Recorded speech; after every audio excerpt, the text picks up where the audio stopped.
Our story begins in the midst of a seemingly unremarkable orc village called Pubiz. Surrounded by high mountains and dense forests, the village was perfectly hidden from the eyes of ill-wishers. Besides, where to find such a fool who would dare to attack the orcs known for their strength and violent temper? Our protagonist is a small orc named Gul, known throughout the village for his hijinks. He knows how to do just 3 things: run, run fast, and run away with his heels glistening. And now he was running through the village, heading straight for Bork Restaurant. There's an orc woman herself was butchering meat with sharp knives, and she was doing it quite skillfully. In one deft movement, she tossed the meat upwards, and with a stone face, as if nothing had happened, she stood still for a moment. But then, before the piece of meat could fall, she chopped it into many small pieces with her lightning-fast movements. Her name was Aunt Jiram, and she was the sole chef and owner of the Bork Restaurant. Gul was just running through her restaurant and couldn't help but take advantage of such a good moment, so he jumped up high and was about to grab a little snack on the go. He just grabbed one of the pieces in flight with his mouth wide open, and grabbed it with a deadly grip. After stealing a piece of meat, he wasn't going to stop for a second and continued his crazy run. And it was the right thing to do. Auntie Bork was furious at this brazen theft and wasn't going to let him get away with it. She immediately ran out after him and tried to punish the little rat once and for all with a knife, but Gul managed to dodge and the knife only cut off a piece of stolen meat. He kept running no matter what. The village was bustling with life, and a group of orc builders were now constructing a new house from thick logs. Gul was happy that he could steal the meat so cheaply and escape the consequences, but he didn't look ahead at all.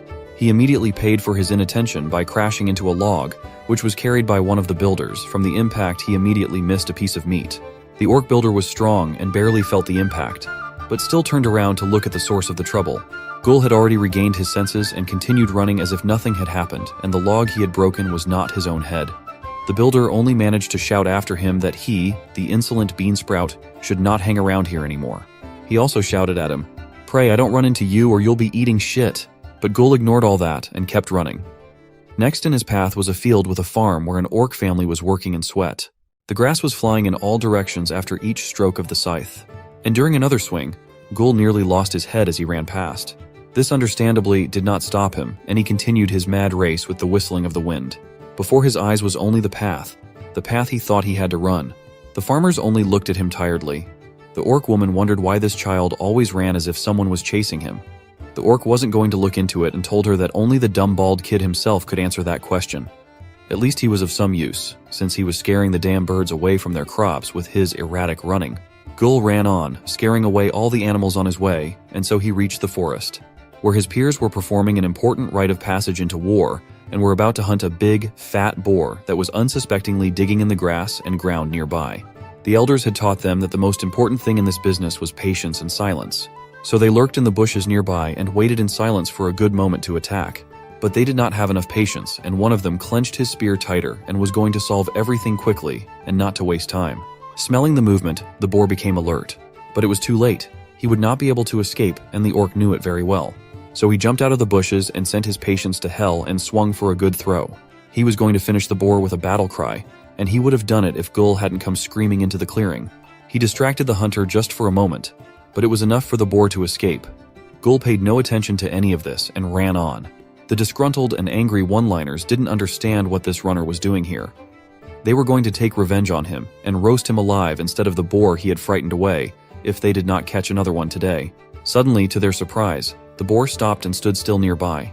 They couldn't believe that this boar was so stupid. The 2 orc buddies, whose names were Dobuk and Kagan, began to grin in satisfied smiles. Kagan thought that they were sure to have a feast tonight. Dobuk agreed with him and couldn't wait for them to get full of boar's meat. But the boar thought otherwise and ran away with a loud fart. The 2 idiot friends ran after him with rage, threatening to kill the stupid pig. Gul finally slowed down. He was immediately dizzy from running fast and stopping abruptly. He stopped only because he faced a seemingly insurmountable obstacle, a mighty mountain. But he fearlessly declared to it that today was the day when it was challenged by the great Gul himself, the conqueror of mountains. Without a moment's hesitation, he rushed forward and leaped and grabbed onto the nearest ledge. Gul climbed up as vigorously as he ran without stopping for a second, grabbing first with his left hand, then his right. Suddenly, he almost fell from the powerful impact that shook the mountain. Looking down, he saw a lone figure shaking the mountain with its blows time after time. It was one of the orc warriors of their village, and for some reason he looked suspiciously like Bruce Banner in a rage. The Hulk look-alike even had the iconic pants. Blow after blow shook the mountain and poor Gul could barely hold on. But his second surprise and confusion were immediately replaced by excitement, and he screamed, "Oh yes!" Gul was only too happy for the challenge and only rushed to the top with more zeal. Nothing could stop him now.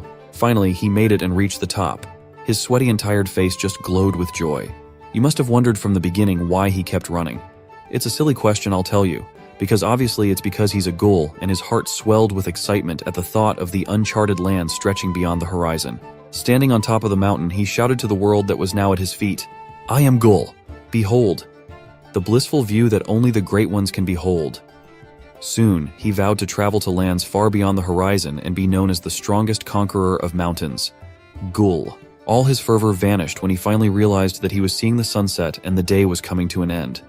He cried out in horror, not believing he was seeing the sunset. A fierce wind immediately blew off the top of such an inattentive weakling who had forgotten that he had a test today and had to bring back the loot. Gul barely had time at the last moment to grab the ledge and save his skin. Meanwhile, every orc in Bubiz village has started to congregate at the largest homestead for the orc gathering. The fearsome orc chief of Bubiz, named Garrick, will be spearheading the hunt ceremony, one of their most sacred traditions that every young orc undergoes. To these young ones, surviving in the wild is a basic skill that must be learned to face the dangers of the world they live in. So the veteran orcs, whether they're farmers or warriors, have trained, observed, and evaluated the new generation for the hunt. Tonight is the culmination of that. The gathering to celebrate the achievements of the 4 young orc warriors. Or at least there are supposed to be 4 of them. Chief Garrick was displeased that a certain young and bald Gul was missing from the ceremony. As always, little Gul is still running through the woods long after the sun has gone down. Only now, he's more desperate and out of breath than ever. On the way back to the village, he spotted an innocent rabbit feeding on the grass. This reminded him that tonight was supposed to be the most important night for the new orc warriors, the celebration of the hunt.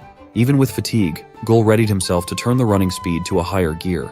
If there's one thing he's good at, then that one thing would have to be running. He promptly positioned his arm for a technique while maintaining the running speed. All his spare energy is being poured into perfecting the timing of his next move. It was a flawless snatch and run of the clueless rabbit by the ear. While Gul was on the way to the celebration of the hunt, he might as well bring something small, rather than bring nothing at all. Still, that doesn't mean that he's still not in deep shit with the orc chief. Garrick is getting increasingly impatient sitting on his throne. This night was supposed to be sacred for the whole village. Behind the door of the chief's homestead, a loud and playful voice can be heard getting nearer and nearer. It sounds like Gul is doing his best NFL player impression while running at full speed. Sliding into the gathering with his bald head while clutching the rabbit's ear like a football, Gul has finally arrived. He felt like he just scored the touchdown of his life after breaking through the entrance. The greatest athlete in the world, a magnificent play by Gul the Conqueror.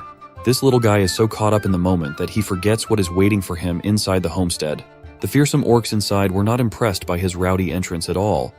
On the contrary, they were glaring at him menacingly. Gul just tried to play it off meekly while clutching his tiny rabbit and trying to scoot through the crowd. Chief Garrick's glare was piercing, to say the least. He was a humongous beast emanating the strength of the orcs. With all the hunters in training, called the Hanto, gathered, it's about time to line them up and see the fruits of their labor. Each of them has been given a whole day to hunt on their own. It should be more than enough to bring something that can satisfy one's appetite. Starting off with the rough and edgy junior hunter Kagan, he brought home a big booty boar so healthy and lively that it's still continuously farting. Proud cheers from the villagers erupted while the chief nodded with just enough satisfaction. Next up was another junior hunter, Dobuk. Looking at his battered head and fists, it's evident that he struggled with his prey, but he has proven that his head was harder than the hooves of a deer. The crowd praised him for being an exemplary example of an orc's strength. Even Chief Garrick was smiling and nodding with praise. The third junior hunter, Mutu, held his head high up. He hunted down a bighorn sheep without even breaking a sweat or getting his clothes messy. The chief could not help but clap and rejoice at the sight of such a promising junior hunter in this batch. The villagers even labeled Mutu OP. The kid really was overpowered compared to everyone else. Coming in at the last second is none other than the mighty junior hunter Gul with his tiny and sad rabbit in hand. What he lacks in big prey, he makes up for with pure vibes. But the villagers were not impressed at all. No cheers, no celebration, just pure deathly and unmoved silence. After seeing all the promising juniors, Chief Garrick's good mood has turned into a rage after seeing that this is all that Gul can scrounge up for a whole day of supposed hunting. Braba Gul is the son of Gulfin, the greatest blacksmith in Bubiz village, and now the chief is walking up to him with ominous fury radiating everywhere. The little bald troublemaker trembled in his boots, stumbling in his words and accidentally calling the chief Chip instead. Garrick was insulted by the cheap loot that this junior has brought him for the sacred ceremony. Ghoul's mischief tonight has also brought shame to his mother. With all that in mind, Garrick furiously primed his fist with a burning passion. He then threw it out with blinding speed, like a missile heading right for the little shit. Ghoul ate the disciplinary punch level 1 from the chief's right fist, a fist as big as the little guy's body. It was so painful that he felt the world turn black and white for a minute. The homestead's entrance was absolutely demolished from the impact as Ghoul flew like a ragdoll. Chief Garrick's strength was so powerful that 2 orc warriors had to jump in and catch Ghoul with all their might to prevent him from flying to God knows where. At that moment, it was as if his soul had left his body. The pain from the indent on his stomach has totally numbed his senses and knocked him out unconscious. When Ghoul woke up a few moments later, the hunt ceremony had wrapped up, and he was all alone in the middle of the village. Some orcs were kind enough to patch him up, but the pain from that disciplinary punch still lingers. Chief Garrick only wanted his juniors to hunt, and it seemed like Ghoul just played all day of all the days.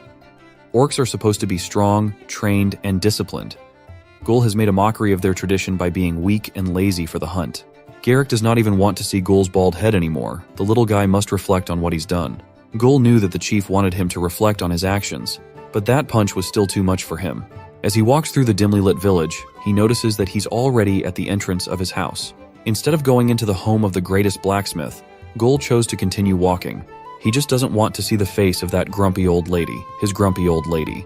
Just imagining the angry shouts from that fearsome and well-equipped old orc was enough to send a cold chill down Ghoul's spine. So, he continued walking while singing casually, eventually arriving at his very own secret base. A cavern near a cliff at the top of a mountain. He had all he needed inside this cozy secret base of his. He had food, a bed, and everything that a young orc needs to be on his own for the night. In the corner of the room, he even had a lamp that just needed a little shake to light up the place. This day was absolutely exhausting for Ghoul, so hitting the hay for a moment just hits different. He felt comfortable for a moment, but his injury from earlier was starting to act up again. All he wanted was to rest, but the consequences of his actions are bothering him, painfully at that. It looks like the night wasn't over yet for the young orc. His whole body was tingling in discomfort. For now, he might as well piss for some relief. His injuries and even his bladder just won't let him rest up for the night. In this secret base, his toilet is the whole world, or at least the edge of the cliff outside the cavern. With pain and all that, Ghoul would not miss the chance to play, even if he had to do it with his own pee. He's gotten so good at using the cliff as his toilet that he can now perform the legendary rolling thunder piss. His fun time was suddenly interrupted after seeing a massive fire in the middle of the forest. Looking at it closely, that fire doesn't look like your run-of-the-mill forest flame. It was actually getting close and running through the trees. To add to his misfortunes for today, he heard an extremely disconcerting sound coming from below his feet, from the cliff edge he's been carelessly using as his toilet. Ghoul's open-air bathroom just collapsed while his pee stream was still going. It looks like the cliff was blasted off by the same bizarre incident related to what's happening with the fire in the forest. While falling at such a fearsome height, he managed to get his pants up, but his pee was falling alongside him. Ghoul hits the rocky floor with a painful impact, a second unrelated aching injury in the same night. His back was in agony, causing him to scream out in anguish. His consciousness had started slipping off once again, but fate is way too cruel to Ghoul. His own piss came down from the cliff and landed squarely on his open, screaming mouth. The taste certainly prevented him from passing out. Ghoul desperately tried to get the pee out of his system like he was possessed by an evil spirit. The pain from his stomach and back and the salty taste in his mouth was absolute torture. But another thing snapped him out of his torment.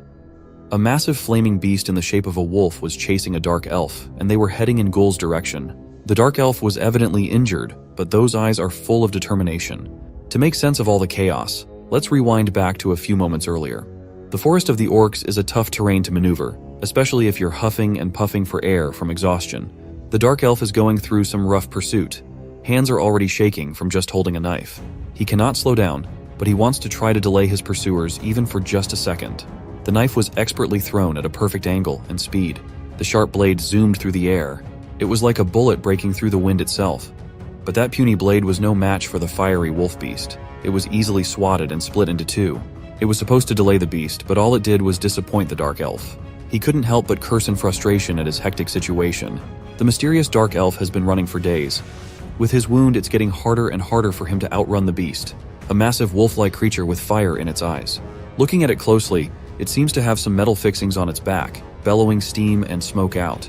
Its claws are equally sharp and hard, enough to grind down the solid stones of the orc forest.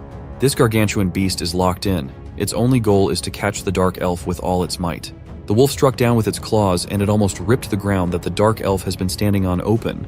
He managed to evade at the last second, but just the impact was enough to send him stumbling disgracefully. Gritting his teeth, he tanked that area of effect hit with just guts and determination. He finally broke the momentum and regained balance on his feet after a few moments.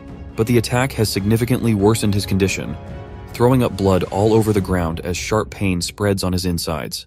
But despite all of that, he's sticking to his mission. He has to protect a certain something with his life.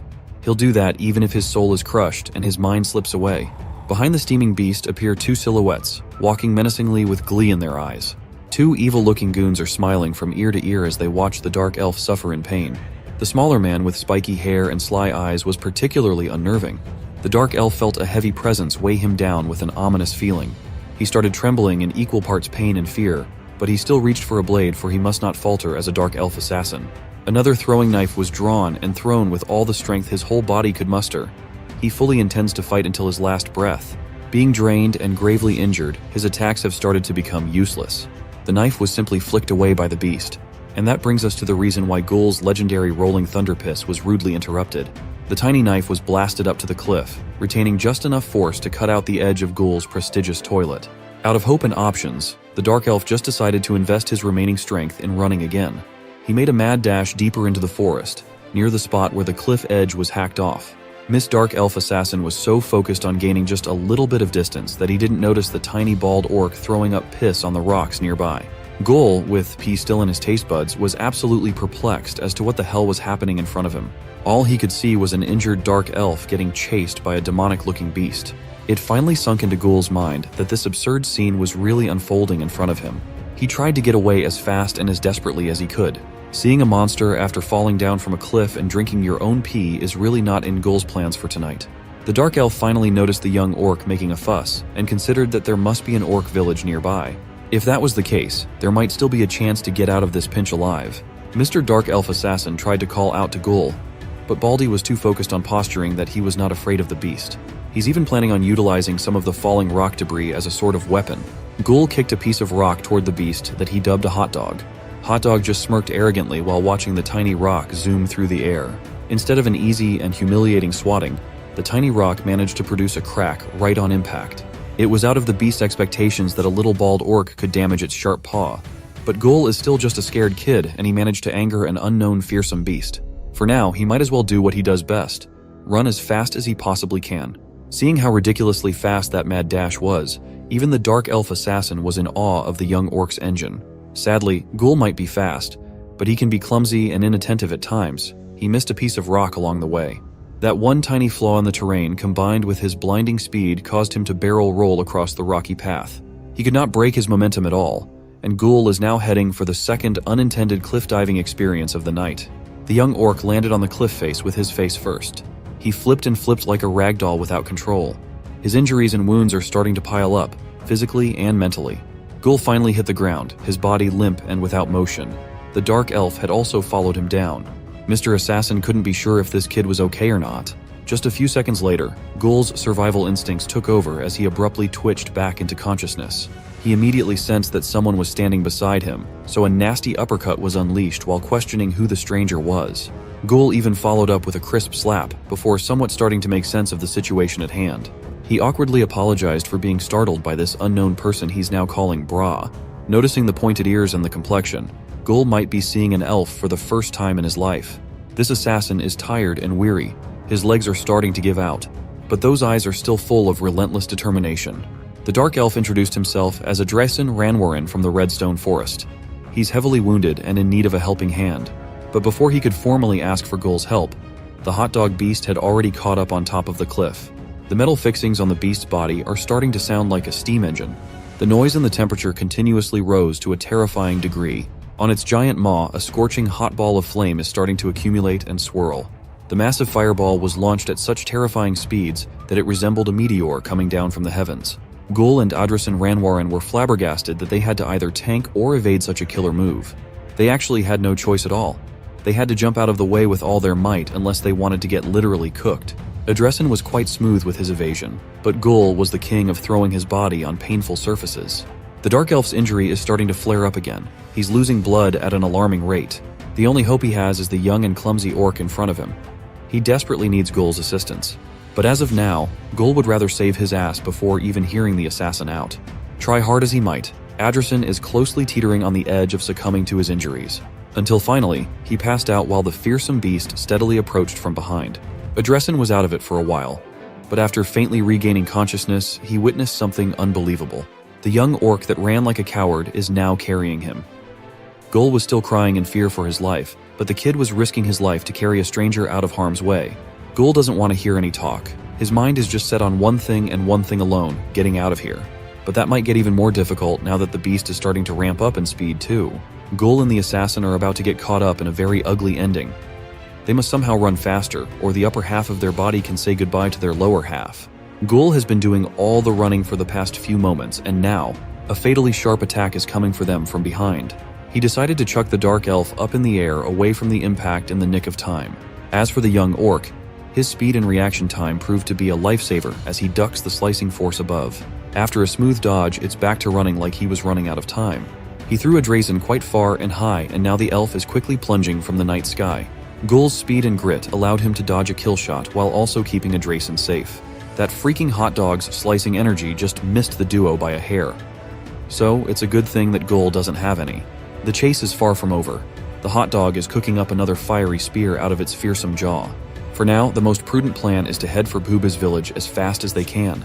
In there, they can ask for help from the adult orcs, and to do that, they must survive another massive and fiery explosion first. The duo luckily did it again. They clumsily avoided another kill shot at the cost of Gul's pants and ass, which are now burning. Gul is very familiar with the terrain at this point. He traversed the slithering vines while clutching onto Adrison and singing a local orc song. It didn't take too long for Gul to traverse the area with his ass out. He somehow managed to get Adrison right outside of the orc village. Being fast on his feet should earn him the right to throw a smug face to the pursuing beast. Meanwhile, it was just another night at Puba's village. Chief Garrick is sitting at the local ramen stand. He lets out a sigh for yet another stressful day of being a chief. His only saving grace from all the stress is his ramen. This bowl of glistening food of the gods is the only one that can understand his pain. Chief Garrick loves his ramen. He could sniff the steam coming from the bowl all day. The prospect of eating this perfect food makes him act like an excited schoolgirl. His battle-hardened hands look gigantic when he holds the tiny chopsticks. This was like a ritual for him. He takes the first batch of noodles, the perfect first bite. The chief blows on it for a little while. These noodles can absolutely scorch your tongue. Just enjoy Chief Garrick's Orson Boar Ramen ASMR mukbang. But before he could get the heavenly bite in his mouth, Garrick was rudely interrupted by a flying ghoul and some dark elf. The ramen stand was promptly blown to bits by the unstoppable impact. Ghoul and Adrison immediately passed out, surrounded by noodles, cookware, and the ruined walls of the ramen stand. The happy and excited Chief Garrick was gone in a split second. His eyes have turned dark. His veins started twitching out in pure rage and fury, and Ghoul just begged for help. But that wasn't a thing that bothered him. All his regrets were about his boil of delicious ramen. All this fury needed to go somewhere. Garrick's speed was simply unbelievable as he twisted his body around. Rage and tears filled his eyes. His fist was clenched and the trajectory was perfectly set. The pride of the orcs, the chief that everyone fears and respects, unleashed a punch so strong that it changed the art style. He called it Ramen Revenge. The beast stumbled all over the place. Its body bounced around like it was nothing, and that dog did not stand a chance. Every infrastructure along the way was devastatingly destroyed. The fearsome beast did not even look like a wolf or dog at the end of the beating. It was launched right into the place where the two mysterious figures were standing. The two seemed unbothered that their pet just crumpled like paper. They just smiled and tossed the monster away. For them, failing its mission just makes the thing a useless beast. The main event is about to start. It looks like this blue-skinned duo has now set their sights on not just the elf, but also on the orcs.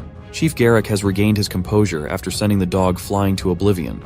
He ordered the other orcs around to sound the horn to warn every one of the intruders. The response was swift after the order was handed down. The horn was heard throughout the village. Orcs of every profession, young and old, coordinated the evacuation to the village shelter. While for some, the threat of intruders is a call to action, to take up arms. It was the sign to march down the village and join the chief for battle. The veterans of Puba's village are about to enter the fray. Everyone is prepared to battle with their lives on the line, with Chief Garrick leading at the front. It's a battalion of strong orcs against two mysterious demonic figures that just look like bad news. For intruders who set foot in the village uninvited, Chief Garrick will not hesitate to prepare for war. He vows to show the two shady intruders that they have just made the biggest mistake of their lives. The orc warriors of Booba's village are ready to join their leader. Chief Garrick leads the charge with a heavy step forward. Meanwhile, Gul is in a panic as the Dark Elf has finally lost consciousness due to fatigue and injury. Not far from the commotion, the other junior hunters are sneakily observing what's happening. Two of them want nothing to do with the unfolding events, but Mutu wants to get closer. Mutu wants the junior hunters to go in as a team, even though the orc uncles are about to engage in war. They will only go in with the condition that Mutu goes first as the leader. The three stooges rush to Gul's side while Baldy is in a panic. Gul finally notices that his buddies have come out of the village to see the front lines. Of course, he immediately performs an epic handshake with his friend, Mutu. The other junior hunters are confused about why a withered-looking eggplant is covered in blood on the floor. One of the orc warriors sees the insolent kids and yells at them for being near the battlefield. They then explain that they were just simply looking for Gul. On the other side of the field, the mysterious duo has finally made their move. Both of them are smirking, as if they are not about to go against a full-force orc battalion. But that confidence isn't unfounded. Gul shivers at the sight of those two smiling men. Mutu also feels the pressure and asks their orc uncles who they are up against. Based on the heavy presence alone, the warrior already knows what they are about to fight. For a brief second, Adrason opens his eyes and mutters something terrifying. These two mysterious figures are not just regular goons. Their piercing eyes that can see through everything can only be possessed by certain beings. They are full-blown demons, and they have descended to take away the Dark Elf. But Chief Garrick is unfazed. He issues a warning to the two to turn back or die right there and then. It looks like the smaller demon doesn't take that warning too seriously, though. He introduces himself as Izel Wright, the vice captain of the Greed Demon Army. Izel even proposes that they will leave the area as soon as they get the sneaky Dark Elf back. Chief Garrick of Orc Village Boobiz answers back with an introduction of his own. He won't let these demons tell him what to do in his territory, especially after destroying his precious ramen moment.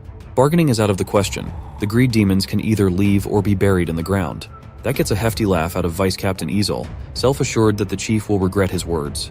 That's the signal for the bigger demon to grin from ear to ear and make a move. The big demon's speed is no laughing matter. He is gone with the wind in just a second.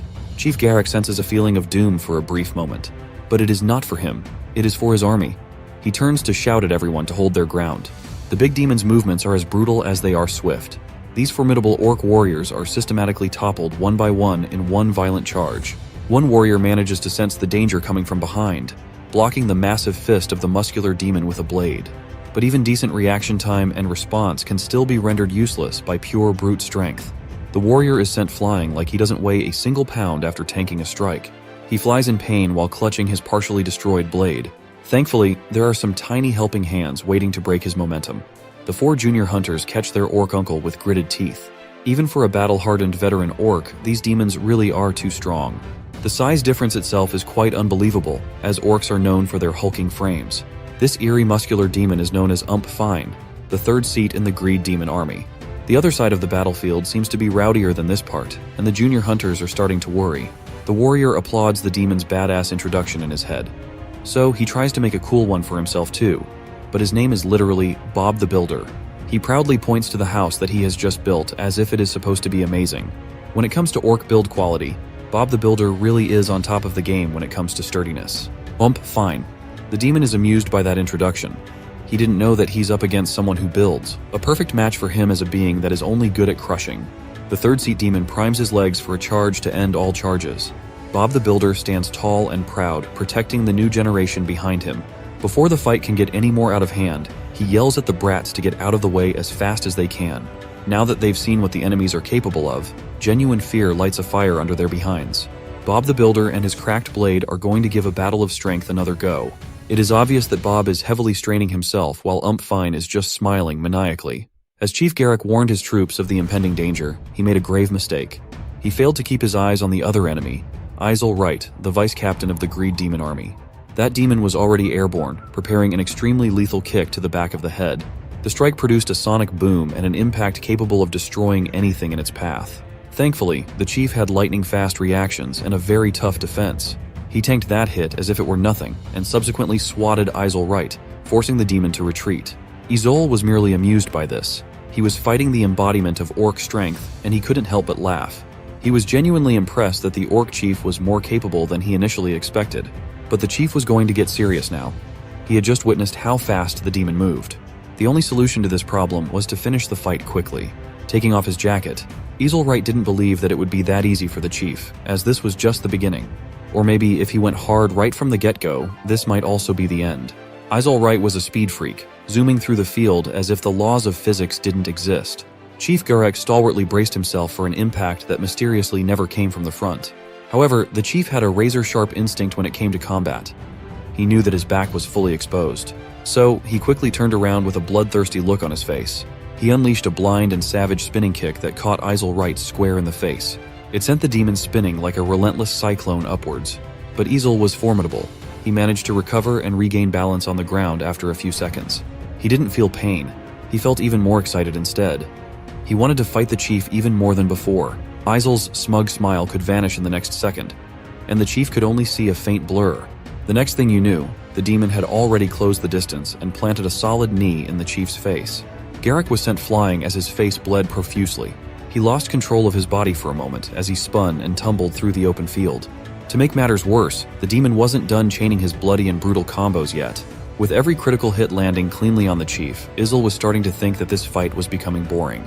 Chief Garek's massive body went from being bloodied up to getting sent down from above like a meteor. His landing even left a small crater for his blood to pool on. A demon is a being without mercy. Isel knocked the chief's head even harder to the ground with a stomp. He blamed the chief for being an idiot for not just handing the elf out. Now Isel just wanted the guy to watch his beloved village crumble into dust.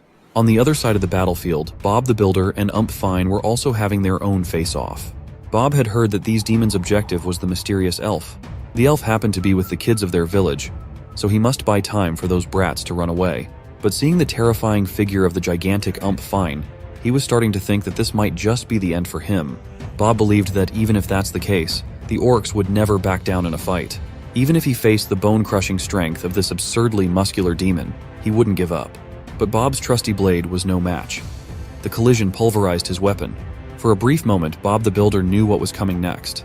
He had nothing to defend against the barbaric strength of a high-ranking demon.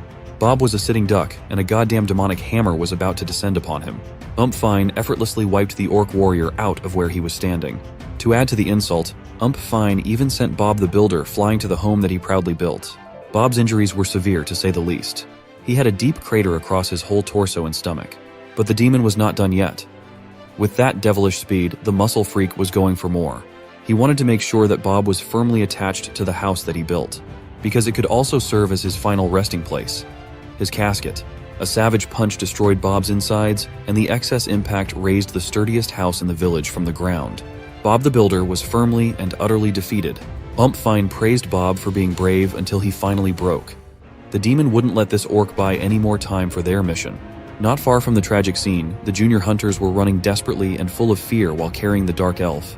Even though they gained some distance, Ump Fine's demonic speed was still far too much to go up against. Another one of the muscular demon's punches was unleashed like a ton of TNT. When the smoke cleared from the air, there seemed to be someone else amidst the commotion. She had long and lustrous black hair and strong and fierce eyes, and she successfully blocked a demon's powerful fist with a single hand.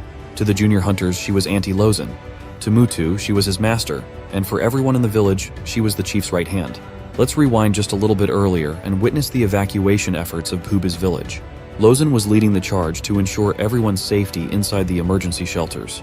Meanwhile, on the other side of the commotion, a messenger orc hurriedly arrived to notify the elder. This messenger ran all the way to relay the news that intruders were at their doorstep. However, it seemed like the pipe-smoking elder was not too bothered by the update. The fearsome-looking elder orc already knew what was going on with all the commotion. Lozen was busy getting everyone to safety when the explosions from the height of the battle sounded out. She immediately made a mad dash to get to the front lines as fast as she could. The evacuation area is located up a cliff above the village, and the war is happening down below. Lozen spotted the junior hunters desperately running away from something with their lives on the line. If she takes the proper way down, there is no chance of making it to them on time. Knowing that she'd have to jump down at such heights, the chief's right hand activated her Reiju spirit beast. The soul of a massive and commanding rhinoceros emanated from her body. One of the older orcs explained what's happening to those who don't know. This sight is something to behold. Lozen's spirit beast, the rhino. Only a few orc warriors are blessed with such power. It takes endless grinding and training to awaken their inner beast. In Lozen's case, this awakening granted her massive strength and skin as hard as armor. This powerful orc lady is not the chief's right hand, just for nothing. With one swift and formidable jump, she propelled herself like a missile. Adeptly controlling her body's breakneck speed, she focused her target on the junior hunters. Fine was just about to get an orc child quadra kill, but Auntie Lozen was already on the way to rescue. With the soul and body of a beast, she's the ultimate orc fighter. The right hand of the chief fittingly stopped a demon's attack with just her right hand. Fine immediately sensed that the newcomer is not someone to take lightly. He unleashed another chaining combo to follow up on the blocked strike, but the quick follow-up was easily thwarted as well. Seeing how cool and how well their Auntie Lozen was going toe-to-toe with the demon, the kids couldn't help but cheer. It was as if they had just seen their savior descend from the skies. Mutu was swelling with pride for his master. Gul was quick to assert that his Uncle Bob was way more badass though. Even in the midst of battle, these punks are still bickering. They almost forgot that they should be getting the Dark Elf some medical attention, and the poor guy is now bleeding out even more. Hearing the nonsense coming out of these brats ticked off Lozen. She was almost as fearsome as a demon, yelling at the punks to shut the hell up. Lozen is still trying to get a read on the situation. But the smart thing to do is for the brats to get the elf to Mr. Buta to get treated. But the biggest problem of them all is still standing right in front of her. Anyone who troubles the village shall be eliminated, and it's time for the grown-ups to step up and handle things. Every orc in the village, no matter their profession or age, is ready for the smoke. Even the butcher lady is ready to wreck some balls with the farmers and the incredible Hulk look-alike. Fine looked at the group that was about to gang up on him, and the demon didn't seem fazed at all. Leading the charge is Lozen with her savage and refined techniques. She started utilizing her spirit beast to enhance leg strength. The leg took aim at the demon while carrying a tremendous amount of explosive power. A single stomp lifted out a massive portion of the ground, resembling a rhino horn. It towered over the malevolent demon, but it didn't elicit any reaction at all. Fine just decided to leap up with unnatural strength and finesse over the lifted ground. On the other side was Lozen, absolutely locked in on combat. With her other foot, she utilized another spirit beast strengthening. Using the lifted ground as a ramp, Lozen zoomed toward the demon mid-air. That maneuver caught Fine by surprise for a moment.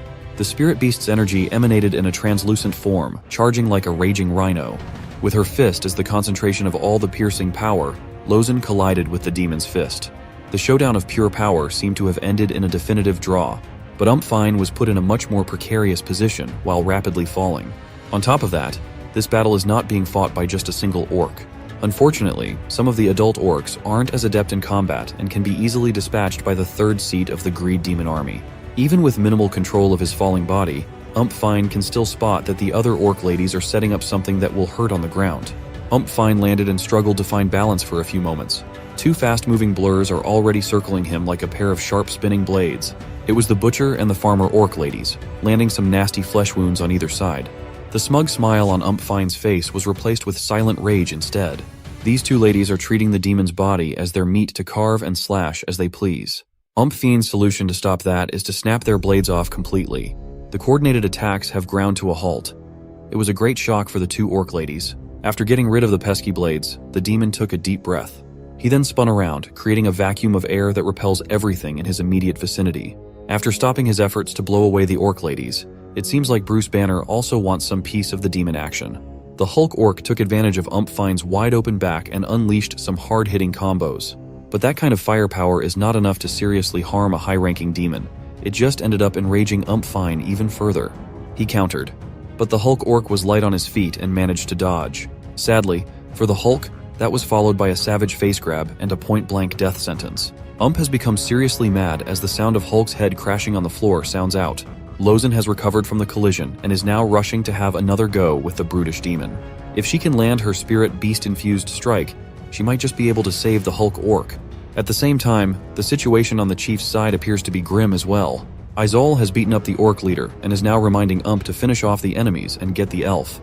Didn't seem to hear what his partner just said. The only thing going through the brute was that he's extremely mad. He was so mad to the point of using his fist to mash the Hulk's face mercilessly. Lozen was just a few seconds too late with her spirit beast charge, but she will try to land her meteor rhino punch at all costs. It was a strike befitting a great warrior of the orc race. The impact was enough to turn Ump's world upside down, but the demon regained footing as fast as he lost it. The only thing he lost from that fearsome punch was his freaking hat. Stood still, and it seemed like time had stopped. His hat was gone, and his bald head with 3 pieces of paltry hair was exposed. The muscular demon has regained his unhinged grin after feeling how strong the orc girl is. Lozen has heard others talk about how strong demons are, but seeing it in person is just absurd to her. She had used up all her energy in a short period of time, and most of the villagers are now out of commission as well. The chief's right hand can only hope that she bought enough time for the kids to escape. For the sake of all the injured and fallen warriors, the brats must be saved. But the stupid young orcs did not even run. They were just hiding in a bush watching the battle unfold. Mutu was even celebrating how strong his master Lozen was. They ignored orders and forgot about taking Adrison Ranwarin to the village doctor, Mr. Buta. Hearing the rustling nearby, Lozen's veins almost popped in anger with how dumb these kids were. They already know that they're screwed after being noticed and started pointing fingers at each other. Now they're not only scared of the demons, but they're also horrified by Aunt Lozen. The chief's right hand has every right to get angry at these insolent kids for not thinking. But it seems like she doesn't have much time to give a thorough lecture as an explosion just reverberated through the field. The impact of the explosion even knocked the brats and the unconscious dark elf out of their hiding spot. One question lingered in Lozen's mind. That is whether the chief finished his ramen or not. Gul was positive that Chief Garrick's ramen time was ruined along with the whole stand. Lozen already felt a headache coming, as this situation is not going to be pretty. Chief Garrick went from being slumped and beaten on the floor to being revitalized. His face was messed up and bloody, but his power level was visibly rising. Izol Wright could not believe his eyes. This type of pressure can only come from experts called Beastmasters. The demon's biggest mistake was giving the chief a chance to stand back up. Chief Garrick's Reiju spirit beast exploded out in the form of a gigantic bear, fitting for a warrior of his stature. Izol composed himself and went right back to his arrogantly smug laugh. A Beastmaster is the strongest orc alive. The demon never thought that he would meet someone like that here. The chief was trying to hold back in fear of wrecking the village, but now all he wants to do is make Izol regret stepping foot on Buba's village and spoiling his precious ramen time. The demon was the first one to rush in, excited to test the skills of a powerful enemy. Izol's speed really was something to behold. His blur produces a powerful sonic boom, but a simple kick with nothing but speed won't be enough to pierce through an angry orc chief. Garrick tried to follow up with a grab, but the demons remained slippery. Another sneak attack coming from behind was blocked just in the nick of time. The chief tried to counter, but he's still lacking in the battle of speed, and Izol is going for a low attack. That one was tough, but Chief Garrick pulled through with a successful block again. This time it seems like the orc can take advantage of an opening from an attack error. The two fierce competitors are now giving everything in their power to come out on top while gritting their teeth. Garrick has finally pulled out his ferocious and dreadful bear hammer. No matter how fast the demon was, this was an attack of a different caliber than he could comprehend. Just one chop has laid down the seemingly untouchable vice captain of the Greed Demon Army. The chief's hammer made his entire body bounce on the hard ground like a basketball. Pain slowly crept up in his brain as he squealed unintelligible sounds. Demons can be brutal, but orcs can be just as vicious. The chief seized Izol's whole head in his massive hands. That devilish headlock was then followed up by a lightning-fast and perfectly placed knee strike. Izol has lost all control of his body. He has become the chief's personal punching bag. While in the air, it was unclear if the demon even had thoughts anymore. He was forced to instinctively wake up when he felt the gigantic orc put him in a very sussy wrestling hold mid-air. This was the chief's very special whirlwind bear bomb, a physical feat so powerful that it creates a natural disaster. The non-stop rapid spinning scrambled the demon's mind even more than it already was.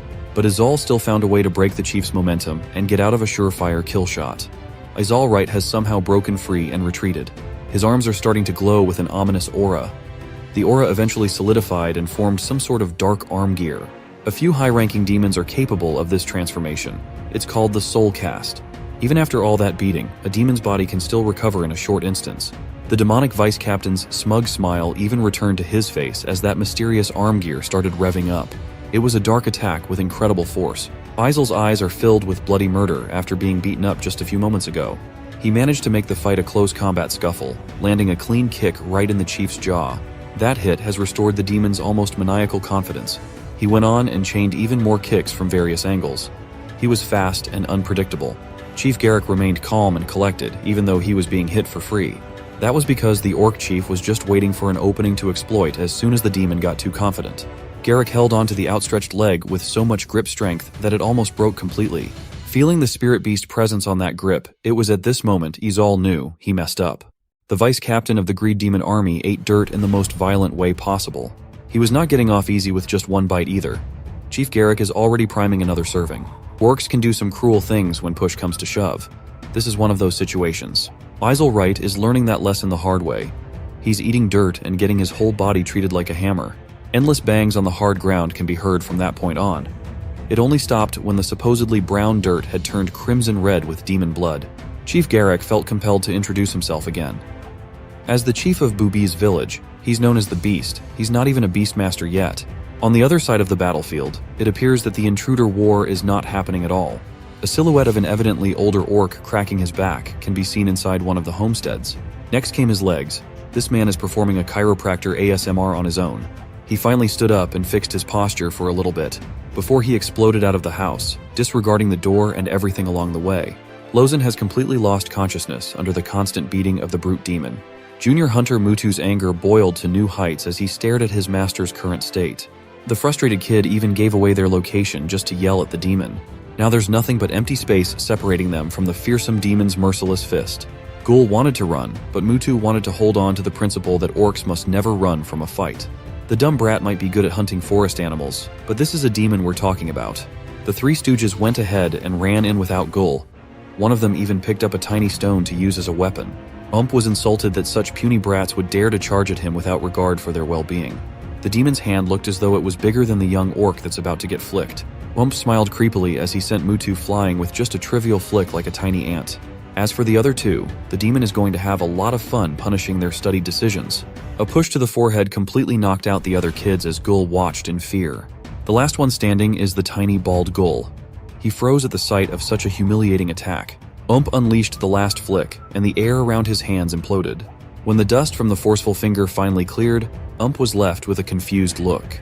The bald kid actually managed to dodge his casual flick perfectly, albeit timidly. Ghoul was trembling in his boots, but he's still on his toes, paying attention to the demon's moves. Tried to swat him like a fly, but he narrowly dodged that kill shot too. Unfortunately for him, jumping and weaving will eventually get you caught in an awkward position. Was fascinated by how wild Ghoul was as the lively orc resorted to insulting the demon for being ugly. Ghoul then utilized the cramped space through the fingers to deliver a brazen kick that took one of Ump's teeth out. Even for a seemingly invincible demon, that quick kick stung quite a bit. It's not helping that Ghoul kept on trash-talking him for having just 3 pieces of hair. Ghoul's glib tongue has really put him in a very precarious position this time around. Put some serious force on his arm and threw the tiny orc like a record-breaking fastball. Ghoul was like a speeding bullet, hurriedly heading for the first solid surface to slam onto. But a mysterious orc hand suddenly reached and caught his body mid-air. The one that caught Ghoul is known as Old Man Gurren.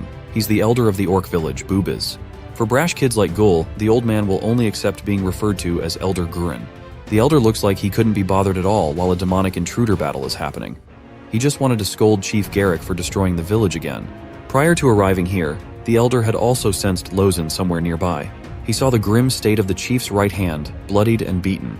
Elder Gurren promptly turned towards the demon and called his attention.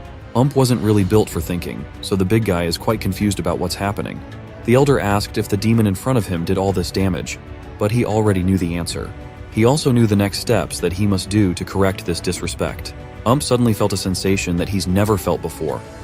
He couldn't believe that a mere orc can overwhelm him to this degree, just through pure aura. The brute is not one to underestimate the old orc, just like Isel did earlier. He had also activated his soul cast. He's still sticking to the mission of acquiring the elf as top priority, and he intends to do that with his Lagandrill soul cast. The big dummy knows that he's in a very poor spot now that he can't even sense the vice captain's presence at all. So, through his barbaric strength and fearsome drill, he's going to move forward at full force. Elder Gurren just quietly watched the demon rush in as he activates a partial Reiju, his dragon arm. His green skin became covered with golden scales as his spirit beast manifests in a solid form integrating with his body. The old man stopped the relentless drill on its tracks with just a palm block, all while giving respect lessons to the demon. For a moment, it looked like the drill was starting to slow down from its initial ferocity. In the next second, Gurren tightened his draconic grip, and the solid demonic drill started crumbling. Until finally, it was thoroughly destroyed into 1,000 tiny pieces akin to brittle glass. Feeney gasped in disbelief as his most powerful move disintegrated in the wind. To that, there's just one piece of advice that the elder can give to the brute. The unrelenting demon can just start by saying goodnight. Fine, the glorious third seat of the Greed Demon Army, tanked Elder Gurren's dragon chop directly to the skull. The impact from that chop alone has left a massive gaping crater with unfathomable depth, effectively burying the demon. Its effects have spread across the village as aftershocks cleared out the houses in the nearby area. Elder Gurren dealt the final blow in the demonic intruder battle on this fateful night. This old orc does not really care about whatever purpose the demons had in coming here, but they've hurt a lot of the villagers. And for that, the almost invincible Fine's head was crushed to something that did not even resemble a body part. As the old man contemplated in silence, the loud and domineering voice of Chief Garek called out to him. The chief criticized the elder for basically destroying the village in one shot. His dragon chop has left a very sussy-looking hole in the outskirts of their territory. Elder Gurren stayed silent for a moment. He then denied the village destroyer allegations while insulting the chief for being an incompetent fool. The two bickered like they have a lot of history together. Old man Gurren is so old that he went to battle wearing just one boot. The old orc wasn't even supposed to be here. He was supposed to be living a chill life while the chief takes care of issues like intruders. But tonight was excusable, as one of these demons could easily destroy the village if they wanted to. Old man Gurren blames the chief's shortcomings for eating so much ramen and not enough meat. Back in the village entrance where Wright was supposed to be beaten down, a blood trail moving away from the walls can be seen. The trail continues to extend towards the dark and dense forest. Wright has survived within an inch of his life and is now sneakily making his escape as best as his broken body could. He wouldn't have time to escape if it wasn't for the explosion that killed Fine. Now the vice captain knows that these orcs are the real deal. Despite that, Izol is the type of man to hold a grudge. He vowed to be right back with a vengeance. Today, Gul was chased by his auntie with a knife for stealing meat. He bumped his head on a log, ran around the forest, climbed a shaky mountain. He was disciplined by the chief. Fell off his prestigious cliff toilet, drank his very own piss. He was chased by a fire beast. Fell off a different cliff once again. He carried a wounded elf to safety, burned his pants and ass from a fireball. He crashed into a ramen stall, had a go with a really powerful demon, and finally witnessed the most epic chop in his life. After so much has transpired, Gul can be found sleeping soundly without a care for the world. Gul's long day finally ended. 2 days have passed since the intruder incident. The orc villagers are keeping their hammers busy with the reconstruction efforts after the destructive battle. It's a nice sunny day to spend outside and not in a damn medical hunt, which our boy Gul is currently doing. It's been 2 whole days of uninterrupted sleep for the guy. He sleeps with his mouth wide open, inviting all kinds of disgusting elements to go in. For example, a fly. That fly served as his wake-up call to finally get out of bed now that he's fully recovered. As he was expelling the evil insect from his mouth, a scholarly-looking orc came to his side with blinding speed. Instead of taking care of the injured boy, the scholarly-looking orc unleashed a nonchalant slap to the face. This is the doctor of Booba's village, Mr. Buddha's way of welcoming Gul back to the real world. Gul has fully woken up from the sting of that slap and is now back to insulting the adults with his foul mouth. Calling the doctor Ugly Buddha, Mr. Buddha is done with all the insults and the constant trips of this bald kid to his home on account of always being wounded. Gul's only saving grace in this place was Dura, the assistant doctor. The gentle orc lady gives a certain type of comfort that Gul really likes. Dura was always there to take Gul's side. She's extremely soft like that. Gul looked around the room frantically, looking for the elf that was apparently seeking an audience with the elder at the moment. Buddha was also reminded that Elder Gurren had asked for Gul as soon as he woke up. So he needs to get out of bed, and Dura will accompany him. Even as the two were leaving the doctor's home, Gul just couldn't resist getting in just one more mocking gesture. Things have been incredibly peaceful right after the attack. Gul and Dura are now casually en route to meet the elder. Gul then asked his Dura-Nishan where the 3 stooges, his fellow junior hunters, were. He's wondering if Dobuk, Kagan, and Mutu are also meeting the elder, but Dura explained that they wouldn't, as those 3 are helping with the reconstruction of the village. They've recovered from their respective injuries, and they are being punished for not following orders that led to more orcs getting hurt. Hearing that scared Gul, as he was already complicit with those 3's actions. He's terrified of what that old orc is going to do to him, but Dura just assures him that it'll be alright. After a few minutes, we finally arrived at Oknar, the 3rd level of boobies. Chief Garek had a few gashes here and there, but he was relatively healthy. Now he wants to hear the casualty report from Oboy. Oboy the messenger promptly reported that 32 warriors are wounded, 28 are now able to walk, 4 are still in bed, and 3 orcs had died. The ceremony to burn their bodies has already been arranged. As for the corpse of the demon, it's already been burned separately. The orc builders are in full force as they try to rebuild the 3 market stalls that were destroyed by the demons, and the 11 that the chief himself devastated. Elder Gurren looked at the chief with a ramen-filled belly judgingly. He decimated the left wing fence that is now under repair, and there's the issue of a bunch of craters made by the chief's attack. Compared to that, right-hand warrior Lozen only made 1 huge crater overall. As for Elder Gurren, he made an unrecoverable deep hole that even the builders have no idea what to do with. The old man had the gall to judge others when he knows damn well that he had his fair share of damage. Gurren was saved by Dura and Gul arriving at that very moment. Braba Gul has come back after 2 days of being out of commission, and he's ready for whatever the chief has in store for him. It looks like Durachan is quite popular with every one of the orcs. The orcs couldn't help but yell, "Boobies number 1." Even the elders' tone has become gentler as they welcome Dura. And as it turns out, she's the sister of Chief Garrick.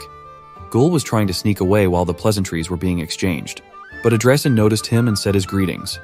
Until now, Gul still can't pronounce the Dark Elf's name correctly. It's also astonishing that the guy's injuries have already healed up. Now that Oboy is done with the reports, it's about time to address the elf's requested private audience with the Elder-in-Chief. Gurren wants everyone to wait outside for this one.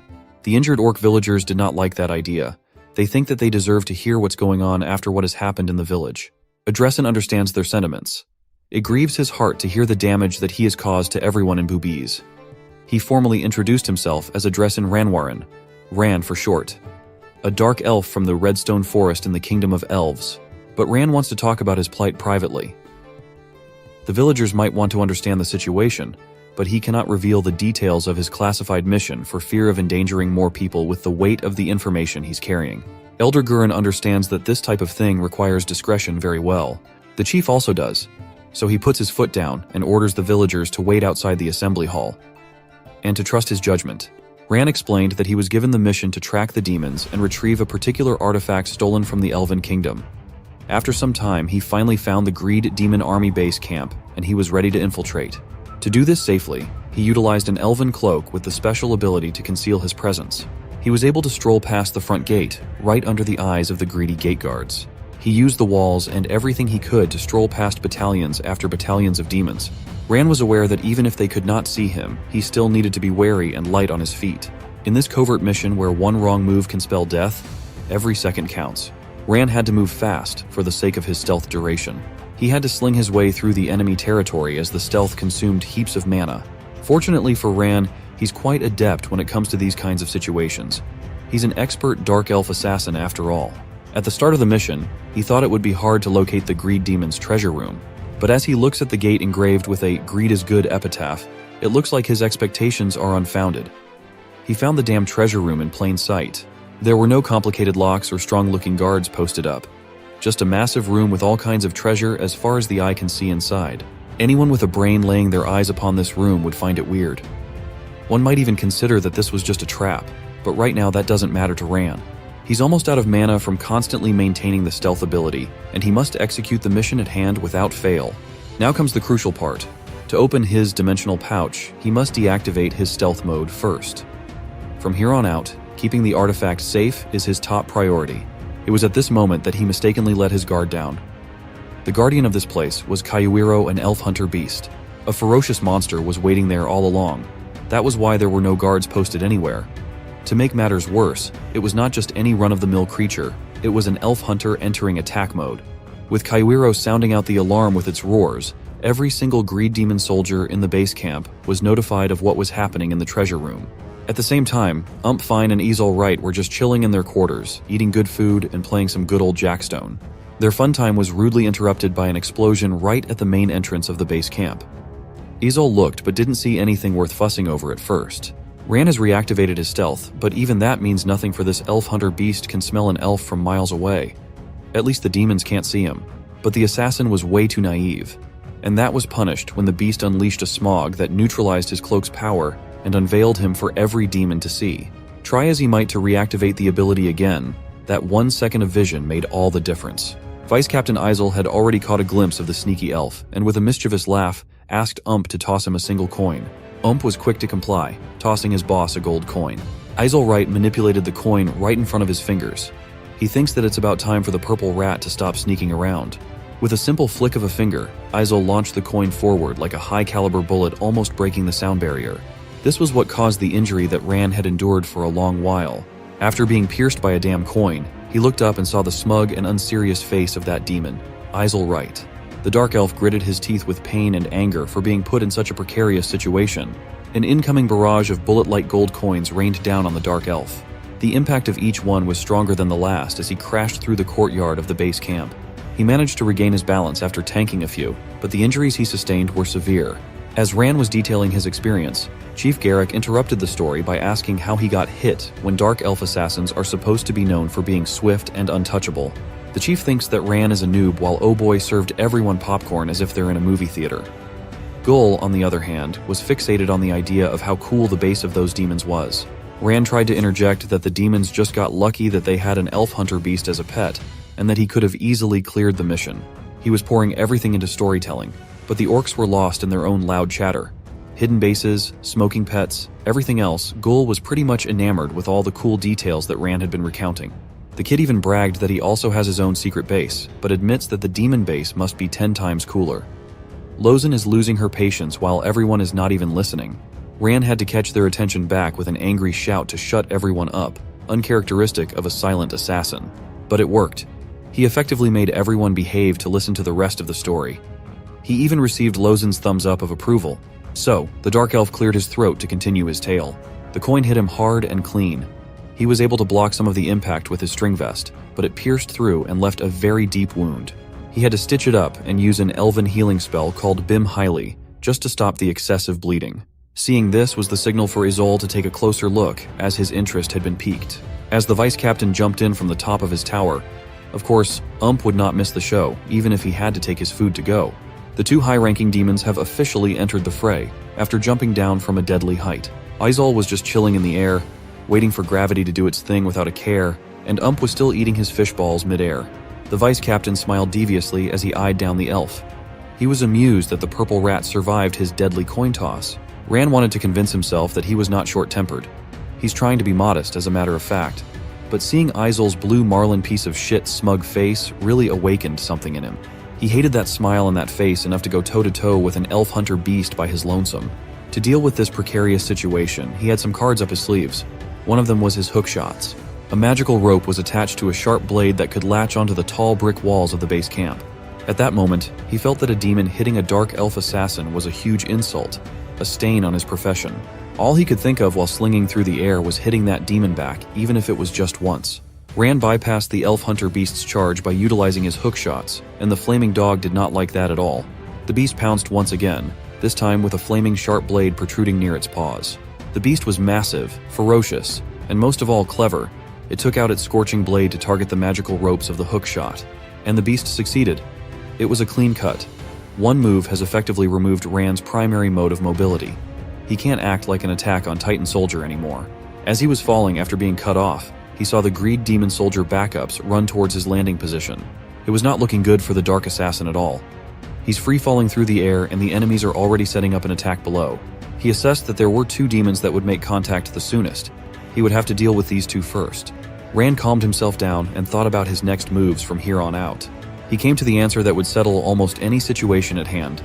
Just take his blades out and do what he does best. The assassin had one more hook shot, just enough to propel his body forward to a lower elevation, and it was enough to use as a vehicle to deliver some nasty kills. One slash to the neck is all he needs. With just one tiny and incredibly sharp blade, Ran is about to go sicko mode on these fools. Cannon fodder demons succumb to Ran's deadly strikes. Every time he brandishes his blade, another demon spurts out blood. It was as if Ran was reminding us that he was a dark assassin whom the Elven Lord trusted. What he does with the blade is nothing short of masterful and bone-chilling. The thing with army base camps is that there are an almost endless number of soldiers in them. And now, Ran was trapped in the heart of the enemy territory. To deal with that problem, there's only one thing better than one blade. And if you think it's two blades, then you're right on the money. Ran went on to deliver a bloody rampage. Heads, arms, legs, whole torsos, every single body part that you can think of was cleanly sliced off in a gory flourish. Ran was like a death god bringing an end to every demon's life at every step of the way. And now, his sights are set on the high-ranking demon duo. The two are watching him closely with fascination. The Dark Elf assassin ramped up his speed and spun with incredible swiftness as he charged in for the big shot demons. He knew damn well that this would not be a walk in the park like those regular demons that he just slaughtered.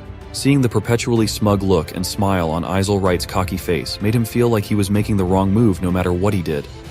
At the end of the day, we know that he lost and had to retreat and run for a long time. Losing made him regain logic. Throughout the whole debacle, he exhausted his mana after letting his emotions get the best of him. He ran and ran for days, and his only fuel was anger directed towards himself. And that was when he met Gull. Ran was saved when he least expected it. He has never seen an orc that runs as fast as that kid does. Hearing this wholehearted speech about the troublesome Ghoul from the dignified Ran shocked everyone. Even Ghoul himself was surprised. The Dark Elf continued that since his wounds were reopened because of the constant and non-stop running for 3 days, he was not given the chance to catch his breath. It's hard to admit that when he passed out, that bald kid carried him until they reached the village to get some help. Elder Gurren knew what happened from here on out. Shit happened and it blew his people away. They could have avoided the casualties if they just handed Ran over. Chief interjected that they did not choose the easy but heartless way. They chose to fight and save this stranger's ass. Old Man Gurren was curious about one thing, given that a dark assassin was handpicked by the Elf Lord on a retrieval mission. That must be one precious artifact. Ran opened his dimensional pouch, and a green light filled the room. He believes that what he has is an artifact that could open the gates to heaven. That circular and inconspicuous-looking gadget is referred to as Eternum. After hearing what Ran described and seeing the artifact itself, Elder Gurren punched the ground in anger and frustration. This bizarre reaction took everyone by surprise. The poor messenger and popcorn server, Oh Boy, was blown away by the impact. Chief and Lozen were shocked too. All the food was strewn all over the room, and Gul was knocked out cold. Elder Gurren's expression turned grimmer than when he faced high-ranking demons a few days ago. All just because Eternum was mentioned. He yelled that the elves have fucked up big time. Someone called Jess was supposed to be guarding that artifact with his life. Ran heard the name Jess come out of the elder's mouth, and he was stunned. Even Chief Garrick was kind of terrified as he watched the old man yap. He asked if that Eternum really was that important. Old Man Gurren asserted that of course it's important. Eternum is the artifact that helped them win the Great War 200 years ago after all. The old man affirmed that he'll explain the details later. For now, all that everyone needs to know is that if this precious artifact's location becomes known to many, it will be bad news. He is certain that just the news of Eternum being out in the world will bring unprecedented chaos. Ran explained that evil forces managed to steal the artifact when a shape-shifting demon successfully infiltrated the Elf Kingdom. That demon patiently waited for a slim chance to steal Eternum and eventually succeeded. That certainly explains why 2 high-ranking demons in the form of Isel Wright and Ump Fine were hunting Ran relentlessly. Old Man Gurren felt relieved that they chose to discuss this whole thing privately. Even the dumb chief knows that this is a serious matter after all. One thing that Gurren is certain of is that the demons are cooking up something at this moment. Ran must bring the artifact back to the Redstone Forest as soon as possible.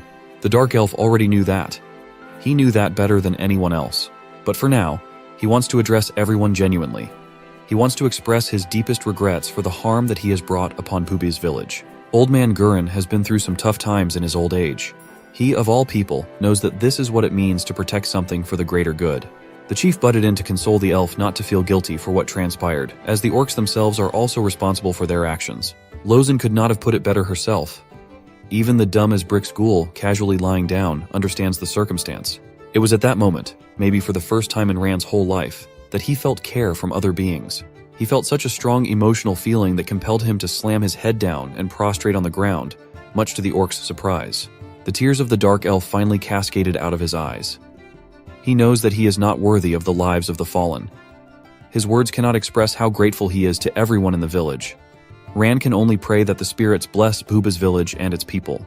Gurren nodded approvingly while the chief tried to lighten the mood like his usual jolly self.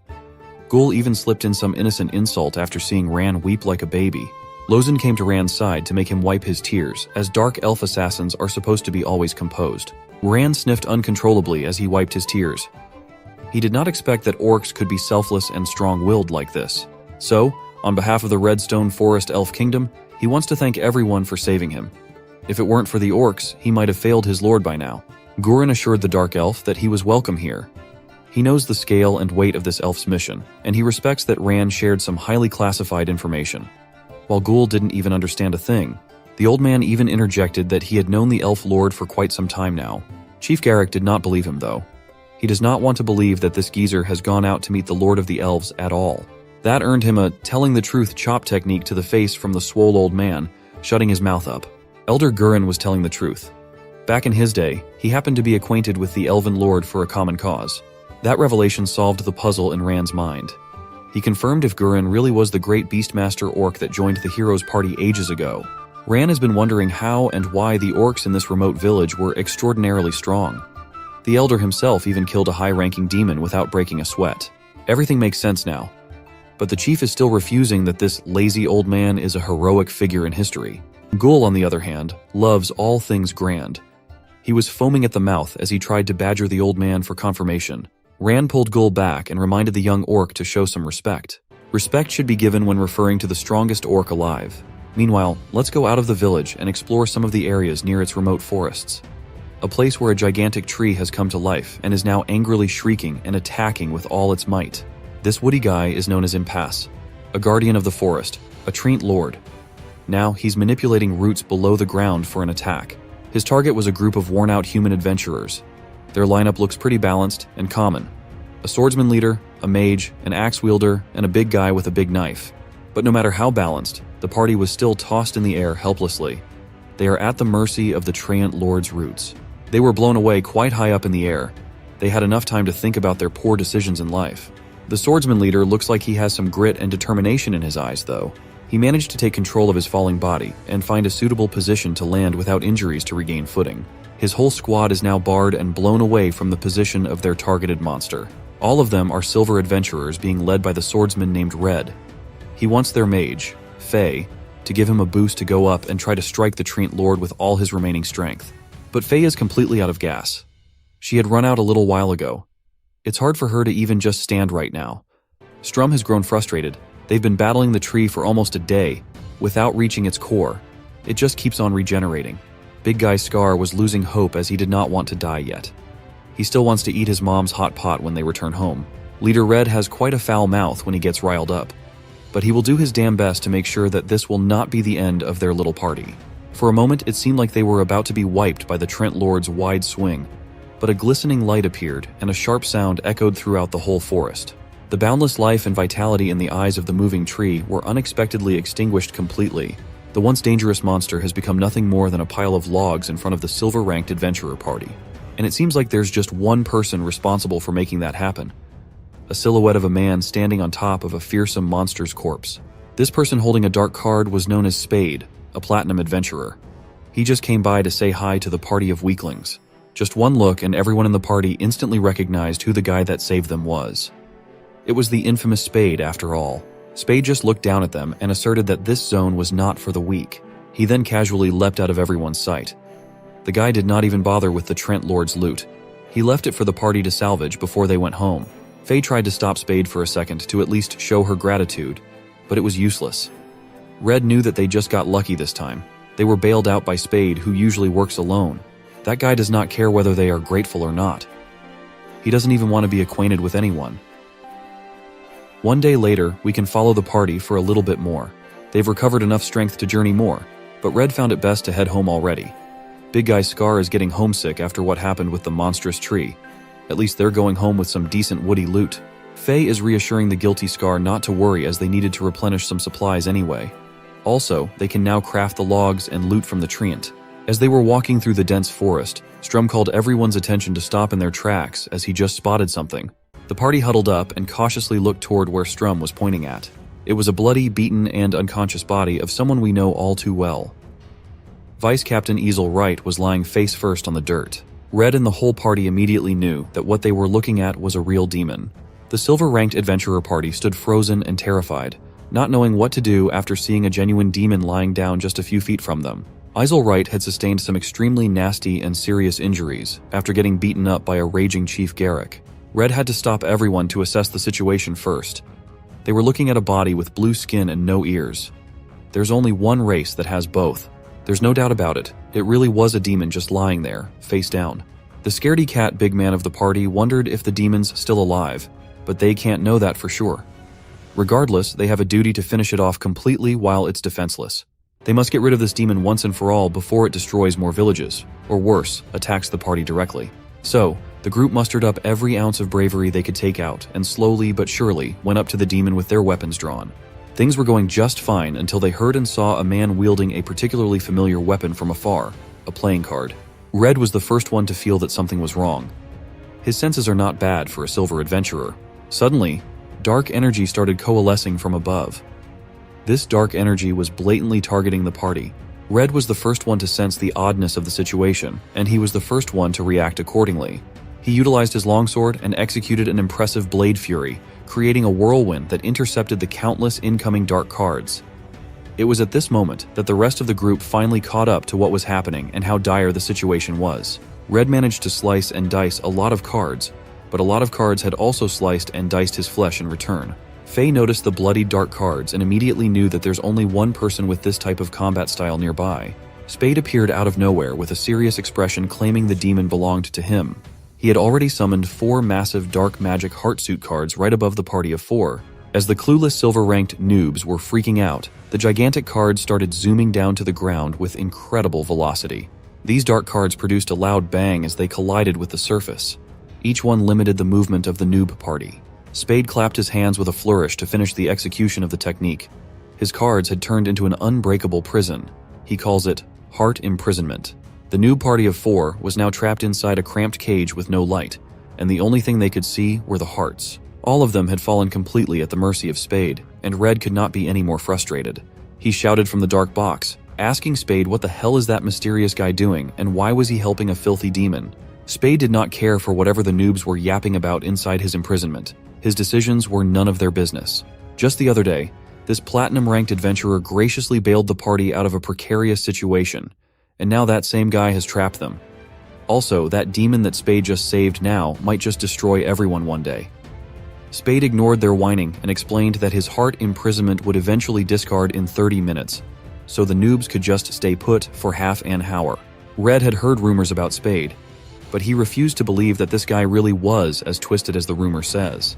That ticked off Spade a little, but he could not be bothered to exchange any more lines with weaklings. Besides, they know nothing about him. His goals are beyond their understanding. He then went his own way while carrying the vice captain of the Greed Demon army.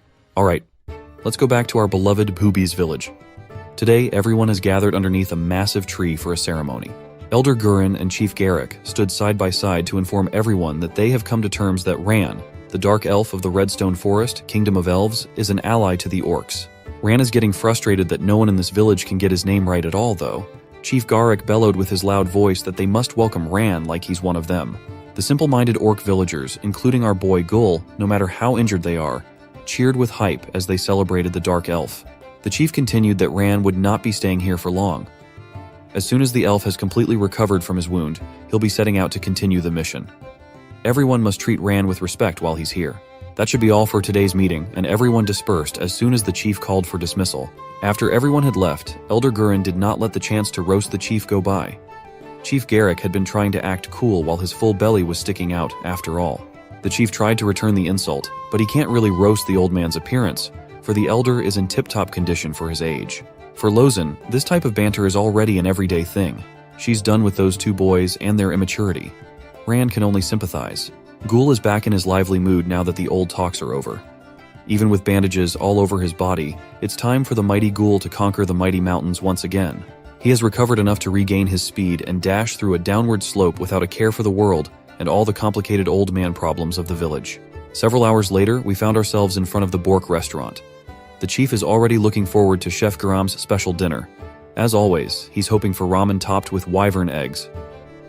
Ran wants some Caesar salad, and the elder is a firm believer in meat. Gul just ran past them with no warning. The kid had no manners and freaked out elder. He almost got dragon chopped to oblivion. Gul was making a mad dash like a maniac and targeting the restaurant because he was incredibly thirsty from all the running. He's done today. Instead of a cold beverage to quench his thirst, what greeted him was a flying kitchen knife. Luckily for Gul, he has some lightning-quick reaction time to dodge the knife. The chief and elder almost got hit too. It's just a restaurant, but this place is keeping them on their toes. The angry butcher orc lady was evidently pissed off after seeing Gul. She's been looking for the little rat for days now. She's furious that the kid has not fulfilled his quest to bring back wyvern eggs for the guest yet. He went out to play and run instead. Ran is getting a first-hand look at an orc's savagery. Gul was tasked with serving the food, a dish filled with meat, while he still has the injuries from his stupid auntie's beating. This kid holds no respect for the chief and the elder at all. He freely calls them geezers, but he's cool with Ran the Dark Elf. On this VIP table, Elder Gurin opened the conversation of sending someone to accompany Ran to the Elf Kingdom and bring back one of their people. Gul overheard this very juicy mission, and his eyes twinkled with an immaculate sense of adventure. The chief agreed that they must bring back their best blacksmith. Ran confirmed that there was an orc blacksmith currently residing in the Elf Kingdom, and that blacksmith was one of the best in the world. Elder Gurren also wants to send a personal message to the one called Jess. Ran still can't get over the fact that this old orc can just address his Lord Jesharel Lithrander in such a casual and friendly manner. They really were old buddies. But the Dark Elf was also curious as to why they would want to call upon the greatest blacksmith. The chief explained that after the intruder incident, they unknowingly started a war with the demons. Just fighting two almost overwhelmed them. That's why they need someone to make adequate weapons to give the orc warriors a fighting chance. Demons are known to be vengeful beings. Now that they've killed one, a high-ranking one at that, those monsters will surely come back tenfold. For now, they must make haste and do all the proper precautions and preparations. This incredibly important conversation was being heard by the sneaky Gull listening under the table. Ran is still feeling guilty about the scale of the problem that he essentially brought down upon this peaceful orc village. Elder Gurren has become wise with how long he's been in this world. He knew exactly what sort of thing was going through that elf's mind right now. So, he just shot a reassuring smile and reinforced what they've already talked about. He wants Ran to not think deeply about it. At the end of the day, the Eternum artifact that Ran is carrying would be catastrophic in the hands of the demon army. Elder reminded the young assassin to be vigilant, for this mission is not over until they reach the safety of the Elven Kingdom. Chief was there to break the gloomy mood. It's about time to eat their food before it gets cold after all. Elder Gurren immediately snapped. He thinks that the chief only thinks about food when Garrick was just trying to lighten up the mood. Now, the important question in Elder Gurren's mind is who they send to this imperative mission. Gull excitedly slid out of the table after he heard the Elder thinking out loud, and took this as a chance to get some real adventure in his system. Most of their capable warriors are still recuperating. They will also need the manpower to rebuild the damage in the village as fast as possible. They simply can't afford to send Lozen. She's the only one with wits and a brain, so they need her here. The chief can't be trusted with matters that require intellect with his bird brain. The chief did not want to let that snide comment pass by. But Elder Gurren just kept on listing potential candidates for the mission. Oh boy, the messenger is a no-go, as that guy's too clumsy. To make the selection process a little easier, they just chose to ask Ran what company would suit him best. Meanwhile, Gull is doing his best while spying on the conversation. Ran took a bite of his leafy salad as he thought about what kind of partner he would need. By the time he finished chewing and swallowing the salad, he'd already come up with a profile. The Dark Elf is not used to having a companion. His primary profession is being an assassin after all. But if ever he will have one, Ran has some ideas. First of all, he will need someone who can read maps. Hearing that absolutely hyped up Gull. After hearing Ran's first criteria, Gull's mind was already overloaded with thoughts of adventure. The kid ran up to his auntie's butchering station to get his so-called Gulaman. Auntie immediately grabbed Gulaman, a sturdy leather bag of some sort. She then mustered an unnecessary amount of strength on her freaky arms to throw Gulaman towards Gull. The kid was not expecting the force behind that throw. It felt like he was tanking an attack from Dragon Ball Z to the face. That powerful moment coming from a simple leather bag carried his whole body to the edge of the restaurant, crashing through the furniture. Auntie did all that and roughed up her nephew just to remind Gull to mind his manners and say please when he needs something. After eating a direct hit that rivals a demon's force, Gull will surely include please in his vocabulary from now on. Gull immediately heads out as fast as he can. He surveyed the outskirts of the ruined Pubiz village as thoroughly as possible. After running all throughout the area, he enthusiastically brought out a paper in one hand and took out a pencil in the other. Gull then started working on drawing a very rough draft of a map of the surrounding area. He has memorized the location and elevations of the mountains that he conquered in the past. He made sure to sit near the VIP table while bragging about how to make a map on his own. He emphasized that he could draw and read maps because he is Gull. While he was trying to get the Elder in Chief's attention, the 3 junior hunter stooges came in for some chow. They noticed Gull and immediately invited their buddy to play before they went hunting. Mutu was quite adamant about doing their punishment to clear the rubble, though. The other 2 just wanted to get some break from hauling debris and rebuilding the village. One of them saw Gull focused on map making and took it as a challenge for a drawing showdown. He turned to the devilish butcher and chef Auntie to get a pencil. It's probably not a good idea to disturb the fearsome lady while she's holding a knife and effortlessly hacking up meat. If you make a mistake and disturb her, you might get targeted with a bad-mannered kid hunting knife boomerang. She has a very good technique naming sense. The junior hunters immediately freaked out as they watched a blade come spinning near them. But Mutu the leader was built different. He stood on business. He just stood calmly and eventually caught the butcher's knife without much trouble. The other juniors were in awe of the chosen one. They were compelled to kneel before Mutu. All hail, Mutu. While the rowdy bunch of juniors was laughing their asses off and messing around, Ran continued that his partner needs to have a good sense of direction as well. It would be a huge plus. The brats took the butcher's knife and immediately started playing with it, even going as far as carving the restaurant tables. These kids know how to have fun with whatever they get their hands on. While Mutu is just sitting seriously as they only have a few minutes to rest before they need to go back to the rebuilding efforts. The angry auntie had just finished preparing the meal at another table when she noticed that the kids were messing up her precious furniture. She was mortified. She just gave those brats a weapon to hurt what she loved most. The junior hunters ran for their lives as a demonic orc lady chases them with murderous eyes. At the same time, Ran was thinking that he's going to need a companion that is fast. In the background, the true test of speed was happening. If they get caught by the scary auntie, they might just become the main dish for dinner tonight. Gul was keeping Ran's speed criteria in mind as they tried to run from a monster. To demonstrate a taste of his devilish speed, Gul kicked up his gear and left the slowpokes in his dust. So far, Gul has been perfect for every requirement that Ran needs for a companion in the coming grand adventure.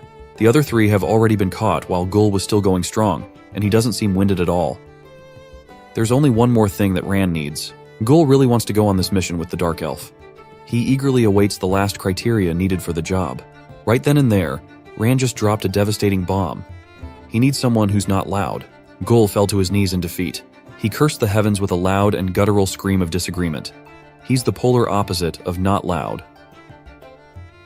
Gul's defeat gave the scary auntie ample time to catch up and get her hands on her troublesome nephew. After a few days, a lot of the homes and businesses are still under construction, but most of the village is already in an operational state. Today is the day that the village is sending their elf visitor off. There will be a farewell gathering to pray for safe travel, as the elder is sending a mystery messenger alongside Ran. No one knew who's taking on the crucial job. The junior hunters were hurrying their asses off. They didn't want to miss the farewell ceremony after all. It looks like Ran has recovered incredibly fast in the past few days he spent resting in Bubiz. He can now don his full gear and his hidden blades with confidence once again. Ran met with Chief Garrick and Elder Gurin to express his genuine gratitude for taking care of him. Now he will return to the Redstone Forest, and the Elder can only pray that the spirits guide the mission smoothly. Chief Garrick was not going to let the old fart steal all the cool lines. He's still the chief after all. So, Chief Garrick flashed a confident smile and prayed that the spirits guide Ran back home safely. He just copied the geezer's prayer. The chief added that Ran will be welcome to come back to the village anytime, and the elf knew that those words are genuine, caring, and truthful. Before heading off, most of the villagers also had some final words and parting gifts for the dark elf. One particular orc lady came running in with a tied-up package of some sort. She's dashing with a wide smile, but she just can't pronounce Ran's full name properly. The package was a gift specifically for Ran. It's a present for a safe trip. In the past few days that Ran stayed here, he learned that orcs are savage and surprisingly heartwarming. He's never even felt so welcomed in the elf kingdom. Ran went through the bustling Bubiz market, and all the vendors there were giving him a warm farewell. He turned to the fish stall, and the vendor grabbed the biggest one and shoved it to Ran as a gift. The meat stall also packed up a lot of meat as a gift. Ran is a vegetarian, but the vendor insisted that he must eat like a man. Thankfully, the next along the way was a fruit stall. He was handed a cornucopia of fresh fruits that will certainly come in handy along the journey. Another vendor gave him a plethora of spices for a tasty adventure. Ran was starting to get overwhelmed. A farmer even gave him a farmer's hat on the way out. It could give some decent sun protection after all. Some jewelers even prepared some custom bling. Now it really was becoming too much for Ran. Another orc came up, a poultry farmer insisting that Ran brings a chicken as a souvenir. When he got to the village's gate, his hands were full of everything that the generous villagers gave him to help with the adventure. Elder Gurin and Chief Garrick quietly reflected on top of the cliff. The chief wonders if they made the right decision this time around. The elder firmly believes that they did. They just gave someone the opportunity to finally see his mom again. It has been 5 years since she went out to see the world. She was the pride of the orcs. The elder sees it as fate that she's in the elf kingdom right now. That lovable, bald, and shiny head has finally arrived at the village gate. Every villager, including the junior hunters, were waiting to see just who the elder sent for the crucial mission. It's the one and only Gul. He's got his backpack on and he's ready for the adventure of a lifetime. The elder knows that Gul must have missed his mom. Besides, no orc can move as fast as an assassin beside that kid. At first, the reaction of the majority was shock and the thought that this must be a joke. The higher-ups have chosen Gul as the chosen one, but some were genuinely happy for Gul. The farmer lady waved with a smile, and Mutu looked pretty hyped for his buddy. Now Gul is coming for his bra, Ran. It took him a while to get down here, so the elf waited for a while with his hands full. As the chief and elder were pondering quietly, Garrick wanted to ask the old man if he also sensed a different aura while they were fighting the demons. It was faint, but it was strong. Elder Gurin already knew what that anomaly was. It was none other than Gul. He saw how the kid's leg turned red for a moment when he knocked out the beefy demon's tooth. Back in the village gate, the first thing Gul noticed was Rand's new fancy farmer hat. Meanwhile, the elf just wanted to confirm if the letters were safe in Gul's bag. The little baldy bragged that he's been in the business of securing packages for 12 years now. He's been doing this since birth, so there's no need to worry about anything. As the two were about to head out, a mysterious red bag was thrown from downtown. Gul noticed and easily caught the red bag like the peak athletic specimen that he is. Among the lively crowd that came to wish them good luck was his always angry butcher auntie. The orc lady just shot Gul one final glance and went on to walk away while telling her nephew to come back in one piece. They may not see eye to eye a lot of the time, but Gul knew that his auntie was just looking out for him, and he's grateful for that. As for the matter of the mysterious aura from Gul's leg, the elder reckons that it must have been that thing the son of a gun accidentally drank. With Rand holding all the farewell gifts from the villagers, and Gul hauling their supplies and letters to deliver, the unlikely duo has finally set out for a mission that will change the course of world history. Only the elder and a few high-ranking orcs know something special about Gul. Even the kid himself may not know it yet, but he is a legendary blood orc. It all started with a mysterious liquid in an ornate flask. We'll rewind the clock a little bit. The incident happened 2 years ago. It was a peaceful and prosperous time for the orc village, Boobies. Gul was just a little rat, enjoying every single day without worries. That day, he was carrying 2 buckets full of water up a steep mountain. His eyes were set on his target, what he called the Rocky Bra, the ugliest, hardest, and rockiest mountain near the village. He believes that once he conquers the top, that peak shall be beautiful. Meanwhile, things have been going slow in Votar, Boobies' residential area. The 3 junior hunter stooges were just running errands while bored out of their minds. While they were working, Gul was stashing his buckets of water to drink later after his run. He took a running pose, trying to maximize his initial dash. Next came priming his legs for an explosive start. Gul cleared his mind, even though nothing really goes on there most of the time. His ugly face turned uglier as he started the mad dash. Gul might be stupid, but he goes after what he wants with sheer will and stamina. To get to his destination, he must first get down from the cliff. The run down this steep slope was dangerous, and he naturally spotted his first obstacle. He ran past the 3 stooges, letting them eat his nasty dust. Gul was so fast he just looked like a blur storming past them. Mutu caught sight of the little rat though. The stooges found this unfair. Gul gets to goof around while they do all the grunt work of carrying heavy feed bags. Mutu just let the matter go as they need to bring the fish food to the storage shed after feeding the elders fish. For these kids, the feeds they were carrying was really on the heavy side. They think that the elder probably feeds those ugly fishes with rocks using their iron teeth. As Gul arrives at the foot of the slope, another obstacle presented itself. It was the busy streets of Trog, Boobies' market area. All this hustle and bustle means nothing to Gul. He tried his best to avoid bumping into the busy people around the market. He slipped through the crowd as much as he could. He even had to jump through some inescapable situations a few times. But Gul was not giving up. He was going to pull through for the sake of his conquest. Back on the top of the slope, the stooges are about to give up with how heavy the feeds were. Thankfully, they managed to spot 2 pristine buckets of drinking water that Gul left up top. The troublesome brats did not hesitate to drink away their fatigue with Gul's stash. They knew full well that this must have been prepared for Gul. After drinking the water, the 2 even had the gall to pretend like they were good Samaritans, when in truth the brats just wanted to get rid of the remaining water that they didn't drink. They kicked Gul's precious reward down the dirt and laughed about it. The storehouse and pond were not far from that point on. The 3 stooges arrived. Mutu opened the secure door and Dobuk was tasked with holding the locks. While they were doing so, a pack of crows were eyeing their actions. These crows look like they are up to no good at all, I'll tell you that much. Back to Gul's very important run, he just got out of the marketplace and the next obstacle is already visible. Next up are the blades of the dark forest. If he gets hit by the woods, he will get cut. He named the forest quite literally, but even the possibility of wounds and cuts will not make Gul falter. He's not afraid of getting bloody. It looked grim and dangerous in his mind, but it really was just a regular-ass forest in reality. He closed his eyes and pretended that getting caught by the harmless stems and leaves would spell an unfortunate fate. He dove like his life depended on his every movement. He flipped and threw his body around with incredible athleticism and flexibility.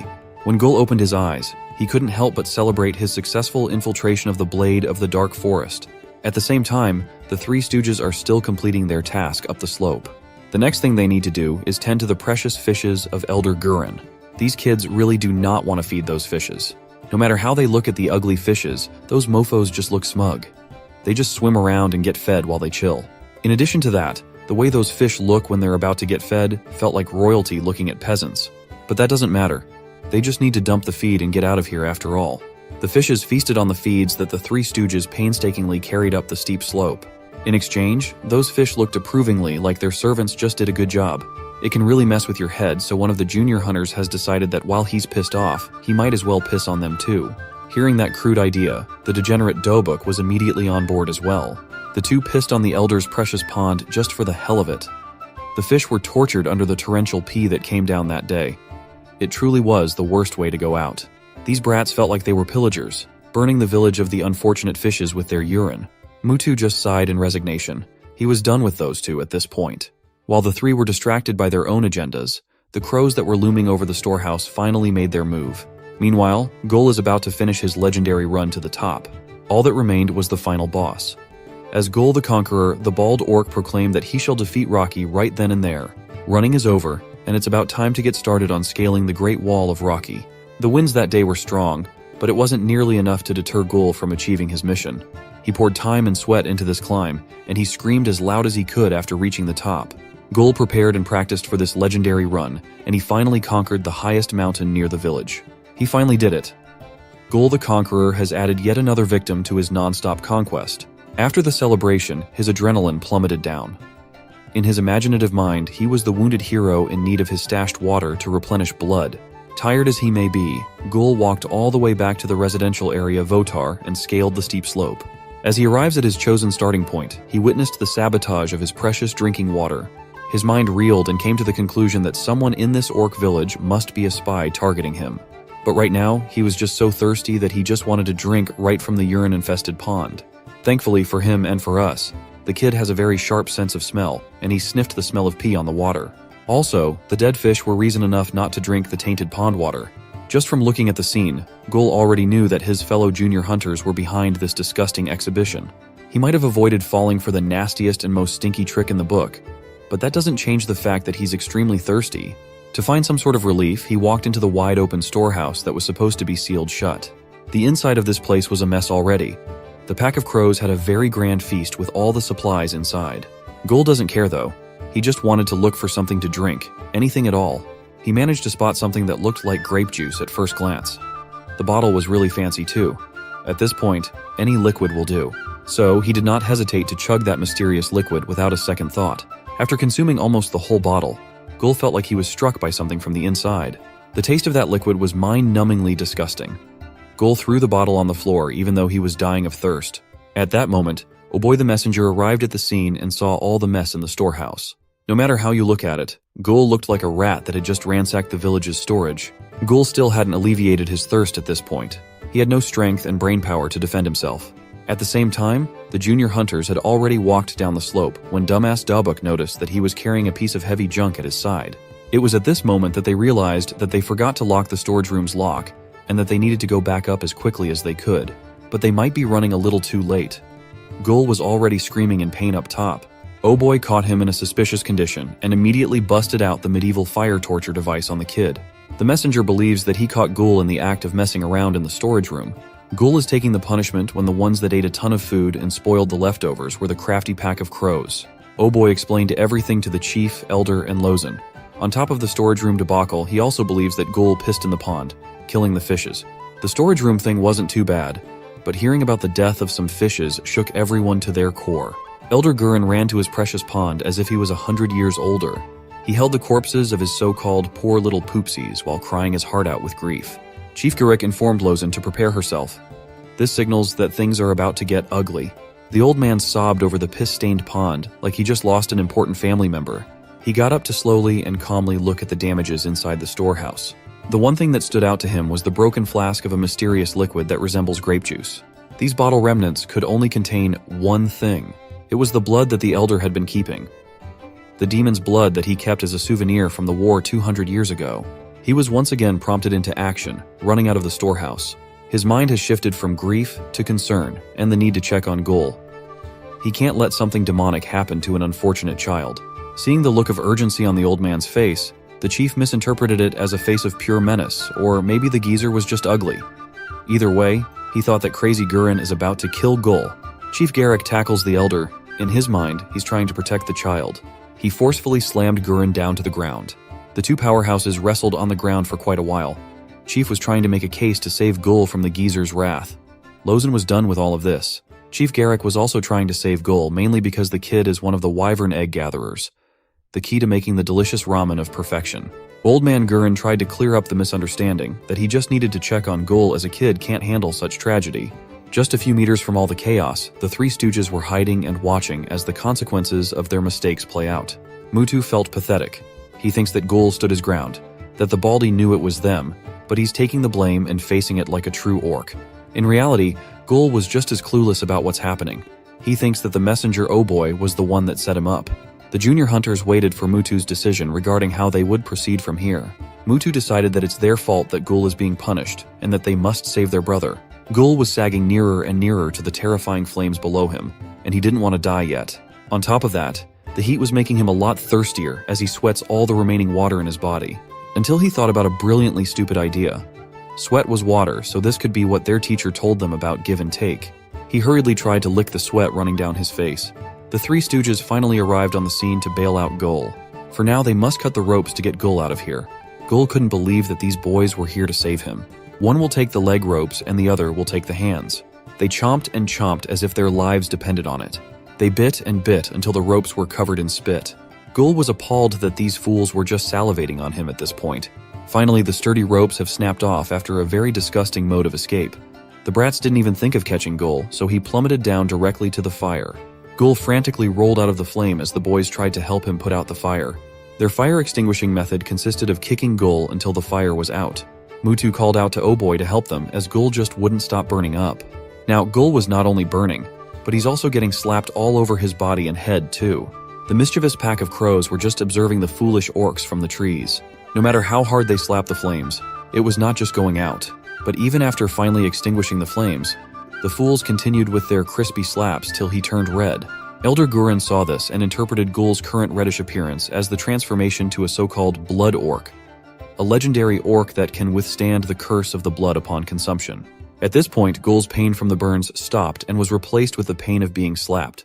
He finally had enough and screamed at everyone. He's burning, he's thirsting, and he's getting a slapping. Talk about torture. To deal with the situation at hand, he might as well drop his secret weapon, the fart to end all farts. A fart that was so powerful, it blew away every orc in the vicinity without mercy. The smell and impact of the fart even reached the tree nearby. On that tree were the playful pack of crows. The birds were not able to stomach the smell of toxic waste that Gul was holding in. And that is the story of how Gul mistakenly drank the blood that will change his life forever. Now let's come back to the present day. Gul and Ran have officially started their journey, and they have quite a long way to go from here on out. They are currently in the dense rock forest. Judging from the maps, it has a very fitting name. Booba's village really is in the midst of a secluded thick forest. Ran just lucked out while he was being chased by demons. Since Gul knows the woods, he can help Ran with the area. They can avoid any potential danger when they pool their knowledge. Gul was extremely confident with his memorization. He insisted that they didn't even need the map from this point. That's because there's a better map inside his allegedly smart head. He then ran up to a random direction, calling Ran to follow him. Since the kid sounds confident enough, Ran just played along. Gul exhibited his immaculate speed again. Ran was easily keeping up thanks to his assassin training, but Gul is just a normal young orc, and he's covering massive distances with a confident grin.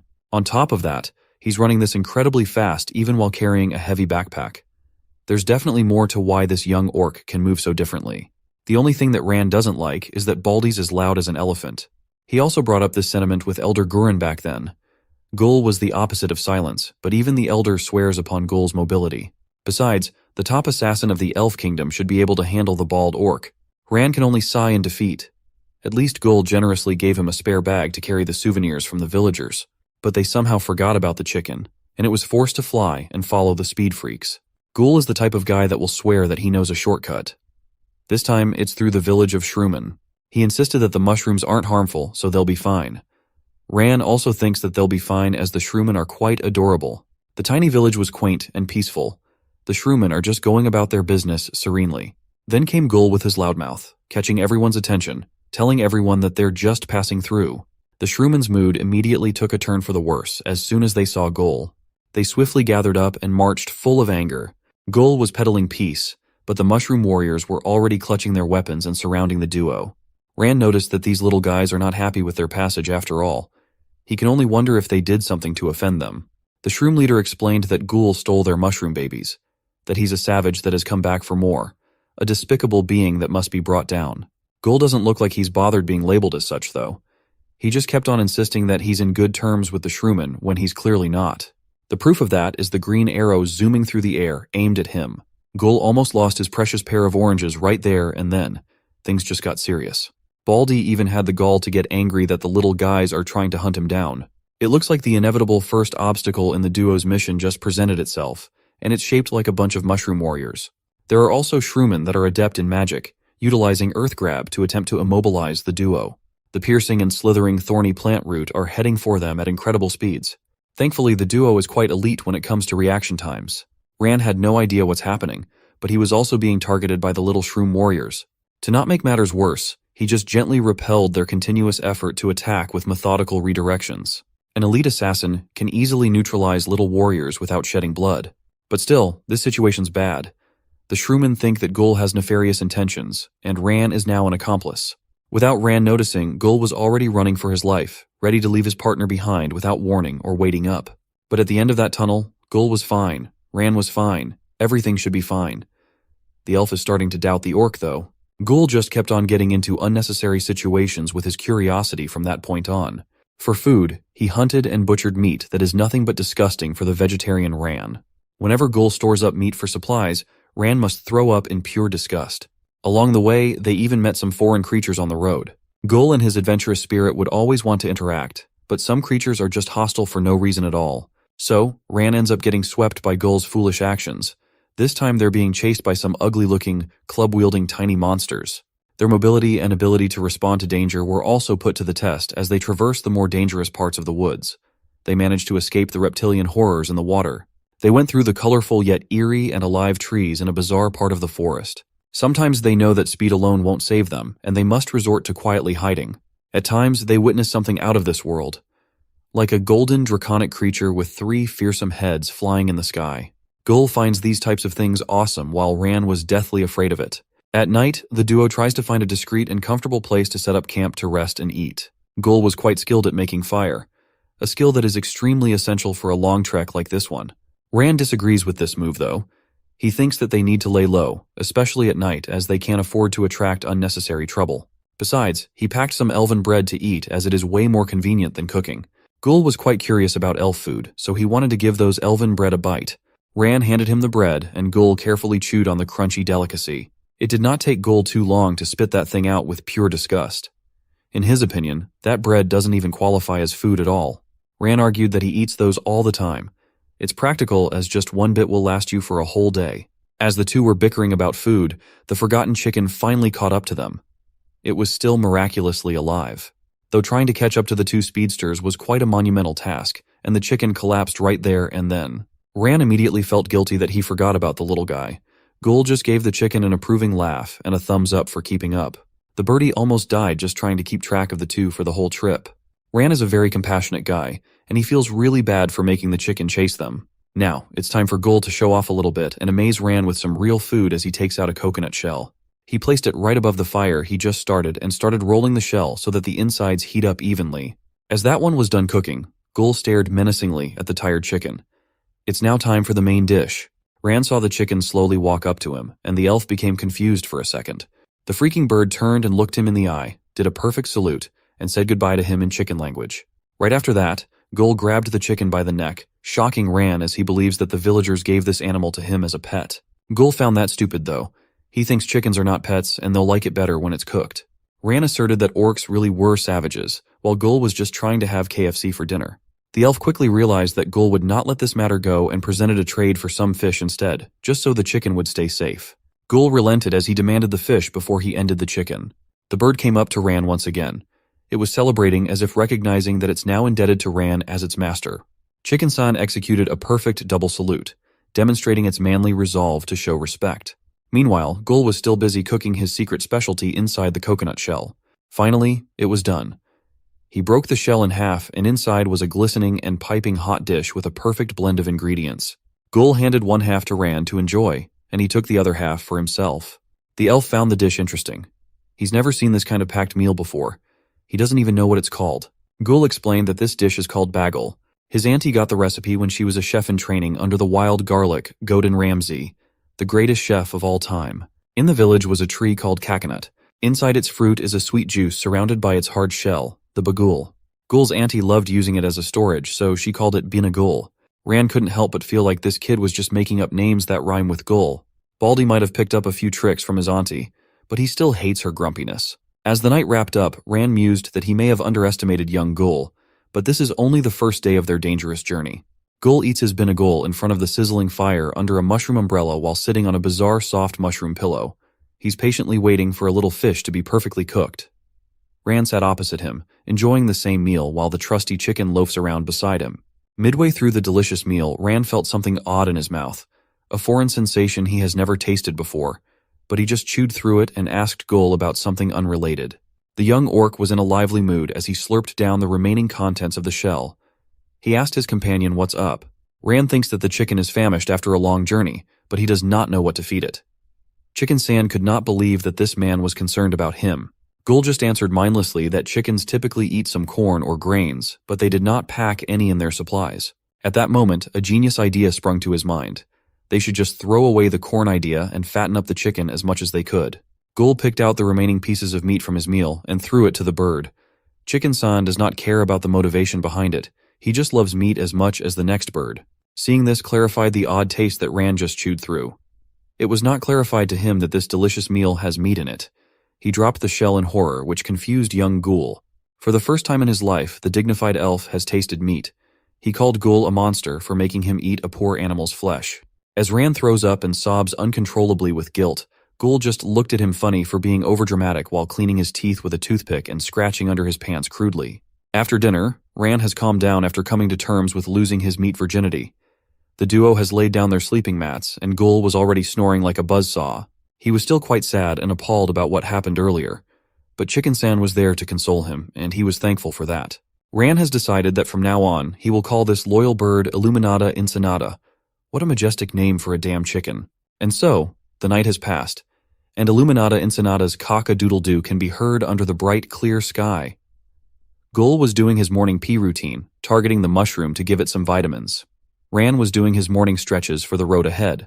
Suddenly, the duo was surprised at a seemingly stronger and more intimidating sound coming from the direction where Illuminata Incinata was supposed to be. What they laid eyes upon was something truly weird. The pudgy chicken feet have turned into thick and predator-like sharp talons. The damn chicken is now sporting a mohawk like a rock star. Its body has undergone some heavy transformations too. It has become beefier all around. Illuminata Incinata has undergone a very drastic and noticeable growth in the span of a single night, yet it retained those innocent eyes and somewhat cute face. The duo jumped in fright after seeing the evolution of that tiny chicken that followed them with all its strength up until this point in their journey. Ran came up to his chicken and praised Illuminata Incinata for becoming something amazing in a short period of time. Gul was not aware that Ran gave the bird an unpronounceable name. He thinks that Ran gives shitty food and shitty names, so he was not going to acknowledge the ridiculous name. Gul will just call the bird Lomi. That way, it will sound and look a lot more delicious. Enough about that. They need to get going as they have a long way to go for this mission. Gul wanted to see how fast Lomi can go, though. He wants to see if the bird can keep up the pace. The chicken is not a chicken, though. It bravely lined up against Gul, preparing for a race. Ran found it weird that this kid wanted to have a competition with a bird. As soon as Gul shouted the mark to start the race, the two competitors took off as fast as they could. Ran had no choice but to join in on the insanity. Right now, Gul is leading by a small margin with the dark elf and chicken hot on his heels. The young orc was not going to let anyone steal his spotlight, though. He kicked the gear up to another level and left the other two in his dust. This ridiculous race continued until they finally reached one of the important parts of the expedition, the Deadly Wyvern's Mountain. For Gul, this marks a significant milestone. This point is the farthest he has been from the village. Any further from here would start his real adventure. So, he was not going to let the chance go to pick up some wyvern's eggs while they are already here. Ran was opposed to the idea as they urgently need to go straight to the Elf Kingdom, and they do not have enough time to spare. The young orc refuses to listen to reason, as always. He just gave Ran a smug look and told him to chill out. Gul was already thinking about having wyvern's egg for dinner tonight. It's going to be a feast that only him would enjoy. Ran kept on trying so desperately to just make the kid eat some nutritious elven bread if instead. He generously took one out of his bag and wrapped it up neatly and offered it to Gul. Instead of just eating the damn elven bread, the unruly Gul karate chopped the pastry out of Rand's hand with pure disgust. He's intent on getting some wyvern's eggs. The Dark Elf's assassination tendencies almost slipped out, but held his frustrations back. He's been constantly reminded that he's cut out of his work dealing with the young orc. Wyvern Mountain's peak is one of the highest in the area. The air current near the top is extremely strong and dangerous. Right now, the one orc, one elf, and one chicken party are trying to scale the treacherous peak. They are fighting against some serious elements from blowing them down to their deaths. Every step for footing and every rock they reach for support could be their last. Rand was being forced to do something he did not want to do once again. On top of the mountain peak were a number of fully grown wyverns patrolling the skies and protecting their nest from pesky invaders like Gul. Despite the fearsome threat looming from above, the young orc had his eyes on the prize. All he can see were those delicious eggs in front of him. The wyverns are patrolling the skies precisely for these eggs. They are essentially protecting their young from predators. The size of one adult wyvern alone would be gigantic when compared to the size of our unlikely trio party. Once the first patrol flew by and the coast was clear, Gul wanted to go in and take his chance. His scary auntie always orders him to snag wyvern's eggs for special occasions in the village, or if the chief wants his special ramen. At this point, this is just like grabbing an egg from a chicken's barn for him. Rand has resigned his disagreement and just asked the young orc to do his thing and be quick about it. They are burning precious mission time. To do this, Gul needs Rand to take the Guliman backpack and hide in the bush with Lomi. He's eager to show off what he's capable of. The first step to his surefire egg-snatching method was to find an inconspicuous bush and modify it just a little bit. He has done this multiple times and has become some kind of master in fashioning a bush to a specialized headdress disguise. Even Ran, an exemplary assassin, could not help but admit that Gul is unexpectedly astonishing when it comes to improvised camouflage. Gul's next step was to slowly creep up into the nest under the watchful eyes of the patrolling wyverns. From above, he just looks like a normal bush in a random spot. When it looks like the wyvern guard was making moves and eyeing the eggs, Gul just expertly employs his motionless camouflaging technique. And it seems like it's extremely effective against the stupid wyverns. It was just continuing its survey of the area without noticing anything weird or out of place. This orc has been doing this since he was young as hell and has cultivated his Gul camouflage up to level 100. Deceiving these overgrown predators has become a job for Gul, and he's gotten really good at it. In his eyes, although these wyverns are closer to dragons in blood, they are really just stupid birds that cannot see when they are being robbed. He continued creeping up to the nest until the delicious eggs were already at arm's length from him. Ran and Lomi were anxiously watching and hiding from the bushes as the young orc might really pull off an impressive egg heist. That was until a silhouette of a body started falling from the sky. It crashed directly in front of the bush where Ran was hiding, and it crashed very loudly. What he saw was the mutilated and lifeless body of some creature wearing combat armor. But those protective gear were heavily mangled. Ran identified the body as the remains of a goblin, and in this elevation, there should not be goblins roaming around. This development has alerted his senses. He started hearing something odd coming from nearby. The dark elf jumped off to the side and prepared to deal with the situation with utmost seriousness. They are on a mission of utmost importance after all. He repositioned towards a cliff where the sight below was surprising to say the least. There was an insane-looking battalion of goblins engaged in an all-out force combat. As far as Rand knows, these are wyvern-hunting goblins, and they are nothing but bad news. Especially now.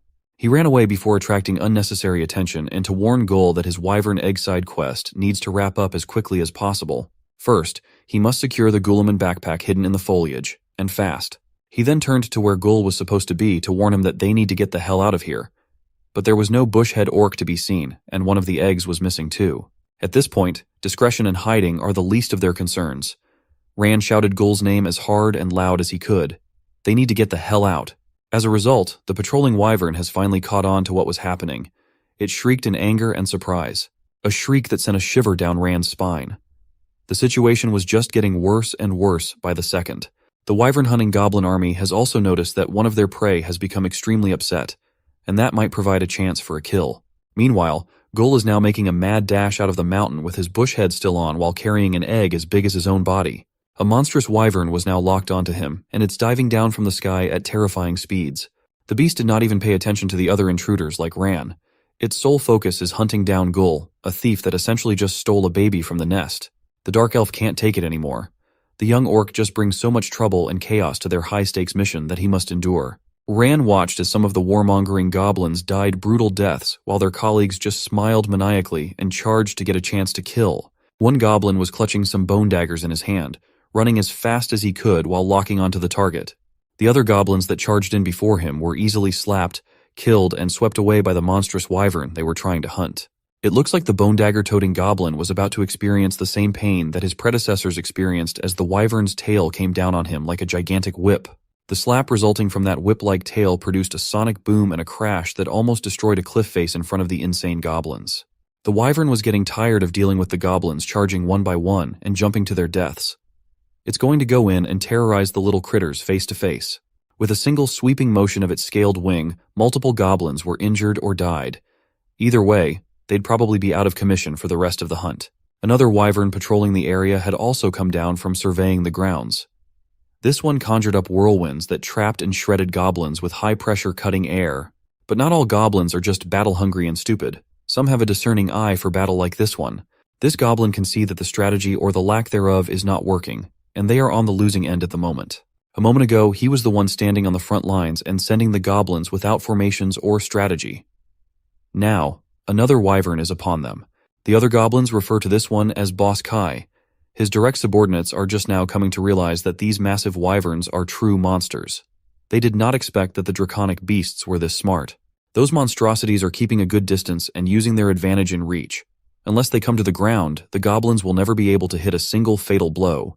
That might be true, but Boss Key is not one to play around. No matter what happens, he will make sure that his goblin army won't be leaving empty-handed today. Ran hurriedly ran towards his chicken Lomi to inform it that they must urgently leave as Gul has gone ahead without them. So, the dark elf was delegated to strapping up the backpack and running with the supplies, even though it was supposed to be Gul's job. As the bird sits on top of his head, treating him like a workhorse, he could not help but feel like his supposed teammates are just burdens. Another thing that he did not consider was that the backpack that Gul has been carrying so effortlessly to the point of still outspeeding was way too heavy for a normal one. While Ran was struggling with the bag, we turn our attention to the steep slopes of the Wyvern Mountain.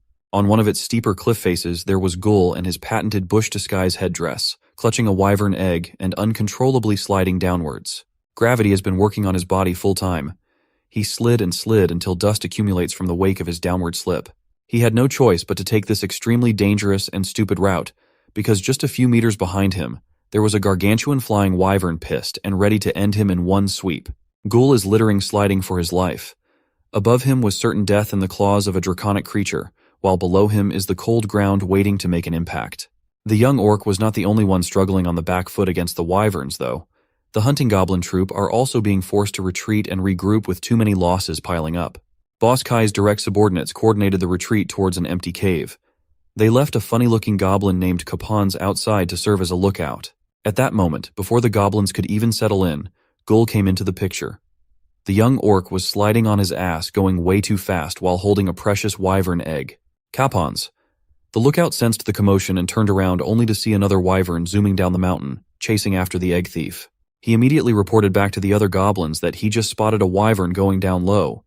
This was the chance that the battalion has been looking for. Boss Kai and his direct subordinates were trying to recuperate their strength, but this piece of news was way too juicy not to pay attention to.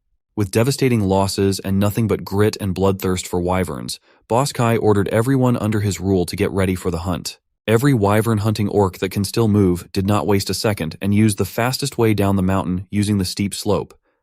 They only need one target to exterminate and would allow them to evolve into hobgoblins. Right now is the prime time to make that dream come true. It seems like something was distracting the wyvern below, but they can't see what or who that is. Nevertheless, this is the golden chance to attack. After a few moments, the wyvern had finally managed to catch up to Gul's awkward and painful sliding speed. It gave the poor young orc a slap with one of its wings. Gul was pushed off the slope's surface and right into another good old crash to the ground. He tends to fall off high places in this series. The injury, or the pain that he felt through the fall, was not a big deal for his sturdy body. The bigger loss was the cracking destruction of the wyvern egg as it absorbs the impact of a rock collision. Gul was completely covered with the wyvern egg yolk, shell, and goo. He passed out colored in a pale yellow shade while still wearing his bush head dress. Gang Boss Goblin. Boss Key relayed down the orders to close in on the sides of the wyverns, effectively smothering it at all angles. McGarren the Fast Goblin and Ronson the Smart Goblin was two of the most reliable members of the gang, and they are fast on the uptake when it comes to executing the boss's orders. Likulta, the soprano goblin, and Creek the daredevil goblin, was on the wilder and crazier side of the spectrum. They are killers in combat with their spears, though. Capons, the idiot goblin, was the one flopping and stumbling down. Seeing the wyvern slow its descent, it's about time for the gang to spread out and take advantage of their superior numbers.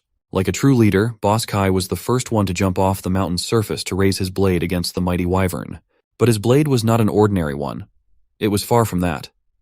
He wants to give the draconic beast a taste of his urine-intoxicated blade for added damage and humiliation points. The creature's tough scales were no match against the momentum that the boss goblin has been carrying all the way from above. It was a clean stab right near the tough spine. To amplify the damage even more, Boss Kai forcefully slashed the wyvern's body until he made a massive and decently deep wound right into one of its wings. The oversized bird was so focused on punishing Gull the egg thief that it did not notice the threat looming from above. It just shrieked in surprise and pain after getting cut down by the goblin. It lost control of its body for a moment, resulting in a crash that essentially removed the advantage of flight. This was the goblin's aim all along: take the monster down to their level, the ground level. Boss Kai has successfully rendered the beast's wings useless after that slash. Now they could finally stand a chance for once. Magarin was tasked to block its path from all angles. They cannot afford to let this one lucky wyvern escape at any cost. Considering that Magarin was the fastest out of the bunch, it should not be too hard for him to block off any paths of escape quickly. As expected of the fastest, he got into an optimal spot as fast as one could. He was very pleased with himself. He was prepared to defend the escape path with his trusty sword. But now that he was the only one that has gotten extremely close to the wyvern's range, the sight and scale of the monster was a little too much to swallow. He frightenedly called out to Boss Kai. What he saw scared him to the bones. The wyvern was not even trying to escape after getting its wings clipped. There was no need to secure the escape paths at all. The fearsome beast intends to fight back, and by the ominous look in its deep draconic eyes, it looks like it will go all out. It will surely be a life-or-death struggle. Of course, Boss Kai can see and feel that intensity. It's just that he was too unhinged, and they have come so close to hunting down such a powerful prey. So, Magarin was ordered not to defend the path anymore. The fastest goblin's directive is to immobilize the wyvern in any way, shape, and form. His first swift immobilization slice was right on the money. It left a nasty gash on one of the wyvern's feet. It was a beautiful attack considering the size disparity. Magarin has done his job beautifully, really busted up the hunt open. He yelled at everyone to go all at once. The poor wyvern barely had the chance to feel the pain in its feet when it sensed that a gang of crazy goblins are about to descend at full power. It turned its massive body around to properly face the goblin gang, but the little critters did not even flinch, nor did they consider getting crushed. They just wanted to inflict pain. The wyvern's first instinct was to use its powerful tail to sweep the incoming battalion all at once. It's a powerful attack that usually works against enemies using strength in numbers. It even conjured up those shredding whirlwinds of sharp air, but the goblins have seemingly gained wings with how far up all of them have jumped. They were so resourceful that they were using one another as platforms in the middle of the air. One goblin woman who lost one eye fighting the wyverns up above was now clutching her spear, heading directly for a particular target. She intends to take the phrase "an eye for an eye" literally. She's coming from the side where Boss Kai rendered one of the wings wounded, but the wyvern was still capable of making a sharp whirlwind to defend a direct attack. But even with the defensive threat of multiple whirlwinds around, the goblin girl was able to think quickly, chucking the spear out and yelling some made-up technique called blindation throw. And it was a success. It took out one of the wyvern's eyes brutally. As blood spurted out from the vulnerable spot, the creature shrieked in pain once again. Seeing the success of the goblin girl, Creek the daredevil wanted to do the same thing, this time using Capons as a boost midair. Capons was inspired with the blindation throw and wanted to shout an on-the-spot technique too. With Capon's limited brain power, he naturally messed up the simple task of boosting a fellow warrior. They just fumbled another opportunity to deal some damage. That also led to the two goblins falling to the ground. That's what you get when you try to get fancy with it. Creek was furious. He smacked Cap on the idiot's bum in frustration for boosting them down instead of up.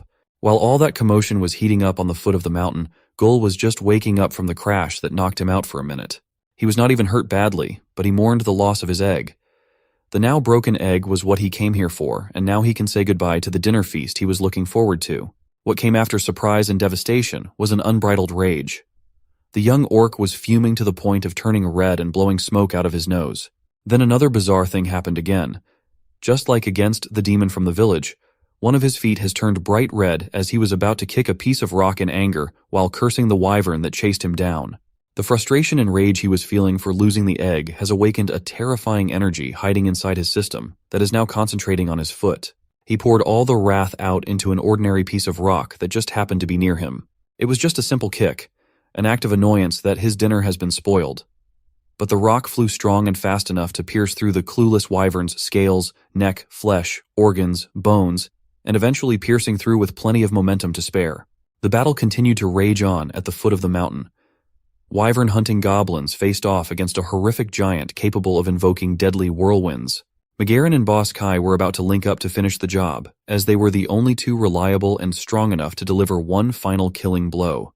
The two formidable goblins jumped as high as they could with perfect coordination and synchronicity. It seemed they had found the perfect formula to deal with monsters larger than themselves, using each other's bodies as boosters for a more powerful attack. This time, it was the so-called Boostar McGarren, using Boss Key as the main attacker with his piss-covered toxic blade. The wyvern was bleeding out from multiple serious injuries, having nothing left in the tank to defend against the aggressive Boss Kai. Right at that second, when Boss Key was about to land the supposed killing blow, Ghoul was in the midst of his tantrums, cursing the wyvern and the heavens for ruining his dinner. The boss goblin was up in the air, giving it his all while Ghoul was down on the ground, manifesting some otherworldly power in his foot. Until finally, the foot made contact with an ordinary piece of rock. It flew at supersonic speeds like a zooming bullet. Ghoul had no idea that there was a whole war going on while he was unconscious. The rock pierced through the wyvern's neck right before Boss Key's final attack. For the boss, this kill was the representation and proof of the goblin race's formidable strength. Boss Kai landed like a superhero with his cape-like belt, wearing a grim expression as the gigantic body of the wyvern fell loudly behind. With this kill, he proclaimed himself as the Goblin, the champion. The boss was way too focused on his own attack to notice, but one goblin saw something odd. Right before the final blow, he saw what looked like a meteor hitting the wyvern. But those concerns were drowned out by everyone else's celebration. The rest of the gang celebrated Boss Kai's victory, certain that their leader was about to become a hot damn hobgoblin. They were proud of their smart and dirty boss. The guy was in a jolly mood after that big win. He turned to his people and thanked everyone, saying this wouldn't have been possible without their help, so it called for a celebration. The situation lightened up, and one of the goblins found Ghoul, mistaking him for another goblin that acted as bait to take the wyvern to the ground. He was more offended for getting called a bait instead of being mistaken for a goblin. With the wyvern egg coloring his entire body, he really looked like a deformed goblin. Ghoul was also the type to get along with everyone, so he said what's up. He might have looked funny, but the other goblins still cheered for him. Boss Kai even thanked him for making the whole hunt possible. Ghoul was proud to say that he's been in the business of dealing with wyverns for 12 years now. He loved all the praise and cheers. When asked what his name was, he proudly announced that he's Ghoul. In old fairy language, Ghoul meant goblin, so this led to some confusing conversation between Boss Key and him. Eventually, Boss Kai just gave up thinking that Ghoul was stupid. That was not an issue, though. He even gave Ghoul a new name, Mars. That only confused the young orc even further. After the hunt, the gang liked to perform something called Suptown Punk as a celebration. It was a rendition of a very popular human song that you probably know. But now, it's performed by the goblins, featuring Ghoul. The gang sang and danced without a care in the world. And Ghoul had somehow joined the goblins on their journey to bring back the wyvern's corpse to their home somewhere. More on that later. For now, let's zoom out and take a look at a peaceful farming village inhabited by humans called Lithal Village. It was filled with greenery, and the crops were blooming nicely. A beautiful woman was walking around the village, clutching her basket. For her, a beautiful morning like this meant a wonderful day. She was extremely sociable, the type of girl that knew everyone and was known by everyone. Her name was Reika, and the old man tending to the soil was Mr. Bates. It looked like Reika was on her way to fetch some freshly baked bread from the local bakery. She was a regular customer at this stand. Even the curly-haired baker already knew that she ordered the same old, delicious bread every morning. When asked where she was off to after this, she answered that she'd stop by the shop for spices. Her father went off to hunt some meat, so it would be a perfect day for spices. Reika cheerfully walked through the village, taking in the sights and passing by the congregating villagers. While on the way to pick up some spices, she noticed something odd happening along the trail. There were some men playing some sort of board game. By the looks of it, the old man had been constantly losing against the boisterous red-haired opponent. Reika's calm and peaceful smile quickly turned into a menacing grin at the sight of this commotion. The next thing you know, it's now a beautiful and delicate hand that is moving the board game pieces. Reika had paused her spice errands to play some rounds. And in this board, she definitely gave off a different aura. She wasn't the girl next door, she was an executioner. After winning the game by a landslide, her calm demeanor had come back. but her tongue was sharp when it came to talking trash. These poor lads were nothing to her when it came to the board. The bystanders watching the match looked like they were already sick of watching her bully opponents. The old man that was losing earlier thought that Rika really was special. After a few easy games, she took her shopping basket and walked off from the playing corner like it was nothing. Playtime was over, and now came picking up the right spices for the meat. It wasn't too hard of a choice since all the ingredients in the village were very fresh. Today was very lucky too. Rika's favorite chili happened to be available when she arrived. She firmly believed that this type of red chili was what made the meat so charming. But it was the store's policy that she couldn't get a taste until she bought sacks of 3 first. On the horizon of the peaceful Little village, there seemed to be trouble brewing. Some sinister figures were making their way to the quaint little place, and they did not look like they had noble intentions. They were fast and equipped with all kinds of sinister weapons. This was not some kind of impromptu rush. They looked like an organized force for an attack. No matter how you looked at it, these silhouettes were just oozing with the aura of bad news. They were well equipped, moving fast, and most importantly, there were a ton of them rushing in. When the light of the day hit their faces, the group was revealed to be a gang of older-looking goblins with their pale yellow skin and blue hair. Every single one of these uncanny-looking creatures looked uglier than the last.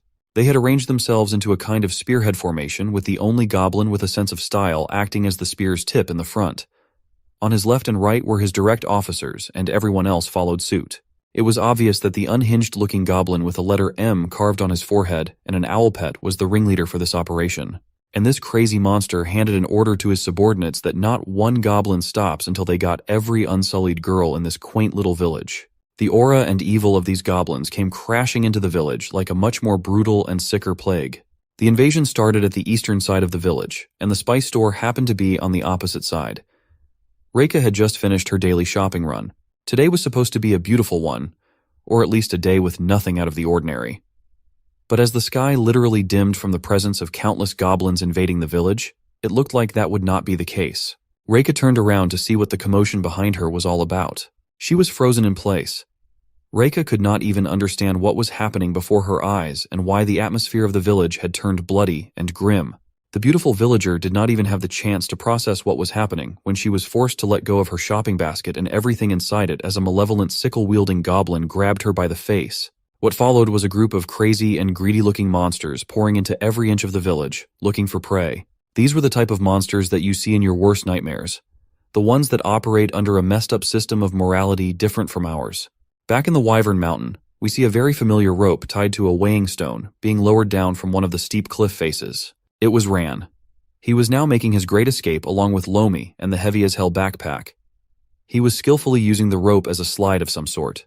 Even now, he can't believe that Gul brought and carried such a heavy bag on a supposed fast-paced mission. Improvising a new reliable string knot for the getaway down the mountain was not easy at all. Lomi was also a proponent that they should not have gone for the egg. Finally, Ran successfully escaped the deadly wyvern nest. With a thud, he was back on the ground. He expected to find Gul at the foot of the mountains, but it seems like it would never be that simple for the young orc. All Ran saw was the aftermath of the bloody wyvern hunt. He felt helpless. In his position, one can only just yell Gul's name in the air with frustration. Luckily, he had his buddy Lomi shout alongside him. Let's jump to a foreign and faraway land for a minute. Though a faraway sea would be more fitting.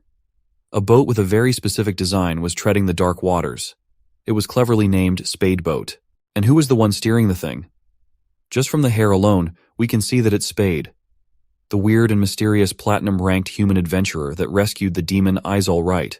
He tended to the vice-captain's wounds and wrapped him up like a mummy. Now it seems like he was heading somewhere extremely hard to reach. It has been a few days since his rescue, and this was the first time that Vice-Captain Izal has opened his eyes with a terrified gasp.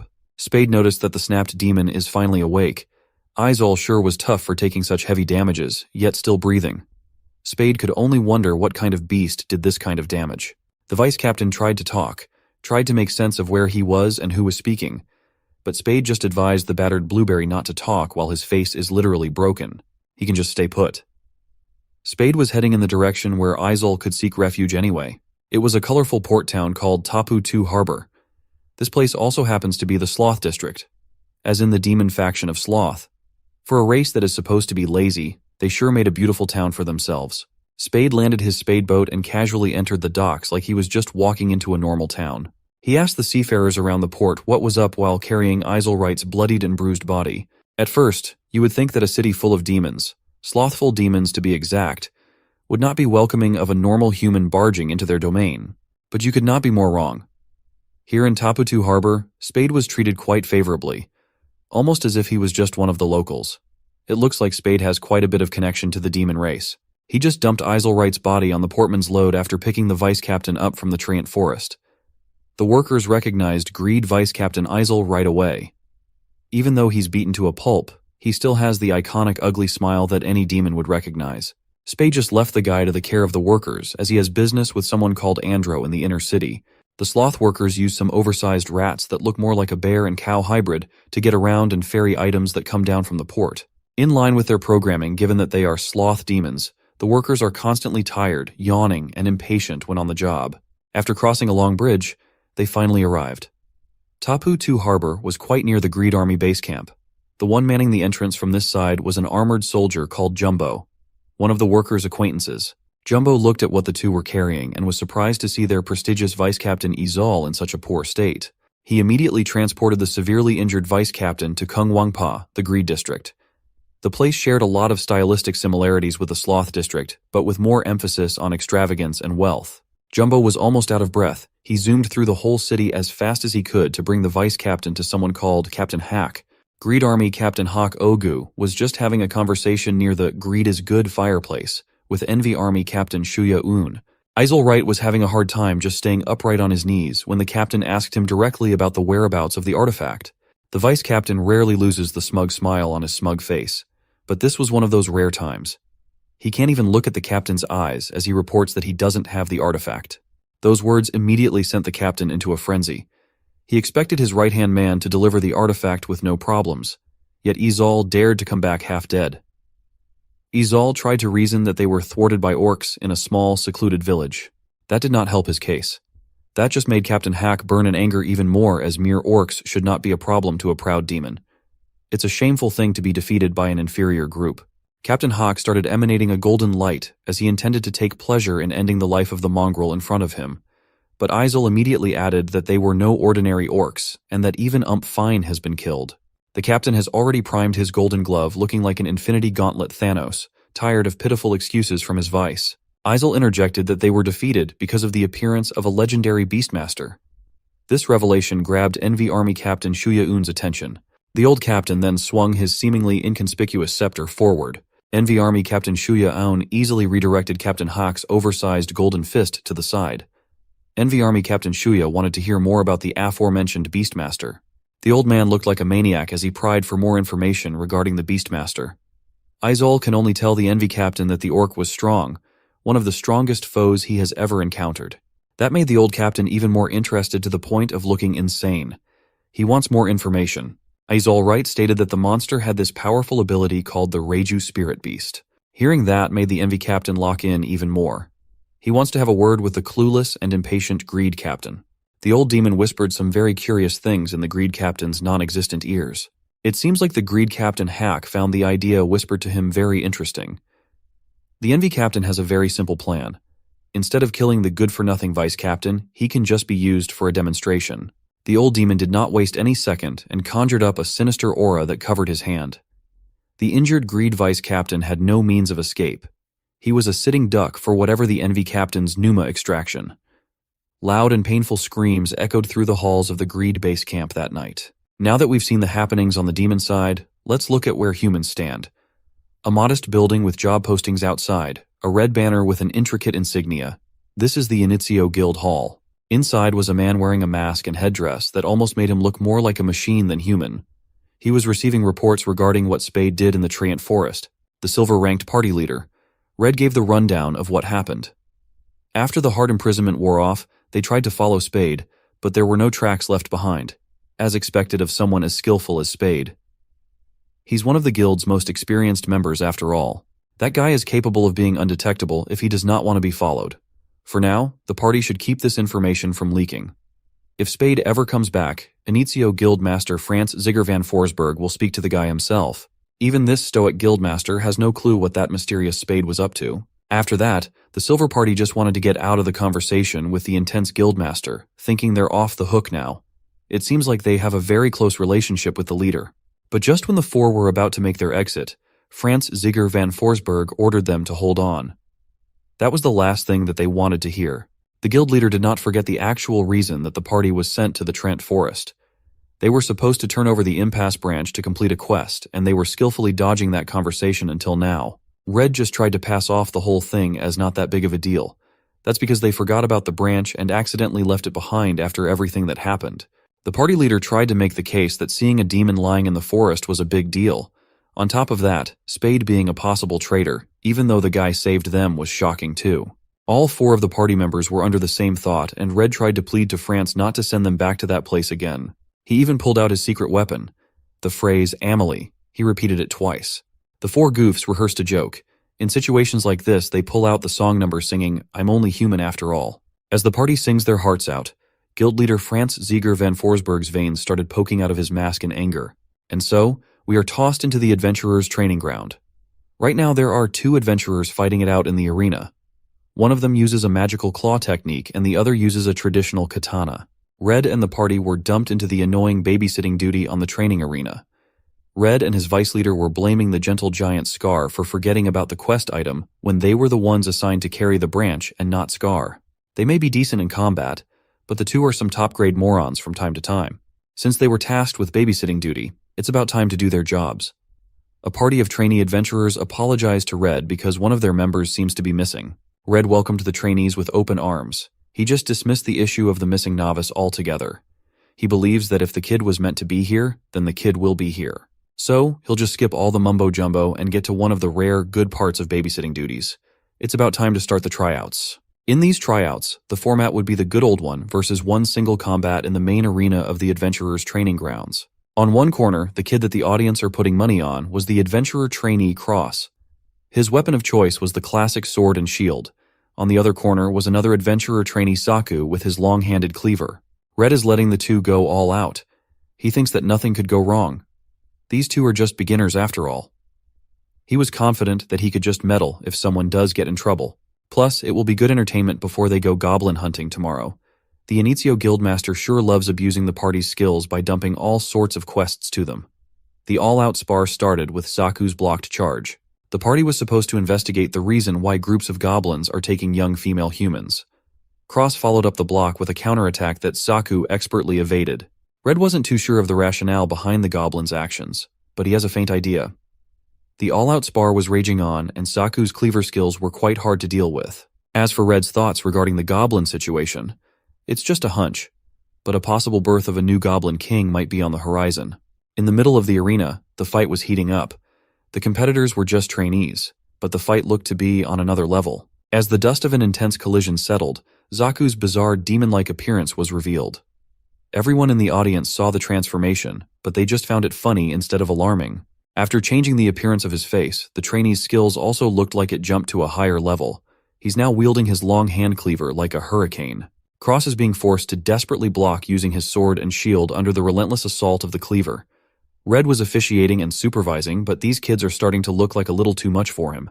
Shaku's ugly mug turned into an odd smile as he looked like he had just found a hole in Cross's persistent defense.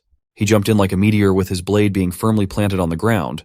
Cross was sent flying due to the sheer impact of the attack. It was not a direct hit, so Cross was able to regain his balance while clutching his blade and shield.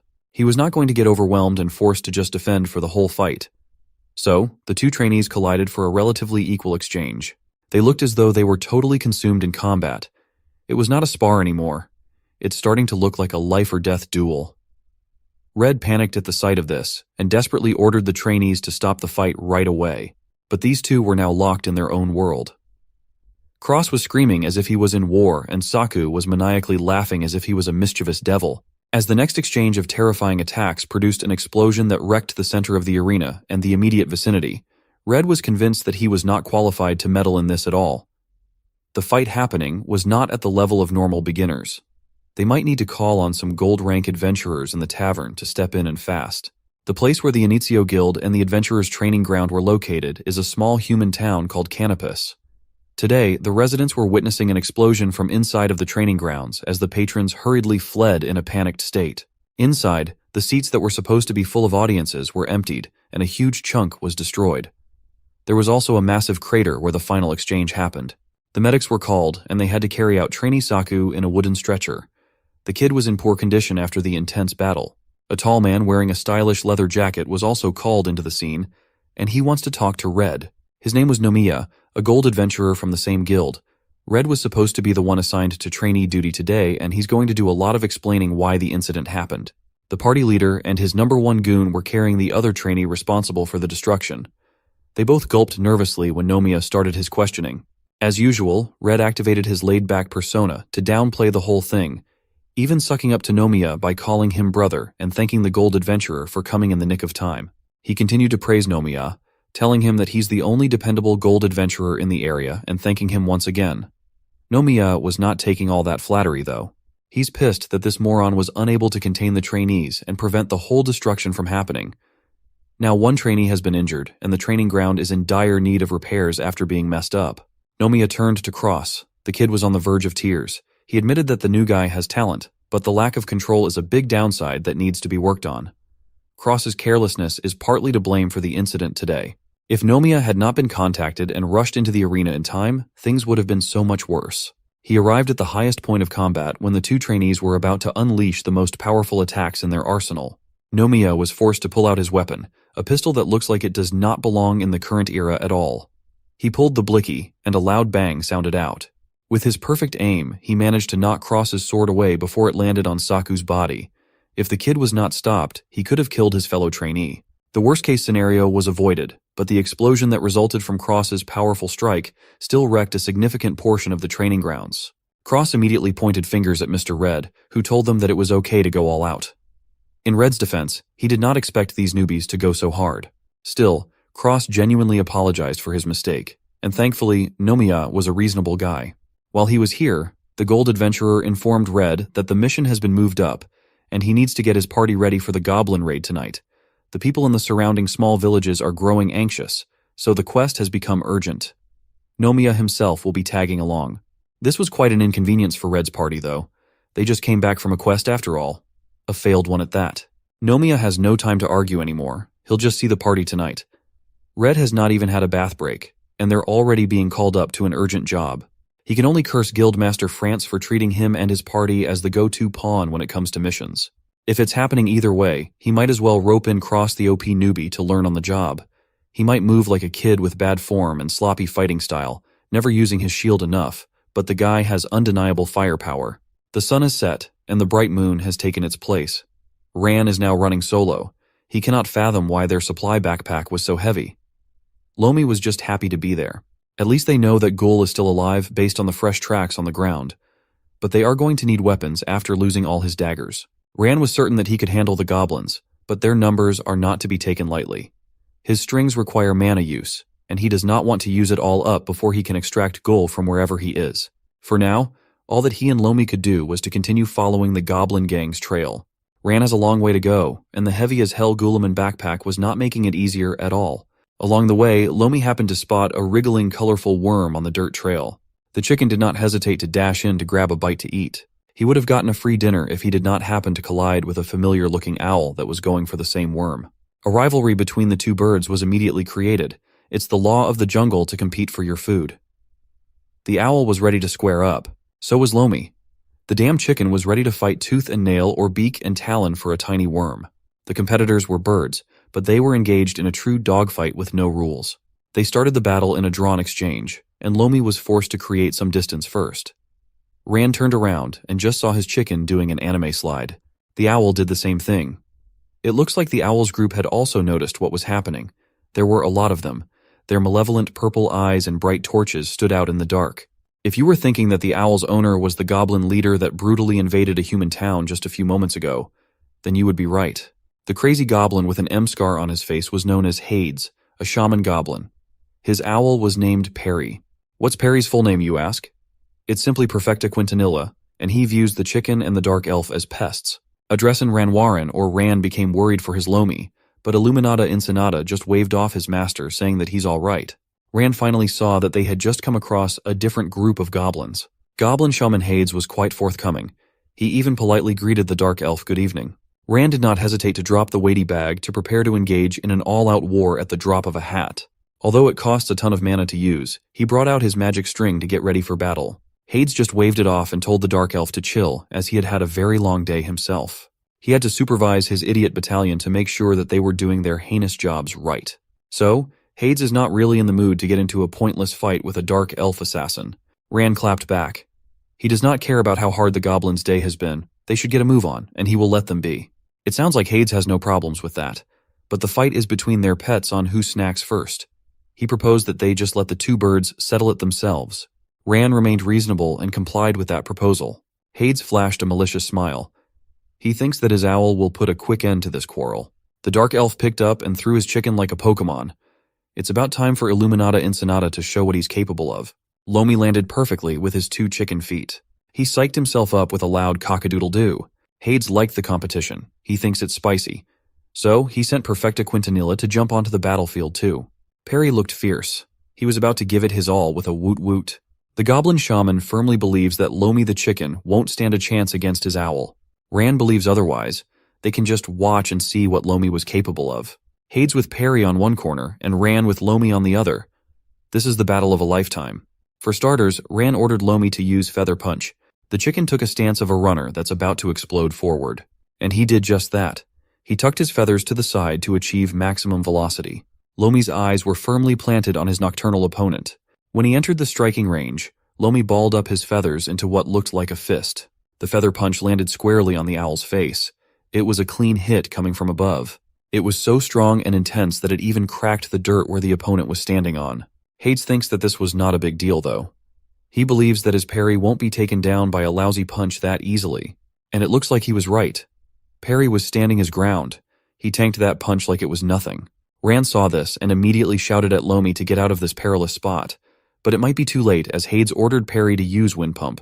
Lomi was now flapping his wings uncontrollably in the air. His punch landed cleanly, but it did little to no damage. In response, Perry unleashed tiny air vortexes, the fearsome Wind Pump. Lomi tried to dodge the towers of shredding winds as fast as a clumsy fat chicken could. But alas, his efforts were not enough, and a miniature whirlwind managed to land squarely on his body. The vortex lifted him up into the skies and exploded in a gust of wind at the highest point. In the next second, a dull thud can be heard. Rand's precious chicken, Illuminata Incinata, Lomi for short, has suffered a lot of damage from a critical strike. But Lomi has the heart of an underdog even though he's a chicken. He wants to fight through the pain and get back up. Even Hades and his goblin goons did not expect that the bird would hold on after that wind pump. If Lomi still wants to fight, Rand would be there to support and direct him. The next attack in their arsenal would be Feather Spin. Lomi leveraged one of his strengths, his speed that can even keep up with the fastest orc and a dark elf assassin. This time, he wants to make sure that he not only hits, but that he hits hard. Midway through the rush, he entered a sort of martial arts pose while suspended in the air. He was priming his next attack. He swept one of his wings upwards and multiple pieces of feathers flew over. This attack was not just a simple feather blaster. Lomi actually controlled the air around his opponent with the feathers circling around. Hades looked at this and became worried for his Perfecta. He knows what that pesky chicken was doing. He was trying to wear Perry down, and it's working. It looks like the feather spin was not a big deal after all. Perry managed to break free from the encirclement after a few moments. But that was the moment that the poor owl messed up. He took the bait and Rand hurriedly ordered Lomi to execute the real attack, Peck Blast. The chicken lifted his head and prepared the most powerful technique that he could muster. It was a long-ranged cross-slash that uses his sharp beak's energy as some sort of laser blaster. The Peck Blast was traveling extremely fast, and that was not all there is to it. The next part was for Lomi to match its speed and rush in with the blast itself. On top of the destructive power of the laser-like attack, there was also Lomi's incoming physical offensive. Perry was worn out after dealing with the troublesome feather spin. He was wide open for Lomi's ultimate. He knew that this was nothing like the feather punch that he easily ate with no trouble earlier. This was the real deal. The next thing you know, there was just a massive explosion that lit up the dark and damp dirt trail under the moonlight. But it looks like even Lomi's strongest attack was not enough. Perry the Owl was just too strong and more experienced. He just grabbed the weakness of the technique, Lomi's beak. Rand could not believe his eyes. They did everything right and timed everything perfectly. Hades just laughed his ass off. There was no need to worry about his pet after all. At this point, the only thing they needed to do was finish up the battle with Perry's signature wing bomb. While clutching the scared chicken's beak on one wing, Perry raised his other one in a menacing display of strength disparity. What came next was nothing fancy or complicated. Perry just bitch-slapped Lomi right across the face with as much strength as an owl could muster. No frills, just pure simplicity. A powerful slap that decided the winner of the long and intense battle. The dark elf cried out as his precious Lomi was sent flying without flapping his little wings. Now let's recap what Gul is up to right now. The young orc was accidentally adopted by the wyvern-hunting goblins after being drenched by wyvern egg yolk and looking like a goblin himself. Instead of feeling uneasy or scared, Gul blended right in. Boss Key and his gang love singing, dancing, and having fun. That's precisely what Gul was enjoying right now. Boss Key assured him that this was nothing at all. He should just wait until they get back into the lair where the real celebration happens. It's going to be a blast. Gul was in a festive mood, and it seemed like nothing would change that. Along the way, he started seeing bones cluttered around the trail. That did not faze him. Next come some dangerously sharp spikes littered all over the sides of the trail. That did not even look odd at all. After a few more minutes of walking, he noticed that there was blood all over the dead trees in the area. Still, Gul was having fun. He couldn't care less about the surroundings. But once they got really deep into the dark forest near the goblin lair, dead bodies that looked like they were freshly tortured were displayed out in the open. This one popped Gul's bubble. For some reason, one of Elder Guren's lessons came into his mind. The old man sternly warned them to never in their lives trust a goblin. They may be carefree and outgoing, but their ways are different. Deadly different. Tonight he regretted not listening to the Elder's teachings all those years ago. He was now surrounded by a gang of goblins, and they were heading for the lair. He thought of a way out, and the best he could think of was to excuse himself to take a piss. He wanted the gang to go on ahead while he goes back and finds a rock to piss on. Boss Key has taken quite a special interest in him. Boss Key just told him that he's speaking nonsense as goblins can just piss anywhere, even inside the lair. Gul took too long to realize what was happening. They have already arrived at the entrance and exit caves of Wurtia the goblin's lair. You can hear the music and festivities from outside with how loud it was. Boss Kai personally wanted to welcome Gul to Wurtia. Here they have the biggest, the loudest, and the craziest goblin party ever. Gul, with his limited intellect, is just now realizing that these guys are mistakenly thinking that he was a goblin like them. He gulped nervously and consoled himself that parties should not be too bad. Magrin the fast goblin has been staying observant the whole trip. He was the only one noticing and wondering why that goblin they picked up earlier was behaving weirdly. Boss Kai led Gul to enter the opening with the exit sign. The young orc was almost swept by the moment, but he insisted that a good goblin always enters the cave with the enter sign. In the back of his mind, Gul thinks that Boss Kai was planning something not good. From now on, he's going to practice what Gramps taught him. Never trust a goblin. But he also admits that entering through the exit could have been a little exciting. Magrin was still watching how the boss and the newbie were interacting, and his suspicions were getting bigger when the smart goblin Ronson called his attention. Ronson just wanted to ask his buddy, "What's the matter?" He then asked Magrin if he was thinking right now, and if he was, to stop doing so as that's bad for his health. Ronson insists that thinking about things is just for smart ones like himself, but just this once, he would gladly hear whatever deep thoughts Magrin is suffering from. Magrin thinks that Ronson does not look smart at all, but he seems trustworthy enough. First of all, not one of them has ever seen a goblin wearing an afro. For that, Ronson agrees. This Mars dude that the boss picked up and named was the first. They think he's one of a kind. Another thing to consider is that they've never seen another goblin that is not wearing black, skin-tight pants. Ronson is just now noticing that too. Meanwhile, Gul was already shivering in fear and tension as he overhears the other goblins analyzing him. Ronson counted to 9 and utilized the full potential of his tiny brain and goblin thinking power. After a few moments of deep thinking, he was convinced that Mars was 100% a goblin. When asked how, he answered that it was just mathematics, buddy. Luckily for Gul, the smartest goblin they have is dumb as rocks, and Magrin has dropped the matter altogether. He was so close to getting found out and suffering unspeakable consequences. Magrin was also quick to concede the thought because he was the one that saw Mars blasting the wyvern's throat before Boss Key hit the final blow. He respects Mars enough to think that he should be one of the candidates for the ceremony later. And so the goblin gang led by Boss Kai entered Wurtia. Gul had no choice but to follow for now, but in the future he wants to keep in mind to keep his distance from goblins. But that thought might change a little bit now that he's seeing the inside of a goblin lair.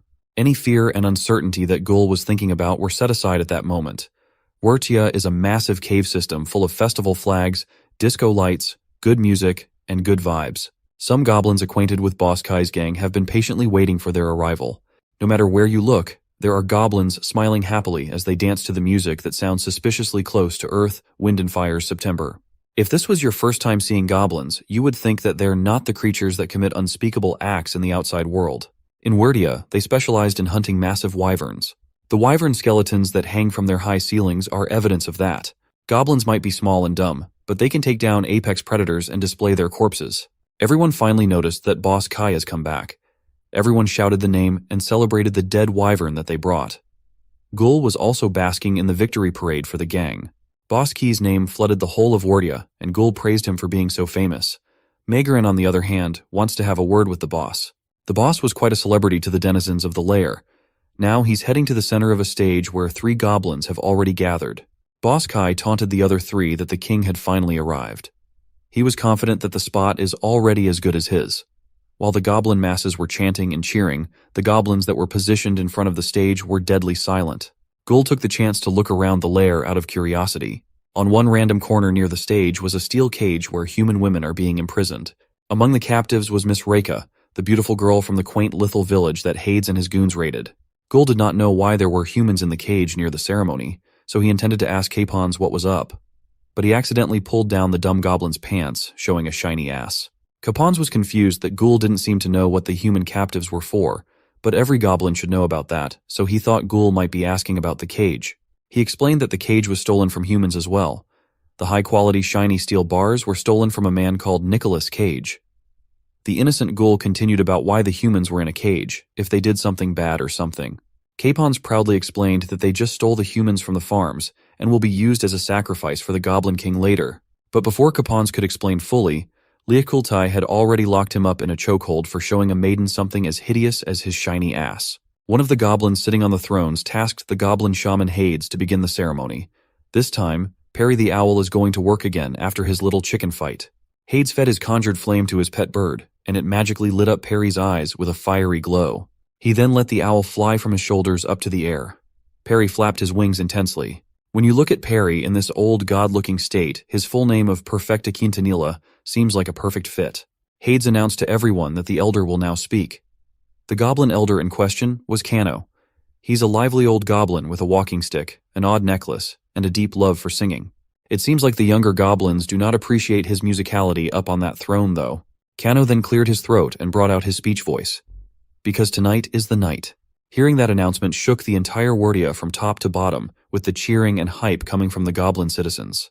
He continued that every 25 years, they celebrate the awakening of a new king, and now, the long wait for the new monarch is finally over. Tonight, Kano wants to present the 4 candidates to become the supreme leader of the goblins.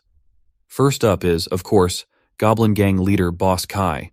Each one is a representative from the 4 gangs who have successfully hunted great and mighty wyverns. Next up was Gubat. Each one of them shall be awakened and blessed with the blood of unsullied human girls. But only one truly special representative will be crowned as the new king. Maybe it would be a queen, as Iathi was the 3rd candidate. There was also Gnubdik, a goblin gang leader with a weird taste when it comes to headdresses. Who will decide the next ruling king? The destiny of the candidates will. The ceremony was about to formally start, but Magarin the Fast wanted the elder to hold up and wait. Hades became furious that such a young and bold goblin would dare interrupt the elder in the middle of the ritual, but the elder wanted to hear what the young goblin had to say. This was not part of the plan or tradition, so Hades wanted to make sure if the elder was sure. Kano might seem like a jolly old man that just likes to sing, but when he called Hades Snow White, the elder looked terrifying. Magarin spoke up and interrupted the rites because he thinks that there is one other candidate that the elders must consider. Gul, with his pale yellow egg-covered body and bush head, was just picking his nose when he heard that there seemed to be a commotion happening up on the stage. He didn't know that his life was about to take a drastic turn again. Elder Kano wanted to give the young Magarin the chance to present his case for the addition of one more candidate for the awakening ceremony. Hades just wanted to get the ritual done as fast as possible, so he urged the fast goblin to speak now, or forever lose his tongue. The elder seemed magnanimous in hearing out the plea, but he is far from generous. Magarin did not mince his words. He believes that he must say what's on his mind. The fact that there's another goblin who gave a critical blow to the wyvern before it was slain by Boss Kai. Hearing that come out of his loyal subordinate's mouth was quite a shock to the boss. Elder Kano's curiosity was piqued, though. He wanted to know who this goblin that Magarin the Fast is talking about. He immediately pointed out Mars, also known as Gul. The young orc freaked out as he did not know what the hell was happening and why he was getting singled out for some ritual. Ghoul shook his head in denial. He kept on insisting that he was innocent and he did not kill some oversized bird, but the elder intends to see this through. He ordered Magarin to move his ass and bring the one called Mars up to the stage. As crazy as Boss Kai can be, he can be reasonable when it comes to his buddies. He has no complaints if Mars is added to the selected candidates. The other gang members are trying their best to push Mars forward. The young orc might not want to, but the goblin gang and especially Magarin was not listening to his pleas. The fast goblin urged Ghoul that this is a good thing as the ceremony will bring a great reward. Hearing the word reward made Ghoul's initial unwillingness to curiosity. If there really was a reward, then he might just hang around for it. Right now, there are 5 candidates for the ritual. Elder Kano tasked Hades with the progression of the ceremony. The shaman quickly followed through. He pointed upwards and gave the signal for the start of a new era in Wertia. A goblin drummer started beating on the drums with his bone sticks as hard and loud as he can. Soon came the other drummers playing with equal intensity and volume to drown out the sounds inside the goblin lair. Hades started the chant with a loud E-O. Every goblin was hyped and followed suit with the chanting. The shaman continued with a A-da-da-da-da-O. At this point, he sounds like he was speaking in tongues, but the audience was picking up the vibes. Tonight was a special night and every goblin in Wertia has been waiting for this. Hades was quite satisfied with the audience participation. Next came the proper cheer. Handalak, Khan, Darak, Sige, Uwah. At this point, it was starting to sound uncannily similar to a very popular band's concert. But in the midst of the cheers of the crowd, Gnubdik was the first one to feel a change coming. He felt his heart beat faster and stronger than usual. The same thing was happening to all the candidates for the ritual. Yes, even including Ghoul with his wyvern egg color and bush head. It was a very painful sensation that was creeping up from within their bodies. Gnubdik could not handle the intensity of the awakening and fainted on the spot. Iathi was faring a little bit better, but not by much. Gobat was not able to endure the pain either as he passes out in the background. Boss Kai was an exception, though. He was not in any unbearable pain. In fact, he looks like he was loving every second of it.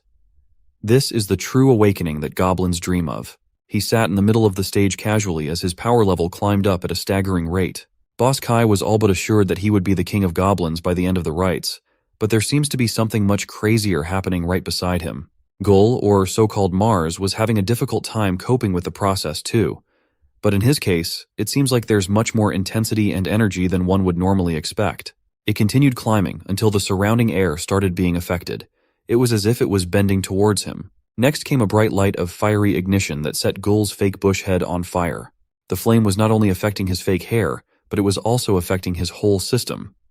It looked like blazing energy was trying to escape from his eyeballs. Ghoul looked like he was going Super Saiyan with the burning golden aura swallowing his entire being whole. As the concentration of energy reached its highest point, the awakening of the other candidates started looking like nothing but a tiny drop of power up while Ghoul was fully evolving. The wyvern egg matter in his skin started burning up and turning dark. The same goes for his fake bush head. Boss Kai watched it happen with shock and terror. All throughout his life, Boss Kai was certain that he would be the promised king of the goblins of Wertia. But seeing this random kid that he named Mars turn into a being that looked like the sun, those kingly notions were starting to waver. The pain and intensity of the awakening process started affecting Boss Kai after his will wavered just a little bit. Just like the other mediocre candidates, he started losing grip of his consciousness. He fainted while kneeling with his head hung low. He looked like a confident king being awakened earlier, but his glow was way too dim when compared to Ghoul's light. Hades the shaman did not expect that he would witness such a magnificent showing in this sacred ceremony. Not to this degree. The 3 elders were in the same boat. Elder Lee, who's been napping through the whole ritual, has opened his eyes to the dazzling display of power. Goblin Elder Gans, the last elder to be shown, started licking his lips in anticipation while his eyes were transfixed on Ghoul's transformation. The inner circle hobgoblin officers did not dare take their eyes off of the magnificence happening in front of them. Boss Key's goblin gang also peeled their eyes and senses open as they saw Mars's hair turn black, skin turn brown, and started emitting an appetizing smell, the smell of burnt eggs. Ronson the Smart stepped forward as if he was the only one that knows what's happening right now. He loudly blurted out that this was the birth of a super goblin. Boss Key's gang could not help but swell with pride as they watched Mars's energy go higher and higher. Even though they've only known the kid for a day, they still view him as a friend. Meanwhile, the young orc has already passed out just like his fellow candidates. When the awakening and the absorption of new energy concluded, the flame dissipated, and Ghoul was left to free fall from up high. Gnubdik, Yathe, Gobat, and Boss Kai, leaders of their respective newcomer goblin gangs, were knocked out cold alongside the young orc that they've mistaken for a fellow goblin. The nasty Elder Kano on their throne could not help but grin from ear to ear after seeing such promising results. Now that the exciting part is over, all the candidates are to be brought to a special chamber to recuperate. Everyone was anticipating their long-awaited meeting with the new king, and by the looks of how the ceremony went, there's a common unspoken consensus that Mars might be what they're looking for. While the newly awakened goblins are asleep, let's turn our attention towards Kasyan, the Envy District headquarters, an extravagant building sporting the architectural colors of the demon army. Inside was the decrepit Envy Army captain Shuya-un. He was looking at his hands that did some unspeakable things to the injured Isel right. He clenched the hand to a tight fist with a satisfied expression in his old mug. A creepy grin was painted on his old-ass lips. He laughed at how convenient gaining power was. Now that he's finished mulling over things, it's about time to go on a walk with his trusty scepter that doubles for a walking stick. The old creep called his two closest subordinates, Suri and Baron. They were already waiting for the captain outside the main quarters. Envy Captain has a very important agenda today, and there's no time to lose. But before that, one of his subordinates offered some water to the old man. The other one humbly asked the captain if he had fully recovered.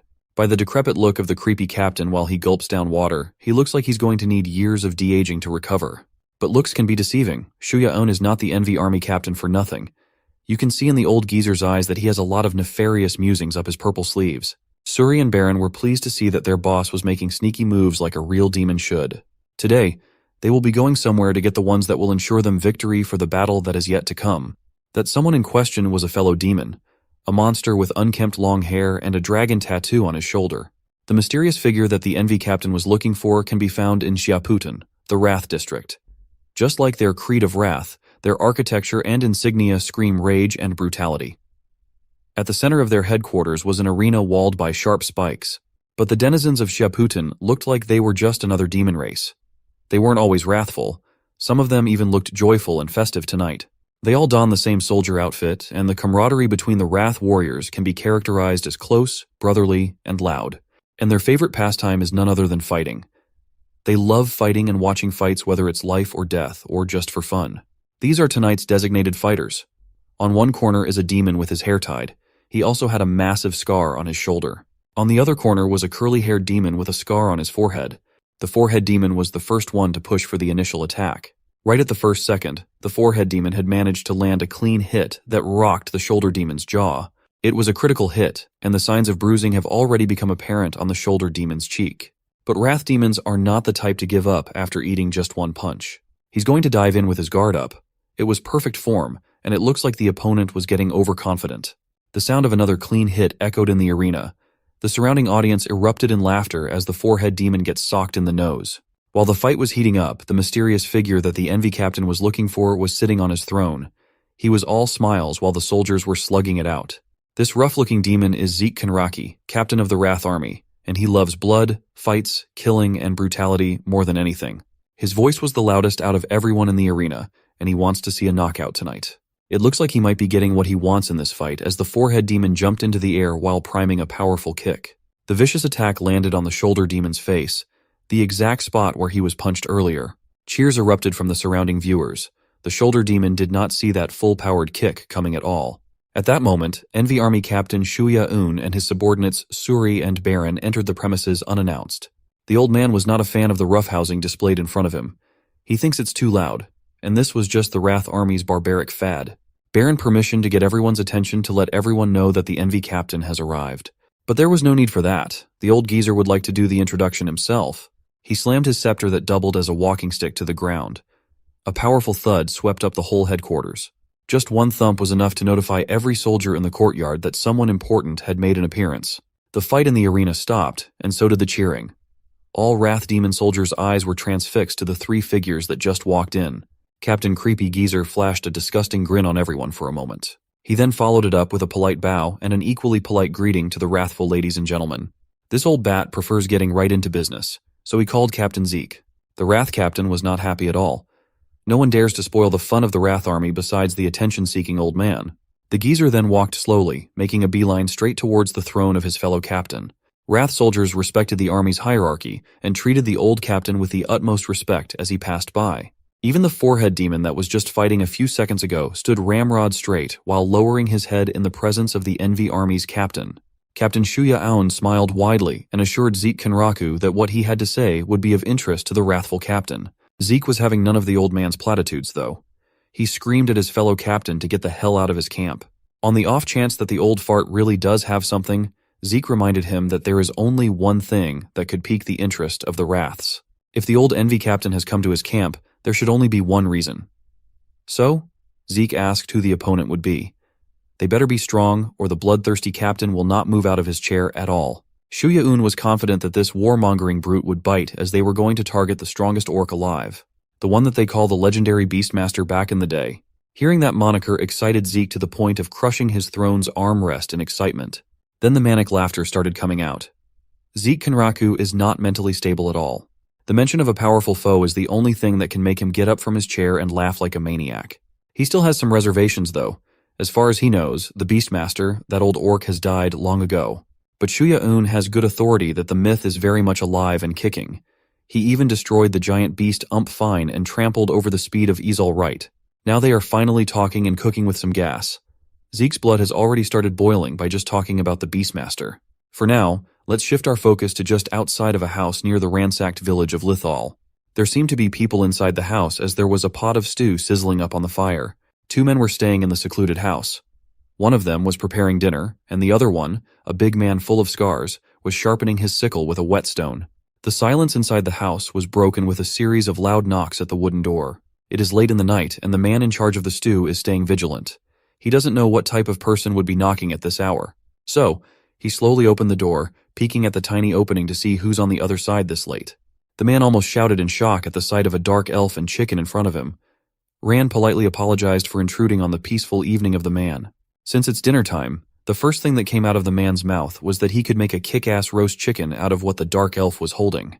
Lomi, just fresh out of his lost battle against Perry the Owl, just gave the man a middle feather in return. Seeing the attitude of the bird was enough to see that it's a no for the chicken roast. He turned to Ran and politely asked him what's up. Ran just knocked on the first house he could find to ask if they had any handheld weapons that he could borrow. A dagger, to be precise. He needs some tools since his acquaintance has been abducted by a group of wyvern-hunting goblins. He needs to be fully equipped if he is to retrieve Gul from the goblin's lair. Those words seemed to have struck a chord in the 2 men's minds. The big man even stopped his sickle sharpening. He was lost in thought after hearing the word goblin from Rand's mouth. The big man could not be bothered at the start, but it looks like there's something more here. With just a single look, the man interpreted Big Man's intention to let the dark elf in before anyone sees him at the doorstep. And so, Ran was invited inside their humble home. As he was walking in, Ran's eyes trailed towards a golden Spartan helmet with a rich red plume on top. He does not know who these people are, but they might not be your run-of-the-mill villagers. After dinner, Ran ended up telling his story thus far without mentioning the classified stuff. The man pointed out that it is unusual for an elf and an orc to travel together. Ran explained that they have their reasons, but he unfortunately cannot go into further details, and the man respects that. Furthermore, it looks like Ran has come to the right place, as these men can provide him the tools he needs, as they are actually in the same boat. The lively middle-aged man's name is Osan. He might look tough, but he's just a simple farmer. The silent big man beside him is named Rashan. Ran bowed politely and expressed that it's a pleasure to meet these 2 men. He thanked them for taking him into their home and introduced himself as Adresin Ranwaran, and dropped his nickname. That's a lot easier to pronounce. Ran was curious what Osan meant about them being on the same boat. Mr. Osan explained that Big Man Rashan here is a survivor from the Goblin raid 25 years ago. At that time, the goblins were as crazy and brutal, if not more so, than they are today. On that cursed day, the goblin horde slashed his throat and left him to die while they were laughing like freaks with their toothy grins. Despite the brutality and cruelty that he suffered, the big fella refused to submit to death. The massive gash in his neck was not even the most painful thing that the goblins did to him. That day he lost his voice and his tears flowed out uncontrollably. For that same day was the day when the goblins took his wife from his arms. It was a horrendous and devastating story, but to the extent of Ran's knowledge, goblins have only been interested in maiden human girls. Osan confirmed that Ran was right, and a knowing silence pervaded the dinner table. After fighting through death and clawing his way to the goblin's lair, the big man Rashan found his wife's lifeless body tossed outside like garbage. The goblins must have made a mistake, yet they killed her anyway. It drove Rashan to unprecedented levels of wrath. Ran felt the weight of that story and expressed his apologies for what happened to Rashan. For now, Osan wanted to give the Dark Elf the rundown of the current situation. Just this morning, a horde of goblins attacked the village while they were away. Without anyone to protect the quaint little place, the Goblin Battalion's reign of terror was unstoppable. They freely took every pure maiden in the village with their grubby little hands, as that has always been their objective. Rand thought about everything that has been happening recently. There's a horde of goblins raiding human settlements, and then there are goblin gangs hunting wyverns. There is one connecting line that he did not dare think about, as it spells a massive disaster. If his hypothesis is correct, the awakening of a new goblin king might be imminent. That is exactly what Osan and Rashan think, and that is precisely why they are on the same boat as Ran. One of the abducted girls was Rashan's only precious daughter, the beautiful and lively Miss Reika that is now slowly losing hope inside a steel cage. So, tonight Osan, Rashan, with the addition of the Dark Elf, Ran are going to infiltrate the goblin lair to rescue her. Osan has already reported this tragedy to the nearest guild as an urgent mission. They sent the silver-ranked party with the newbie Cross and gold-ranked Nomiya. But Osan is afraid that the adventurers might not make it in time. It is late at night, but the lights and the fire inside the house are still active. Osan recalls what happened to the village earlier and cannot help but stab his vegetables in frustration. If they had only come back home a little earlier from their hunt, they could have prevented this tragedy from happening in the first place. But alas, all they can do now is bolster their forces by inviting the Dark Elf into the plan.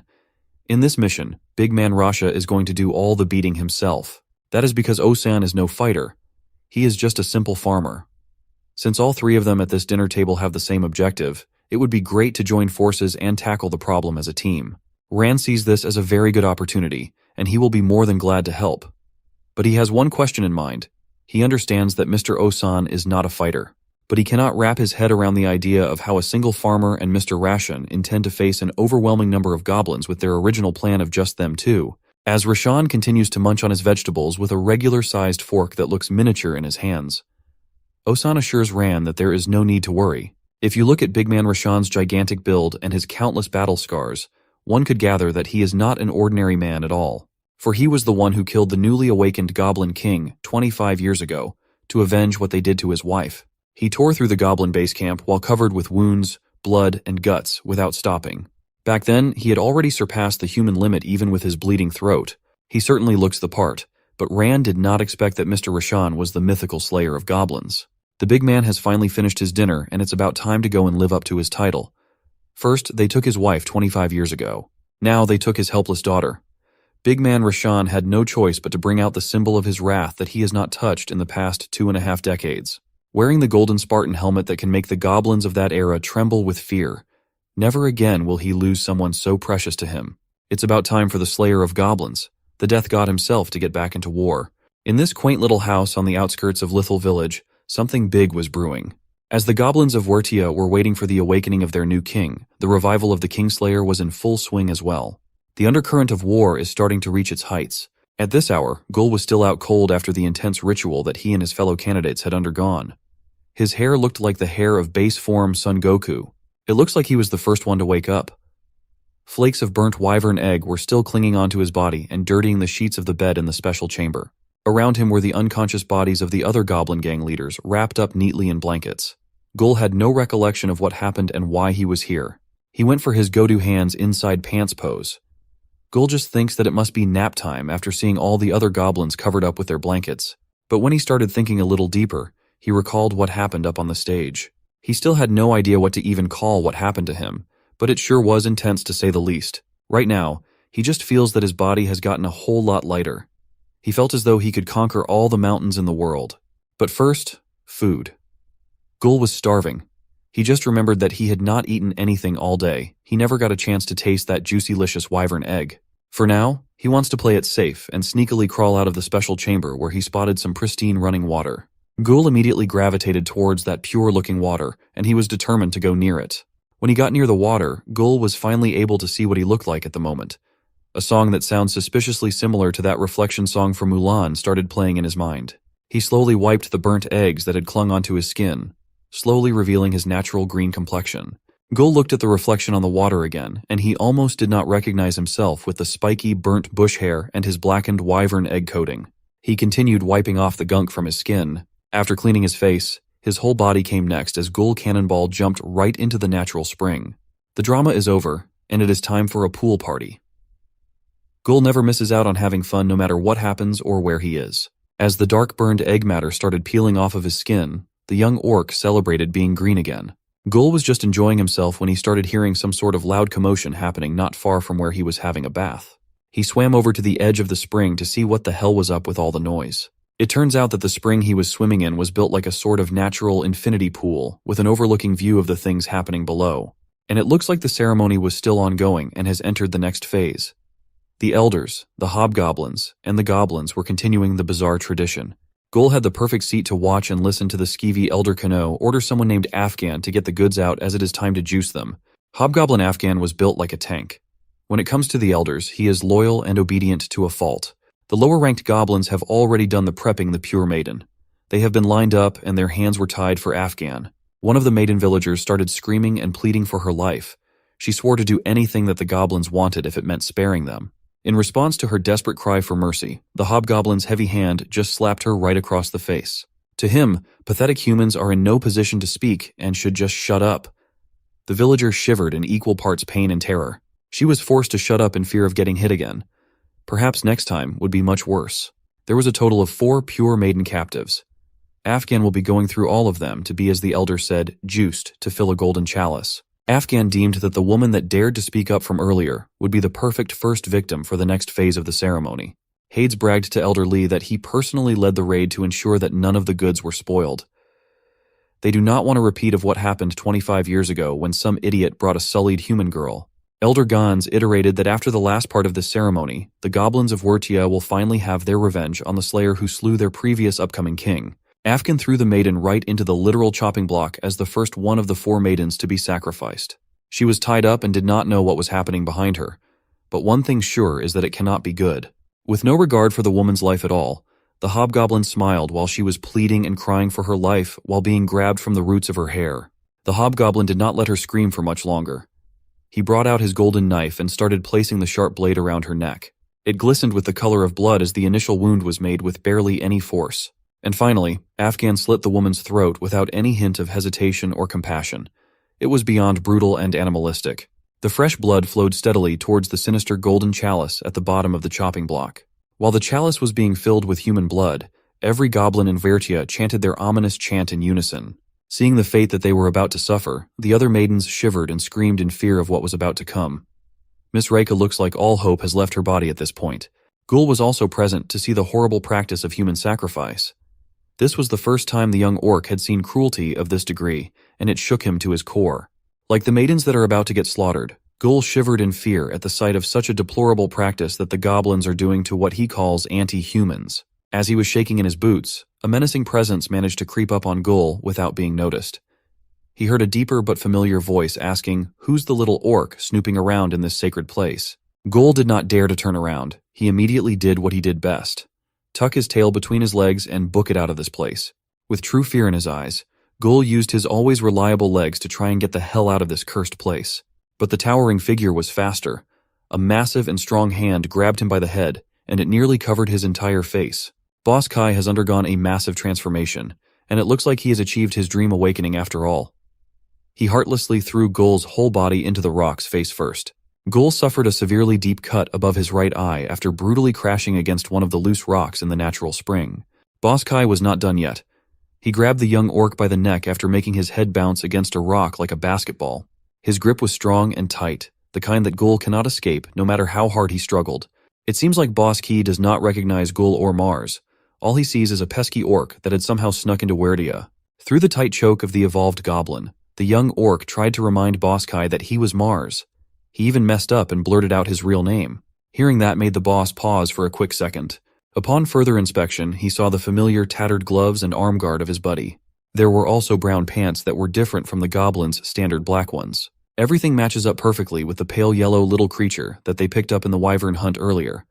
But the obvious difference was that he's bald and green now. It made sense. What he's holding in his grasp is the little guy that they have partied with the whole way back to Wertia. Instead of loosening his choke and letting Gul go, it looked like Boss Kai had become more and more furious instead. He continued tightening the chokehold to the point of almost snapping the young orc's neck. Boss Kai felt betrayed. Now that the orc has quite literally shown his true colors, Boss Kai refuses to be tricked any more than he's already been. The newly evolved goblin started coalescing his strength into his right fist. From the tight chokehold, he threw Gul up in the air like a sack of nothing while aiming his strike. The next second was supremely painful for Gul. Boss Kai unleashed a punch that almost tore through his abdomen. Gul was buried in the spring water. That water barely broke the ongoing momentum coming from the goblin's punch. While the beatdown was happening above, a sacrilegious sacrificial rite was still ongoing down below. Afghan the hobgoblin has slaughtered 3 out of the 4 sacrifices by now. The only one left was Miss Reika. Things have been going smoothly, but everyone paused whatever they were doing when something blasted through the spring up in the cliff, landing near the ceremonial stage. The goblin crowd had no idea what was happening with that meteor coming from up above. Some of them were almost startled to death. Afghan the hobgoblin executioner was readying the final maiden when he noticed that the commotion came from the special awakening chamber. After the first impact, 4 more thuds echoed throughout Wartia. This time it was 4 much more graceful landings. The silhouettes of the 4 taller-than-usual goblin figures slowly emerged from the dust. The one up front was fuming with anger for being fooled by a little orc. Gul has been bloodied and beaten. His body made a wide crater after being mercilessly attacked by Boss Kai. It turns out that the intricate crown that has naturally formed on the goblin gang leader's head was not just for show, for Boss Kai has officially awakened as the new goblin king. One of the elders, Elder Lee, immediately contested this claim of kingship, though. Everyone saw that another candidate was awakened by a fiery storm, the strongest that any one of them had ever seen. Hades just argued that it was just an anomaly, as Mars or Gul is an orc. Gubbet firmly agreed with the shaman. He thinks that Mars or Gul is not one of them, so the young orc must be a spy that must be killed at all costs. This goblin gang leader has also ascended to become a hobgoblin. Aida might not have become the goblin queen, but she had also transformed into a magnificent hobgoblin. She thinks that there's no need to kill the young orc since he might just be lost. Of course, Gnubdik had also jumped to the next level to become a hobgoblin. His physique has improved by leaps and bounds. He might be jacked, but he still refuses to say a word. Elder Kano got the final say. He posits that they will just deal with the helpless orc later. For now, they must celebrate. Boss Kai is the one who has been blessed with the crown of nobility. He is most definitely Wartia's newly awakened king. Every goblin watching the ceremony started following with the chants and cheers. All hail our new king, Boss Ki. Right now it's about time to proceed with the final part of the ceremony. The juicing of the last sacrifice must commence. In just a few more moments, a goblin revolution will finally happen. But for now, the new king needs the blood to complete his transformation. The executioner hobgoblin heard the orders from the elder loud and clear. Just one final throat to slit and it'll be done. Miss Rika was forcefully bent over on the chopping block as the massive hands of a hobgoblin held her down to take her maiden's blood. The golden ceremonial blade was so sharp that it was already cutting her neck with just the slightest contact. A single drop of her blood trickled and mixed in with the rest of the other lifeless maiden's lifeblood. Afghan the executioner was doing this last rite as well as the previous 3 before with a wide and sick smile on his ugly hobgoblin face. But it looks like the ceremony would have to be put on pause, especially now that the executioner's head has been mysteriously separated from his body. Instead of Miss Reika's, it looks like Afghan's blood is the one that will spill tonight. His head flew all the way to the front of the chopping block, hitting the golden chalice, causing it to wiggle out of balance. As a result, the blood taken from the human maidens that cost them their lives was spilled, and it spilled on none other than the unconscious and injured Ghoul. It was only a small amount of blood, but it had dripped through the young orc's open mouth. And before you know it, a crimson color had already started spreading throughout his whole body, akin to the color of spilled blood itself. It took the surrounding goblins a second to make sense of what was happening. When someone yelled that Afghan's head just rolled over on the altar, screams started filling the whole cavern. The noise of murmurs of confusion and fear filled the whole place as one of the strongest hobgoblins just lost his life in the blink of an eye. It looks like before even completing his ascendance to kinghood, Boss Kai has to face a very troublesome issue. The only thing in his mind and the minds of the elders was about the chalice. No matter what happens, they must secure the chalice of blood. Elder Gans was trying to make sense of what's happening, and he happened to notice a foreign presence in the distance. He sees a fearsome figure coming out of the entrance of their sacred base camp. He will never forget the look of that man even after 25 years have passed. It was the Slayer. The surrounding goblins just looked in disorientation as a blade danced in the air. It simply flew by on top of their heads. A rough-looking hand finally caught the blade. It was the sickle that we saw getting sharpened earlier. A tool that was supposed to be used on farmlands has now claimed the head of a prominent hobgoblin. Big man Rushan has finally donned his golden Spartan helmet once again. He took a deep breath before all hell broke loose. A roar that did not even sound human came out of his slashed-out voice box. The goblins took his voice away all those years ago, but they've just created a monster that sounds a lot more terrifying. The roar was so loud and intense that it swept through the whole place, knocking the nearby goblins down on their asses. This was the stuff of nightmares for most of them. The goblin slayer from the stories is behind them. There were supposed to be guards posted on the entrance, but it seems like that is not the case anymore. Nothing else matters. Most of them think that they are doomed, for the slayer is here. But King Boss Kai intends to stand his ground. As the new unofficial monarch, he yelled at his people to not falter. As a mysterious, electrifying aura started oozing out of his body, he proclaimed that no goblin shall be weak in his presence. All his subjects must set their emotions ablaze and burn with rage. King Boss Kai turned his aura up a notch. He would not let this mongrel, the slayer of the previous king, step foot on their sacred ground again. Now would be the time to exact their revenge. The king's electrifying energy has grown to the point of covering the entirety of Vortia, touching all its citizens. At that moment, the fear that the goblins are feeling has turned into something else, something much more sinister and extreme. Just a second ago, they were cowering before the goblin slayer, but right now all of them are under the same thought that they are strong with their king. They are strong enough to kill the slayer of their kind. The revenge for the previous king must be handed out. Hades also felt the effects of the new king's speech and imperial aura. It has brought upon a much-needed morale boost for everyone. Even the shaman felt the effects of the king's domineering presence. He's starting to feel the power growing inside. One goblin had the presence of mind to secure the toppled chalice and its contents to present to King Boss Kai. While he was holding the golden vessel that will make him whole, King Boss Kai called Ayathe, Gnubdik, and Gubat. It's about time to show their king the strength of a newly awakened hobgoblin. They were competitors before, but they serve under the same crown now. Meanwhile, the ordinary goblins at the back of the crowd nearest to Rashan the Slayer have turned into a murderous bunch. With the king's aura or without, the goblin slayer won't back down now. He matched the enemy's reckless charge with one of his own while holding a sickle in one hand and a pickaxe in another. Mr. Osen was staying out back near the entrance. As he already said, he's no fighter. Big Man Rashan was built different though. He will gladly jump into a pool of bloodthirsty goblins without fear. Osen was closely monitoring the situation, and it seems like Rashan's role has been fulfilled. His presence should be enough to grab the horde's attention. The Dark Elf can now execute his role. Ran has activated his invisibility cloak to avoid any unnecessary attention, while he dives deep into enemy territory with Lomi the Chicken. Big Man Rashan, with his face covered by the golden Spartan mask, looked like an otherworldly being made for slaughter. He might not be able to string words on account of his messed up vocal cords, but he can still intimidate enemies with his beastly roars. But intimidation might have lost its effectiveness against the goblins that are supercharged by their king's imperial aura. The first goblin that managed to reach a decent distance toward him was wielding a simple longsword. The poor critter did not even have the chance to swing his blade when it was bludgeoned to death with the dull side of the pickaxe. Pints of blood and an eyeball flew gorily. One hit, one kill. That is the type of monstrous strength that a goblin slayer must possess. The first blood hardly made the incoming goblins pause on their tracks. They could not care less about the first unfortunate sap that just got his skull crushed. Next comes not one but two goblins aiming for the slayer. One wielded a broadsword and another carried a spear. For this, Rashan thinks that the blade of his farming sickle might be the appropriate answer. He pulled the blade behind as far back as he could to prime an attack that would deal maximum damage. The strike was a success. As another goblin was beheaded mercilessly, you could say that the attack was head-turning. When it is up close and personal, it seems like the king's energy can be overridden with the sight and sheer possibility of a painful and gruesome death. But the goblin actually fought through the terror that he was facing with an insane roar of his own. The little guy managed to wound Big Man Rashan from the shoulder to his chest. It was a good slash, but the slayer did not even buckle. Instead of gaining confidence that he managed to wound the legendary enemy, the goblin just felt a deeper fear. Rashan gritted his teeth. His golden helmet and his body are already full of blood and guts from goblins and himself. As his blood was spurting out of the long wound across his body, the slayer just scoffed at the goblin that caused it.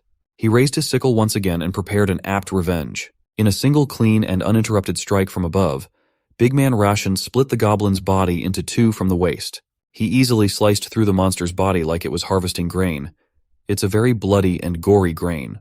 After that, 3 goblins organized themselves to dish out a collaborative attack coming from 3 different angles and 3 different blades. The Slayer noticed the incoming group attack behind him before the trio entered their strike zone. He will be responding with a counterattack using the momentum from the heavy pickaxe in his left hand. These goblins have turned way too overconfident, and they will have to pay the price for that. One circular sweep gathered all 3 of the goblins in a dog pile, with the dull end of the pickaxe being used as both a pushing and crushing tool. It was an efficient way of throwing the incoming enemies out of range while heavily injuring them in the process. The Slayer was not done yet, though. He wants to charge a little bit deeper like a bulldozer. The goblins that were struck by the dull end of the pickaxe were still reeling in pain with the mark of the attack apparent on their bodies. Goblin 1 was unfortunate enough to take the brunt of the attack, and now, the Slayer is not taking his feet off the gas. Before the little guy could even realize what was going on, his skull was already getting clubbed to smithereens. Big Man Rashan, the Goblin Slayer, loves using the blood, guts, and brain matter of goblins as his accessory. He has only taken down a few of these troublesome pests, so it's inevitable that more will come. Just as he expected, there are 5 more coming in from behind. This batch looks like they are a lot stronger and more competent than the first few ones that tried. The closest one was way too eager and messed up on the timing of the entrance with his excitement. The punishment for not syncing up with the rest of the group is a merciless bash to the side of the face. Hordes and hordes of goblins that were just supposed to spectate the birth of their new king is now thrust upon a war against the enemy from 2.5 decades ago. Osen might not be the fighting type kind of guy, but he is a great mission coordinator. He gave Ran the perfect time to sneak into the heart of the base for the actual purpose of this mission, rescuing Miss Reika and Ghoul. Given that the Dark Elf was wearing his invisibility cloak, he did not hesitate to use the face and heads of the incoming horde as stepping stones. Now that he has gotten deeper behind enemy lines, he's going to need cover to move freely. A Dark Elf assassin is always ready for these types of situations. Ran sifted through his pockets for a solution to his cover problem. While crossing the bridge to the ceremonial stage, he threw a smoke bomb to cause not only chaos but blindness to the enemy's main force. Ran bravely dived into the smoke that he created. For a Dark Elf assassin, navigating this type of environment is second nature to him. With the help of his goggles, Ran is the only one in the immediate area that can move unencumbered by the low visibility. The first thing he saw amidst all chaos of the sacrificial stage shocked the Dark Elf. It was Ghoul, lying down on a crater with his body turning red from the inside out. Since it really looked like it, Ran assumed that the young orc was just covered in blood. Upon checking Ghoul's pulse, Ran was relieved to know for sure that the kid was just unconscious at the moment. He tasked Lomi the chicken to try and wake Ghoul up, while Ran goes deeper into the smoke to search for Miss Reika. And Lomi gave a reassuring salute. Fortunately, the beautiful maiden was slated to be the last sacrifice, so the interruption of the rite has saved her from getting her throat slashed in the nick of time. But now she's choking on the thick smoke. Ran easily located the maiden in the middle of the stage, bent over the chopping block. First, he confirmed if the woman really was Miss Reika. And she was. The rescue efforts are going well thus far. All he needs is to cut her loose with his new dagger. Ran calmly explained to the lady that he came here with her father, and they are very fortunate to have made it in time. Ran was a gentleman through and through, and assured her that they would get her out of this cursed place. Her knees are still weak from everything that had happened. She was now sobbing and coughing and calling out to her papa. According to Ran's assessment, he cannot carry both Miss Reika and Ghoul to safety at the same time. The young orc will have to hold on there for a little while. In the middle of all the thick smog, a lady goblin was preparing a countermeasure. With the power of her lungs and controlling the airflow around her, she blew away Ran's much-needed cover. This development was not good for the rescue mission at all. Ran was relying heavily on the effectiveness of the smokescreen. It looks like it is too late now. A group of what looks to be hobgoblins have already spotted him carrying the final sacrifice. A group of 4 fierce-looking hobgoblins looked at Ran and pegged him as just a puny dark elf. Nothing to worry about. Behind the group was Boss King Kai, still carrying his golden blood chalice surrounded by his new cronies. He yelled at his troops to get the human girl and not to let her escape. He is staking his claim on the blood of the last maiden. Ran remained calm. It seems like he must think on his feet with this drastic change of plans. Miss Reika will have to depart alone for now. She was worried that she'd get caught again, as there were still a lot of goblins on the way outside of this damned place. But the lady only needs to trust the Dark Elf and his magic strings. He will use the mystical tool to send her to the end of the line where Osan will be waiting. As Miss Reika was being pulled by his contingency plan, Ran would have to deal with some trash first. The group of hobgoblins finally noticed that the last maiden was about to get out of their grasp. It is time for Adress and Ranwarin to show these scrubs that underestimating and taking their eyes off the Elf Kingdom's premier assassin is the gravest mistake that one can commit. Ran's movement was so fluid and effortless that he did not even break a sweat while butchering the 4 hobgoblins up front. 1 second, he was standing menacingly, and the next was full of spurting blood, organs, and severed limbs. Before the merciless slaughter, the 4 hobgoblins were still casually posturing, brimming with overconfidence. Ran then took the first step to come closer. One of the hobgoblins brought out his twin blades and performed some fancy spinning tricks, looking like a fool. He wielded his twin blades while warning the dark elf that he would regret taking away the maiden's sacrifice. The next one also stepped up and licked his blade, looking like your run-of-the-mill unhinged villain. It turns out that he and the previous guy liked using twin weapons. He alerted Ran that he was just in time for his freshly sharpened blade. Next was the big-bodied and tattooed hobgoblin. At least he had some originality. His weapon of choice was a heavy spiked mace. The brute had the nerve to tell Ran that he would not last a second. The last member of the group was wearing some sort of monk garb while waving his hand in the air like he's in a martial arts movie. At least this one was not too arrogant, as he taunted Ran to give them his best shot. All the useless banter and posturing with their weapons meant nothing to the premier assassin. This was just another job for him. And when it comes to killing, he's at the top of the game. You must remember that Ran is a valued member of the Redstone Forest Elven Kingdom. He is an assassin who carries out missions with worldwide implications, and so, hobgoblins or not, they were nothing but paper targets when Ran took this killing thing seriously. While he was walking in the middle of the shocked and lifeless corpses of the enemies, he asked the king if he wanted blood, because if that is what the monarch really wants, then Ran would gladly give it to him. The remaining veteran hobgoblins were frozen in fear after seeing one of their most competent forces get shredded by a butcher of death. Even King Boss Key was speechless while holding his precious chalice. Dealing with the brutish slayer was one thing, but dealing with an enemy who could kill so fast and clean without being noticed was another. Just as a foolish king would, Boss Kai immediately blamed his people, calling them incompetent fools for failing to stop just one elf.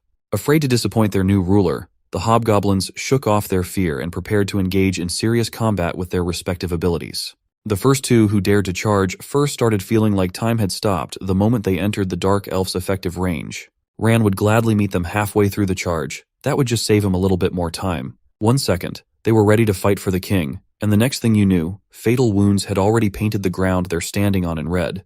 2 quick kills for the price of 1. The dark elf was just slashing through these fools without any friction. The remaining follower at the side of the king was the veteran Elder Gans. Even with his deep experience, he had simply never seen something like this. Ran just took a moment to gather himself. The enemies were not even competent enough to threaten him. He decided to end the whole thing himself while he's at it. Running with the dagger stained with hobgoblin blood, he set his sights on the biggest target of them all. Once he sensed that he had a kill shot in his hands, it was almost like Ran transformed into a shadow without a physical form, an entity that exists to kill and kill some more. From murking all the hobgoblins on the ground behind him, it only took Ran a few seconds to arrive within an inch of foiling yet another birth of a true goblin king. His normal dagger filled with hobgoblin blood and guts was now heading for the king's head. Unfortunately, the Elder had managed to move on time by yanking King Boss Key off the dagger's kill trajectory. Elder Gans reminded the young king to be a little more careful, as they can't afford to lose another ruler so easily. Ran had come so close, he was on the verge of ending a possible reign of terror, so he's not taking his foot off the gas. But it looks like help from the goblin side has finally caught up. There's already a hobgoblin rushing from behind, and Elder Gans was screaming for the shaman Hade's help. From a distance, a spark of fire was starting to take form in the hands of the goblin shaman. He concentrated and packed as much firepower as he could as he balled his fist for a long-ranged attack. From the platform where the Elder Thrones are located, Hades' fire punch was blasting downwards. He conjured up a rich concentration of pure magical fire from the high ground. As it headed for the Dark Elf, you would think that it's a descending meteor. Ran knew that tanking this attack would be bad news. It seemed like he wouldn't be able to take the king's head for the time being. The actual main strike force of Wertia has come to protect their ruler. As Ran was suspended up in the air after dodging a nuke attack, another hobgoblin with a crescent blade was speeding up while aiming for him. When he noticed the attack, the crescent blade was already halfway through its arcing slash. Thankfully, an assassin's reflex action is way faster than a hobgoblin's point-blank heavy weapon swing. Another bad thing about heavy weapons is that failing to land the first strike opens you up to a variety of deadly counters. This time, it's being mounted by a dark elf holding a dagger. Ran mercilessly shoved his sharp blade through the hobgoblin's ears, scrambling the poor brute's brains from inside his skull. Another second. Another addition to Ran's goblin kill count. He might be vegetarian, but he has no problems with being an executioner and butcher. It seemed like these pesky goblins just don't know when to quit. But this time, they've gotten it through their thick heads that they are no match in close combat. They are resorting to arrows now. The lead archer is taking this task as if they were against an entire enemy army when it's just a lone dark elf wreaking havoc. Knock, draw, loose. The archery wing of the goblin army released their arrows into the air in unison. Hades watched from the safety of the high ground as the rain of steel terror headed for Ran. Elder Gans now remains close to the young king. He advises King Boss Kai that they do not know what a dark elf assassin is capable of. A lot of the flimsy arrows were way too inaccurate to hit the mark and just landed dead on the ground. But the ones that made it even relatively close to the dark elf were easily slashed and lost their momentum. Elder Gans knew that at first glance, a dark elf might look slim and small, but in this world they are supreme assassins that you do not want to mess with. This is a valuable lesson for the young king. He must learn not to look down on anyone just based on their appearance. King Boss Kai was used to dealing with problems by brute forcing a solution and relying on his instincts. He does not like this thinking part of being a king. It looks like Hades is finally coming down from the safety of the Elder's platform. The Goblin Shaman even executed a superhero landing with his bare feet. This time, Rand can say goodbye to the notion of assassinating the king easily. Hades and his elite group of battle-hardened veterans have come out to play, and they are already assembled in position. Hades will be taking over this matter with the utmost seriousness, as this elf has proven himself too dangerous. No matter what happens, a repeat of 25 years ago must never happen. They must protect the young king. Ran was just screwing around and killing dumb goblins that dared to derail his mission. He did not expect that Boss Key would be the new king. He taunted the ruler by saying that he just looked like a loudmouth water boy bearing the chalice. Given how unstable and easily angered Boss Kai is, he shouted a kill order for the dark elf to his strike force. The elites of Wertia were stuck in a deadlock against a single assassin, hesitant to leave their king's side. But Boss Kai was quite adamant to order them around to just kill the damned elf. Hades recognized that this dark elf was the same one that they encountered on the way home. He thinks that Ran was just here because he's bitter that his chicken lost in the pet battle. Now, he has gone as far as disrupting a sacred ceremony, when they've never done anything to warrant the meddling of elves, as far as they know at least. Ran just explained that he is here because these goblins just happened to abduct his loudmouth orc companion. Hades did not expect that sentiment at all. He felt that everything about this was unfair when the young orc was the one who sneaked right into their lair. Exchanging words and accusations would be a waste of time, so Hades just started conjuring up another ball of blazing energy. He gripped the concentrated sphere of fiery power like he was about to throw the hottest and deadliest dodgeball. For a mere goblin shaman, this really was an impressive show of skill and power. Ran looked at this incoming attack and he seemed unimpressed. All this time, a seething anger was boiling inside the dark elf. Even if Gul really did accidentally sneak into this place, it does not justify what they did to his buddy. On the side was Lomi. He was still trying to accomplish the mission that Ran gave him to wake up Gul, or Green Pea as he calls him. Right now, the crimson essence coming from inside Gul has almost spread throughout his entire body. Lomi continues to try waking up Gul by calling him names like shell-less turtle in chicken language, while Ran was dealing with the goblin strike force in the background. The bird raised his feather and hardened it as hard as he could. He slapped the bejesus out of Gul's cheek in hopes of waking the young orc up through pain. Lomi was growing more and more frustrated, as it seemed like it would take a lot more slaps to wake up the kid. But before he could load up another wake-up slap, an old rival swiped him out of the frame. Perfecta Quintanilla, also known as Perry the Owl, was not going to let all the fun of fighting go to just their masters. He landed a surprise attack right into where he landed the finishing blow from their previous fight. It was a critical hit. Lomi was not expecting to be caught up by all the fighting that was happening in the background. He looked up to see just who the hell had the guts to sock him in the guts without warning. Perry took Lomi's appearance in this lair as a challenge. He mocked the chicken and asked if he wanted more beating. The owl has become drunk with power. You can't blame him though. He absolutely destroyed Lomi in their previous bout. Ran might have brought him here for the rescue mission, but now that his rival bird is in front of him, he might as well come for his redemption. Perry complained that even though he won the first fight, he still lost the snack in the chaos of it all. So Lomi proposed that they should just settle everything right here and right now, once and for all. The chicken stepped up. The owl did the same. Both of them have wings, but the two idiots would rather stay on the ground to fight like real competitors. This time, there are no owners yelling what move they should do next. They circled one another in a makeshift cockpit ring. It's the Lomi vs. Perry show, now on its second season. The chicken took the first attacking initiative and he's going to attack from above. Perry looks like he's prepared though. Lomi intended to do a sideswipe with his right wing, but it was easily evaded as Perry ducked on time. It was a big move, and when big moves fail to land, it leaves an even bigger hole in the defense. Perry did not let that opening go to waste as he slapped the shit out of Lomi's face. The damage was decent, and the humiliation points were sky high. But it was not nearly enough to knock out the tenacious chicken. That slap looked like it hurt Lomi's face as well as his ego. The bird was going to attempt to return the favor himself, and it was a clean hit. The technique was crude, but it was a clean slap. It turned Perry's owl head by a couple of degrees. Right now, things are even between the two. They each ate a humiliating bitch slap. It is a close battle. Perry saw a chance to take control of the fight, though. He feigned pain for a bit longer and suddenly let out a burst of speed. The left wing was coming in one direction. The right wing was coming in from another. It was the legendary double freaking slap right in the face. You can't make this up, ladies and gentlemen. Lomi reeled in pain and shame for falling for such a degrading attack. Perry laughed out loud in his owl language, while gloating that he really was the stronger bird between the two of them. Lomi was still in the circle of the cockpit ring, though. He even spat out as if he had a broken tooth to spit. The smug smile and laugh on the chicken's face might signify that the fight is not going to be as one-sided as it presents itself to be. Perry just thinks that this bird has gone mad for failing to stand up to him for the second time now. Lomi delighted that this stupid owl just has no idea what he did before coming here in this lair. Perry just could not understand what this chicken was saying. He doesn't care what this dumb bird did before coming to Wurtia. Lomi finally revealed that he was eating delicious meat in a random farmer's house.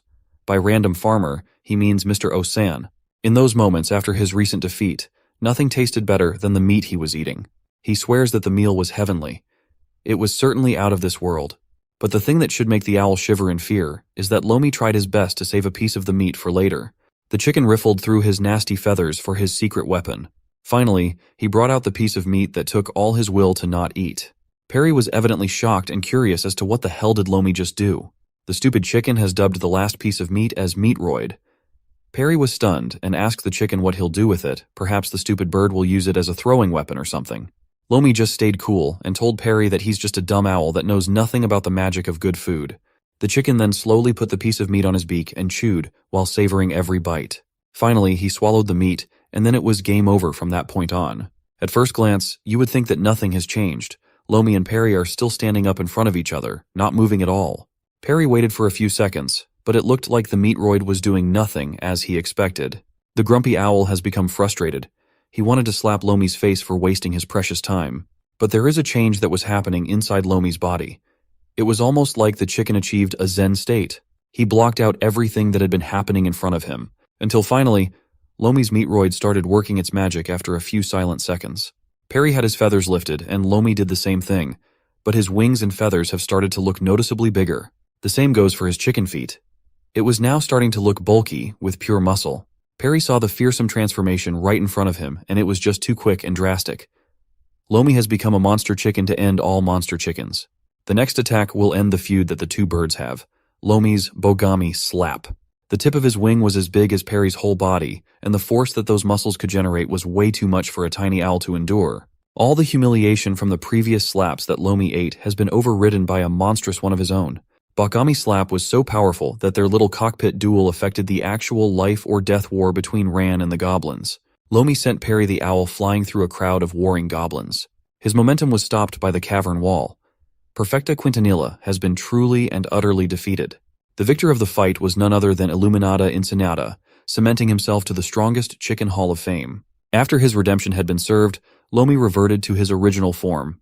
Eating the Meatroid tends to exhaust all his remaining energy as a drawback. Now that the epic battle of the birds has concluded, Lomi tried to recall what the hell he was supposed to be doing in the first place.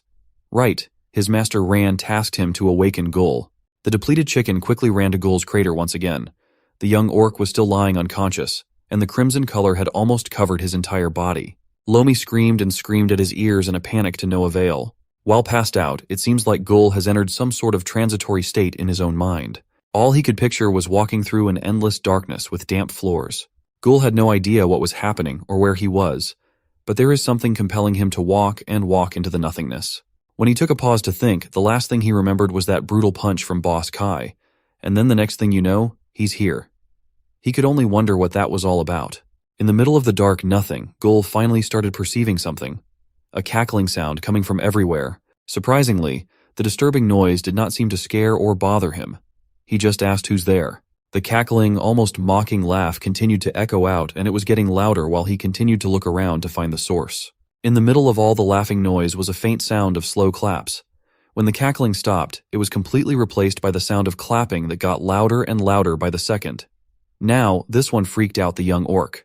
When all the bizarre noises stopped, a sinister voice started talking to Gul. It welcomed him warmly. The voice stated that it had waited for 2 whole years for Gul to finally find his way to it. Gul really was freaking out now. He yelled at the owner of the voice to show themselves. He had no clue why this thing was waiting for him. The voice explained that it had resided here in this infinite space, dormant within Gul's mind, just like some kind of parasite. With pure crimson skin and a set of sharp teeth, the mysterious figure lurking in the void introduced itself. Hands donning white gloves started clapping all over the place once again. A figure that has the same exact stature as Gul, only with red skin and devilish features while wearing some sort of wizard robe and a fire insignia, introduced itself as Ahmad. That name does not ring a bell to Gul at all. Ahmad just continued that something special happened after that absurd little goblin ceremony. After 2 years of waiting, Ahmad and Gul have finally become connected to one another. Gul does not even remember the ceremony from earlier. Ahmad does not want to get into the nitty-gritty of the details. He just wants to discuss that strike from Gul's so-called friend, Boss Kai. The mysterious Ahmad watched all of that happen, and he thinks that it was hysterically hilarious. Gul wanted to give the boss the benefit of the doubt. He wanted to think that Boss Key was probably just surprised and did not hit him on purpose. Ahmad heard this sorry excuse and became furious with the young orc for being such a fool. Right now, it's just these two standing in the shallow waters of an endless void. Ahmad held Gul by the shoulders as if he was becoming frustrated with how the young orc's mind works. He wants to give the kid a lesson about life and about that goblin that punched Gul within an inch of his life. Ahmad is not one to mince his words. He firmly explained to Gul that Boss Key struck him with full intention of killing, murder, slaughter, and every other term there is. Gul, bless his heart, continued to refuse believing the accusations that his buddy would try to kill him. He strongly believes that the boss would not do something so horrible to him. They are friends. No, they were much closer. They were bros. Gul holds the idea of friendship in high regard, so he will not believe that a friend would try to harm him. It is easier for him to convince himself that Ahmad is not real. Since it sounds like words won't penetrate the young orc's head, Ahmad just decided to hit the refresh button on Gul's memory. He watched the scene that just unfolded earlier with vivid clarity. Ahmad added that the boss just attacked him the moment he knew that Gul was an orc. With visual evidence that he himself experienced, the young orc is starting to think that Ahmad might be telling the truth. The bizarre entity pushed the point even deeper by saying that Boss Kai never even saw Gul as a brother, as a bro. That dude only treated Gul well under the assumption that he was one of them, that he was a goblin just like him. Ahmad seems furious about this treatment too. That goblin bitch renounced the friendship the moment he saw Gul's green skin. The kid was starting to see how unfair people, goblins, or pretty much any other creature can be. The devilish entity has now sunk his claws into Gul's mind. He pushed even further, saying that a true friend would not have abandoned Gul like that. This sentiment made sense in Gul's mind, so he strongly agreed that that should not have been the case. It was a done deal. Ahmad showed his true colors by asking Gul if he wanted revenge for the betrayal. And he does. He wants to kick Boss Key's shiny ass. When asked if he wanted to destroy the goblin for abandoning him, Gul's anger went even higher. He wanted to smash that ignorant fool to the ground. Ahmad just flashed a knowing smile. He has finally done it. He got Gul on his side. The shallow water on the floor that they were standing on started bubbling as if something was about to emerge from below. A cube has slowly risen to the surface. It looks as though it was made from some type of steel. The most prominent thing about it was the flame insignia, the same insignia that Ahmad is wearing. The entity with his toothy grin explained that all that Gul has to do is step on him. While Gul was busy dealing with the literally devil inside his mind, the battle inside Wertia was still going. Elder Gans assessed the current situation and advised the young king to drink the blood. Even the last human girl managed to get away because of the dark elf. The seasoned elder assured Boss Kai that there is nothing to worry about. Before Afghan the executioner was beheaded, he somehow managed to slightly cut the last maiden's throat. While Miss Reika was crying for her papa out of terror, the ceremonial golden blade grazed her neck. There was a single drop of her blood that mixed in the golden chalice. It may not be as strong, but they managed to get a little bit of her essence. Elder Gans continued that they cannot afford to wait for another predicament to happen and waste all the precious sacrificial blood. They must avoid that scenario at all costs. Now Boss Kai just needs to consume human blood to complete the ceremony for the newly awakened king. Ran was still engaged in a fight against the veteran Goblin Strike Force. This time, it was not as easy as dealing with the overconfident fools earlier. The group was working as a real team with fixed roles. The one wielding a spike shield was the main initiator. A tank. When the shield bash and taunting misses, Hades' powerful fireballs were already waiting for Ran to land. Fighting against a group that knows how to move in synchronicity was a tough and dangerous challenge even for a premier assassin like Ran. He managed to narrowly avoid getting roasted by the firebomb, but it left him in an awkward position to deal with the next series of attacks. A volley of arrows. The dark elf was forced to rely on his dagger skills to neutralize the threat of getting pierced by steel arrowheads like a pincushion. It was a perfectly executed pattern of attacks that would have gotten any ordinary fighter. Ran was just too skilled to be touched. After the first cycle of attacks, everyone in the strike force was not greedy to go for a rushed finishing blow. They patiently retreated and regrouped. Hades is a terribly evil marauder, raider, and kidnapper, but you must admit that he's a great leader when it comes to combat. With his team, nobody can go near the king, even a mighty dark elf assassin like Ran. But in that tiny body is an abundance of confidence. He still thinks that 5 coordinated goblin warriors won't suffice even at their best. Ran shot his magic strings to an embedded rock from afar, and then proceeded to tighten that thing up.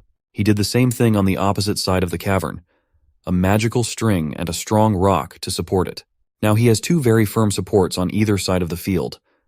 What the assassin will do next is a mystery. But it really was quite simple. He is using himself as a bullet to a magical slingshot. Think like the 3D maneuver gear in Attack on Titan. Ran's body blasted off. 1 second, he was gathering momentum. The next, and he's gone. Hades conjured up another one of his fireballs while ordering his whole squad to mount another attack. They intend to use their range advantage by leveraging fireballs and accurate arrows. Ran looked as though he was swimming in the air among the deadly attacks that the enemies kept on throwing at him. Back inside Gul's mind, Ahmad kept on goading and screaming at Gul to step on him and awaken in fury. The young orc, swept up by the intense emotions he was feeling and the intoxicating words that the mysterious entity kept on spewing, lifted his foot up, and finally, without knowing what's about to happen and how it would change the trajectory of his life from now on, Gul stepped on the mysterious cube with conviction. Hades and his elite group of goons are still entangled in an intense life-or-death struggle with the untouchable dark elf. At this point, Ran has just been running circles around the well-balanced team, exploiting their openings and taking the goons out one by one with his trusty dagger. He casually stabbed the goblin that was taking on the tank role, and to make things worse for the poor brute, Ran even baited a fireball coming from Hades to finish the job. The goblin shaman and everyone else on the elite strike force are starting to run out of steam. The dark elf's movements are so difficult to follow that they are running themselves to the ground in sheer exhaustion. From a fight that was supposed to be won in numbers, it has become a war of attrition with Ran easily dismantling and slaughtering them, piece by piece. Seeing the poor state that the strike force was in, Elder Gans hurriedly yelled at King Boss Kai to drink the damn sacrificial blood. They cannot afford to lose any more time than they already have. Boss Kai stared at the crimson content of the golden chalice in deep thought. He knows that they are in no position to perform the ceremony properly anymore. He lifted the massive chalice up to his mouth as the bloody life essence inside swirled and inched closer to the Goblin King. While Ran was methodically demolishing Vertia's strongest force in various clever and brutal manners, Elder Gans stood by the young king's side to ensure the blood consumption goes smoothly. Off to the side of the chaotic battle was Gul's still unconscious body in his ghoul-shaped crater. Steam has started coming out of his every pore. Something significant was happening inside the young orc's system. Even Lomi the chicken is starting to notice the change. The white steam coming out of Gul's body is starting to get thicker and more apparent. He looked like a titan from that anime that I will not name. It has reached the point of turning the crater into what looks like a volcano erupting steam before the disaster descends. The people engrossed in a fight in the distance have started noticing what's happening. The thick white steam has coalesced into a form that resembles a tornado rising up and reaching the cavern's highest point. Ran turned around in a hurry. He was worried that his buddy might be undergoing something drastic and mysterious. Gul's changing body is starting to affect the whole area of Wordia. The ground that everyone's standing on is starting to shake uncontrollably. 2 big and deep thumps of the young orc's heart echoed throughout the whole area. Inside him, it looked as though something has been unleashed. Something fiery. Something that looks straight out of hell. His insides felt like they were rupturing with geotechnical force, and when he opened his eyes, Gul's irises had turned into a demonic shade of crimson. When he got up from the crater of pain, Gul's entire body had turned blood red, and a series of mysterious dark marks decorated his entire frame. The first thing out of his mouth was the angry shouts looking for Boss Kai. Inside him, Ahmad was celebrating with a wide smile. The mysterious entity was still goading him by insisting that what Boss Kai did was unforgivable, and that Gul must serve as that bastard's punishment. The young orc finally felt the pain of the punch that the Goblin King dished out to his stomach. It hurt so bad that he thinks there was a hole in there when there isn't. He really thought that they were bros. They even danced together all the way back to this lair. But at the end of the day, the Goblin King is just a traitor. Ran tried to go to Gul's side, but something hindered him unconsciously while looking at the changed young orc. Lomi, on the other hand, just wanted praise from his master for waking Gul up with slaps. Upon further inspection, Ran observed the mysterious marks on Gul's body, marks that he has seen somewhere before but can't exactly recall where. When they arrived, he thought that Gul was just covered in his own blood from the beatings, but it is clear now that the color has come from something else. One of the hobgoblins arrogantly stood up to the little orc's loud shouting. The axe-wielding hobgoblin demanded that Gul shut his trap and stop being rude to the young king.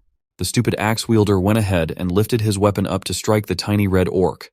The size difference between them should indicate a huge disparity in power. Ran saw this and his worry reached the highest level while shouting at his friend to watch out. But it looks like he didn't have to worry at all. The axe strike was clean, but it just crashed against the cold, hard ground with Gul nowhere to be seen anywhere near the attack. It was like the hobgoblin brute did not even register in the tiny orc's eyes. His feelings were just too hurt about what the king did to worry about some small-time goon's attack.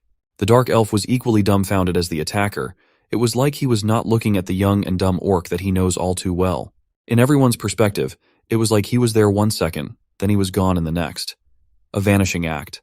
Hades kept his eyes on the prize even with another incomprehensible freak turning up. He ordered his task force to not let King Boss Kai get harmed. But even the goblin shaman and the archer beside him suffered the same thing that the axe-wielding brute experienced. That little red rascal just blew past them. It was like time had stopped, and then the next thing you know, the enemy could have done anything to them without being able to react at all. The next thing you know, the newly transformed Gul is now in front of King Boss Kai.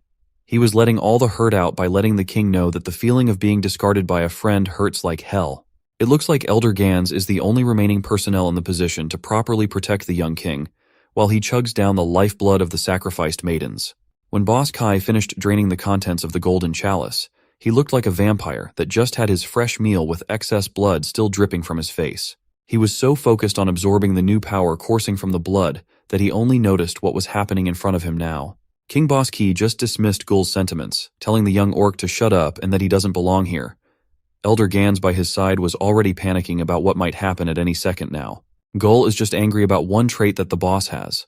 After knowing that he's an orc, this supposed friend just disposed of him like trash. That is racism at work, and Gul hates racists to the bone. His feet planted deeply into the ground, making deep grooves on the concrete floor. The next thing you know, Gul was already up in the air with his signature kick primed and ready to strike. No one saw it coming, not even the goblins that were right in the front row. King Boss Kai has just finished drinking and assimilating with the final parts of awakening, and now he's taking Gul's kick for dessert.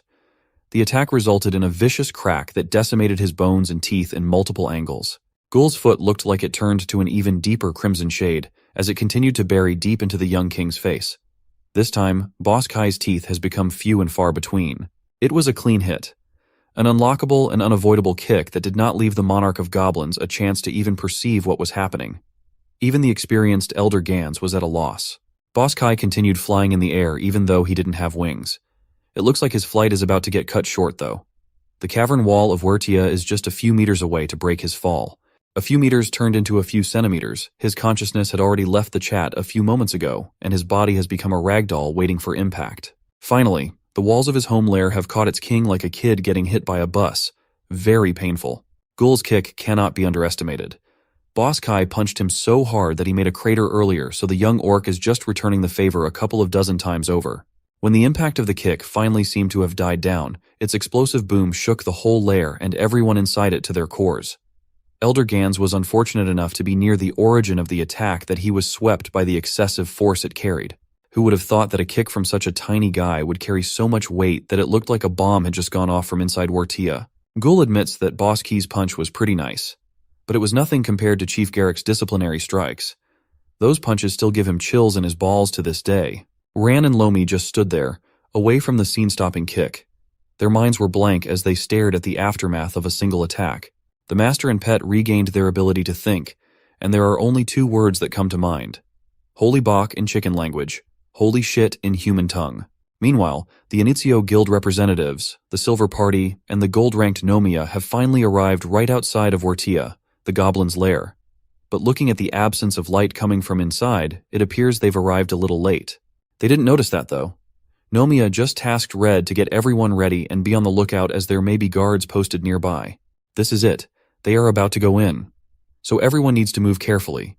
They must remember that the goblins move in groups, and they should not be underestimated under any circumstances. Cross, the newbie, is feeling the first mission jitters. Going inside an enemy's base camp is a scary thought, but the other members of the party assured him that it would be all right. Red saw this and immediately tried to stop his members from babysitting the newbie. He wants the kid to man up since this is the real deal now. Cross needs to learn to look out for himself from here on out. Their mage expressed her disagreement. Since Red brought the newbie on this dangerous mission out of the blue, the responsibility should also fall on Red's shoulders. Dismissing all the yapping, Red just ordered everyone to move and follow him in. It looks like this type of behavior was a regular occurrence in the party, and they're already used to Red's attitude. Newbie Cross is still fidgeting uncomfortably on the way in. Nomiya decided to take the lead and scout ahead for any potential danger while the party carefully tails him from behind. Wearing his mechanical mask, Nomiya warned everyone once again that this will be a bloody quest, and no one should get left behind. Back to the chaos inside. No matter if you're a goblin, an orc, a dark elf, or a human, everyone has stopped what they were doing for a moment. The silence was broken by the goblins yelling in anxiety for their king boss Kai. Ran has also regained his composure. This was the perfect time to exploit the chaos in every goblin's mind. He immediately rushed in with his bloody dagger in hand. It was an easy kill from that point. One stab to the middle of the abdomen on the distracted axe wielder. Ran did not care if his cloak or his body gets splattered with the blood of his enemies. It didn't matter if he stole a kill in the chaos. All is fair in war. While bleeding out and grasping for the remaining semblance of life, the axe-wielding hobgoblin angrily tried to lift his weapon once more. Ran was not going to let all that nonsense happen, though. His solution was to continue stabbing the fool like there was no tomorrow. In a single second, a dozen new holes were introduced to the hobgoblin's body. When Ran finally pulled out the dagger one last time, the axe-wielder breathed his final breath. It was a painful way to go. After sleeping the guy for eternity, Ran jumped out of the scene to go to his next spot. Now, the only surviving members of the elite strike force are the Archer and Hades. Both had their attentions focused on the unfortunate fate of their newly awakened king. After waiting for 2.5 decades, they're about to lose a leader again. The Archer was the first to compose herself and take aim at the culprit behind all this added chaos. She pulled the arrow and aimed at Gul. That type of stunt is not going to fly while Ran was still there, though. The Dark Elf easily assassinated the undefended Archer. He also pushed forth and jumped in front of Hades like a jump scare. The Goblin Shaman had a small fireball ready to go in his palm, but the Dark Elf assassin had already turned to a shadow again, slippery and deadly. Hades tried to use his fireball in point blank, swiping it down to try and burn the Dark Elf. It was not only dodged, but it also even left him open for multiple fresh stab wounds. After the first swipe was easily dodged, Hades looked as though he was going insane. To hell with the range advantage, he'll just rush in with the scorching magic in his palm. At this point, it seemed like Ran was just playing with his food.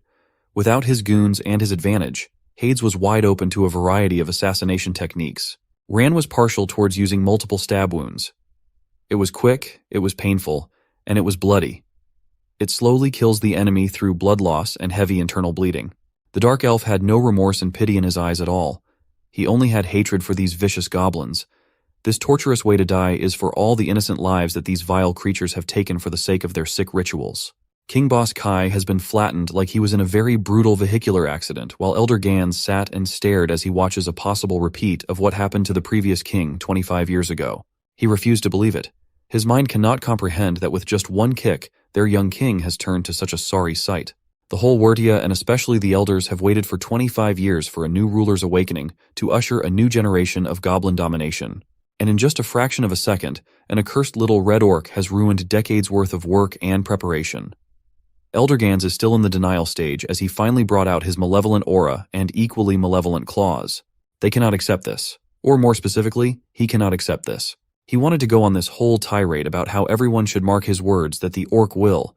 Before he could even finish, a bright swish came into view. The Dark Elf has finished dealing with all the partially competitive goblins and is now holding his dagger up to the Elder's nose. Elder Gans shivered. He knows that if he continues with his words, this dagger will scramble up his brain matter in a second. Ran stood up and left the trembling Elder in the corner of the cavern. For now, it was about time to check on his buddy. It is about time to leave this place behind. They got what they wanted, and then some. They have no further business here. Gul was surprised that Ran was here.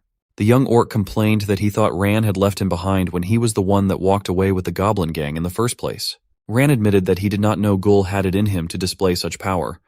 Those dark and sinister marks all over Gul's body were strangely familiar on the young orc's crimson skin. Gul was so fixated on getting his revenge on the racist king that he's only now noticing that his skin has turned red. It's safe to say that the young orc has no idea as to how he's capable of such extraordinary feats either. He snapped out of his anger, and it was replaced by fear and confusion about the marks in his body. He thinks that Ran had somehow scribbled nonsense on his skin after passing out. More importantly, he wants to know where the hell is his Guilliman backpack. The dark elf was starting to remember how infuriating it is to talk with this kid. He left their belongings outside because it was just too dreadfully heavy. Also, now Lomi looks supremely upset. The chicken worked so hard to slap Gul repeatedly, and he did not even get a single praise from his master. Gul then insisted that they must get another wyvern egg after he splatted the last one. This time, Ran will not play along with the young orc's whims. Enough is enough. While everything has been pretty much settled on the bigger sacrificial stage, there was still another fight ongoing right near the entrance of Wertia, where corpses of goblins littered the ground. Big man Rashan is still engaged in a bloody war against the monsters that dared to try and take his daughter away from him. His whole muscular body has been painted with goblin blood. His sickle was once the color of steel, and has now become crimson. Rashan also sustained quite a bit of injuries, but that is not stopping him from slaying foes left, right, and center. It's been a while since he jumped into the fray, and he is starting to lose his breath. His stamina is starting to become exhausted, bit by bit. The Goblin Slayer has pretty much dealt with most of the small fries that dared to encroach on his strike zone, but one particularly tough enemy is giving him a hard time. Behind the dust was a monstrous figure that rivals that of Big Man Rashan. When the debris and the smog had settled, what emerged was one of the newly awakened hobgoblins, Gnubdik. His arms are painted with copious amounts of blood, and it's unclear whether it's his own or Mr. Rashan's. The remaining hobgoblins have all been slaughtered, but it seems like this one is very well suited for brutal one-on-one combat. It's Hobgoblin Fist versus the Goblin Slayer's blood-soaked farming sickle. Who will win?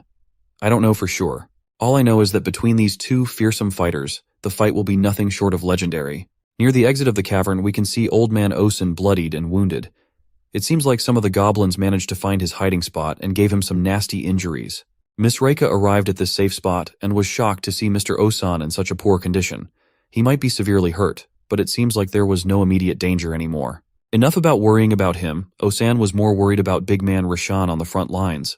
It looks like the final battle of this bloody war will be fought by two Herculean masses.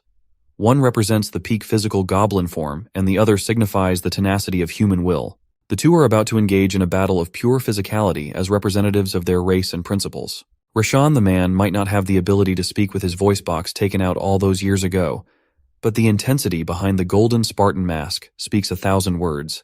Nubdik, on the other hand, is not much of a speaker either. Even back when he was just a measly goblin, he's not one to yap, and he's not about to start now. All he wants is to fight the enemy in front of him. Some of the lowly goblins have been hiding wherever they can conceal themselves. To them, Gnubdik is one of the strongest hobgoblins ever awakened. Fighting toe-to-toe with the Slayer without a weapon is a legendary feat. The curly goblin insisted that their representative doesn't need a weapon with a body that jacked. On the other hand, the Hat Goblin cannot understate the terror that the Slayer brings. Just looking at the fallen comrades around them can demonstrate just how monstrous that guy is. When the Goblin Gang found the hiding spot of their fellow Wertia citizens, Steve the Curly Goblin and the Hat Goblin just casually invited them to watch the goblin fight of the century. From now on, they will be our casters for the fight, Tasty Steven and Markman. As they were doing their introduction spiel, it looked like the clash of the two titans had finally started again. Gnubdik bravely marched forth a little closer. With his frame, he slightly towered over Big Man Rashan. It is human versus newly awakened hobgoblin after all. Rashan took this as a challenge of a man, so he took his blood-covered sickle and lifted it up for Gnubdik to see. He then tossed the thing that could have given him an advantage. It was as if he was taunting the enemy that he does not even need to be 100% to fight this out. Behind Rashan was the only motivation he could ever need. He knows that if he let these goblins pass through, they will quickly take his daughter and friend away to make them suffer. Markman pointed out the absurdity of the Slayer dropping his weapon right before going up one of the most hobgoblins ever. Tasty Steve liked it. This is true chivalry, baby. A fight to the death using fists, mano a mano. So Rashan stepped forward. His legs were as steady and thick as a tree trunk.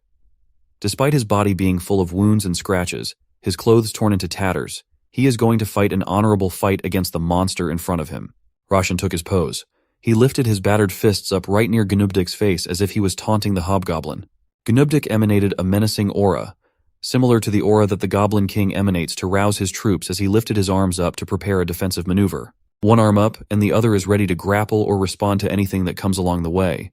It was a stalwart stance that radiated stability and readiness for any attacks. Even the two stupid casters could not handle the tension between the two fighters at all. Finally, on the left side of the screen is Nubdik the Hobgoblin, and on the right is Rashan the Slayer. Take your controllers and place your bets, folks. There was an epic battle, in Mortal Kombat style. It was fast, violent, and desperate. None of them wanted to back down, and it seemed that wounds and blood were no problem for them. But even so, both were running out of strength and stamina. And the only question that remained was which of these titans would win. Now Tasty Steve and Markman, the two useless commentators, aren't the only ones screaming at the top of their lungs out of the sheer hype of competition. The Goblin Gang hiding with them were also screaming and shouting. According to Tasty Steve, watching this fight is like when you have food that's so good, it compels you to go in the kitchen and thank the cook in person. This is a good match. It's as good as freaking Tekken. The Goblin Gang and the useless commentators are now losing their minds at the sight of greatness unfolding before their eyes. Markman wants everybody to give it up for both the Slayer and Gnubdik when the fight is not even over yet. The stupid goblins are watching from afar, lost in their own hype while the fighters are fighting to the death with countless goblin corpses all over the ground that they are standing on. The Hobgoblin looks as though he is already on his last legs. The same goes for the Slayer with how hard he has been huffing and puffing for air. Mr. Osen watches the whole fight thus far, despite losing blood by the second. He knows that Big Man Rashan is too tired for this shit, just like Miss Reika knows that her papa is in trouble. She is so frustrated that she cannot help him to the point of accidentally gripping Osan's wounds. Despite the low stamina, Osan reassures Reika that Rashan will pull through because that man is strong. He will never forgive anyone that dares to hurt his daughter. Miss Reika already knows that. That is also the same reason why she is so worried about her father. Meanwhile, it looks like Lomi, Ran, and Gull are about to make their exit from the sacrificial platform. They are now traversing the bridge to head for the exit. Gull still cannot let go of the fact that Ran left his backpack all alone outside of the cave when the Dark Elf had already explained that he cannot move around with such a monstrously heavy weight. The young orc can only hope that Guilliman hangs in there as its best friend will be coming soon. The trio's run outside as fast as possible was halted when they heard a crash and a piece of rock suddenly hit Gull right in the noggin. They have been caught up by the chaos that is still raging in the front lines. Dust and debris fly all over the place. All of it is coming from the bloodiest battle thus far. Both beefy fighters are giving it their all without yielding to one another. Rashan goes in with another punch that is supposed to be a clean hit, but is expertly blocked by the Hobgoblin. After staggering the enemy, Big Man Rashan steps in even further to keep the fight in close quarters. They must end this scuffle as soon as possible. It is an expert maneuver to close the gap, but it is easy to predict and easier to counter by just stepping out of the way at the right moment. Rashan looks like he made the wrong move and is now falling out of balance after miscalculating his instep. But he manages to salvage it with a decently forceful upward and awkward strike that draws even more blood from the Hobgoblin. Right now, Gnubdik is trembling as the damage from all the injuries that he has endured starts catching up to him. But the warrior of the Goblin tribe will push through. He still has a little bit of gas left in the tank to go toe-to-toe with the Slayer that the goblins fear. Gnubdik advances forth with a left fist. That is quickly followed by another one of his specialty kicks. It is a clean hit that almost shatters the Slayer's lower jaw right there and then. A single well-placed attack lifts Rashan up into the air, open for any follow-up attacks from the enemy. Next is a critical body shot that would have ended any ordinary human's life. The legendary Goblin Slayer has been brought to his knees. All the pain and wounds that he has been gritting his teeth through are starting to catch up to him. He trembles in pain and exhaustion as the threat of the killing shot from the Hobgoblin looms over. Even though his body is starting to break down and give up, his eyes tell a very different story. Behind that golden Spartan mask is a look of unparalleled willpower. That sheer desire to get back up again and fight some more is starting to manifest in a bizarre aura. Gull watches in confusion. Without context to what's happening, all he sees are two buff uncles trying to kill each other for some reason. While continuing their rush to the exit, Ran explains that the man wearing a helmet is Mr. Rashan, one of their allies. Gull is curious about the one Rashan is fighting, though. The Dark Elf knows that the Goblin Slayer had run out of steam a little bit ago, and that they need to get out of this hellhole as soon as possible. The tactician in his brain thinks that this might be the time to put Gull's new mysterious power to the test, and possibly good use. Ran wears a sly smile on his face while he tells the gullible Gull that the Hobgoblin down there tried to steal his precious backpack. At that moment, it is like Gull's brain broke with the influx of emotions bouncing in his mind. He remembers how much fun he had whenever he had Guilliman in his various adventures. For some reason, the young orc loved carrying that heavy thing whenever he needed to run errands or wherever he went. He loved that backpack to the point of proclaiming it as his best friend under the beautiful light of a sunset between the towering mountains of the orc village. So, after hearing from Ran that the hobgoblin fighting in the battlefield tried to steal his precious best friend, Gul's crimson eyes start being swallowed by a black hue. Something inside him has awakened once again. Something that bore the rich color of blood thumping throughout his body. The crimson shade of his skin starts getting even deeper as he strongly declares that no one had the right to steal his precious Gulamon. Over his dead body, Gul's crimson aura starts growing at such a rapid rate that it is now starting to affect the surroundings while he screams in rage. He runs forward, almost breaking the sound barrier while his dark marks leave menacing afterimages in the air. Gnubdik is just minding his business and fighting toe-to-toe with the legendary Goblin Slayer. He had no idea what was coming from his flank. The hobgoblin has not even sensed it yet, but there is a blood orc priming a kick that could take down a goblin king in one shot aiming for his head. When the kick finally lands at the back of Nubdik's skull, it is like he was hit by a truck, but worse. The hobgoblin is sent flying and spinning like a top while big man Rashan is dumbfounded by what just happened. A tiny red orc with strange black markings just sent his opponent to the moon. Gnubdik's collision with the ceiling of Wurtia is so forceful that it looks like the whole cavern is about to collapse at any second now. When Gul lands back down to the floor, it seems as though the debris and dust around the whole place are converging to where he is standing on. The Goblin Gang, Tasty Steve, Markman, and even Miss Reika and Osan went slack-jawed at the sight of what they just saw. Ran is now certain that the strength that sent the Goblin King soaring earlier was not a fluke at all. Gul can just kick the shit out of anyone at supersonic speeds. Big man Rashan just stares blankly at the fate of a hobgoblin that gave him such a hard time and pushed him to the brink of his limit.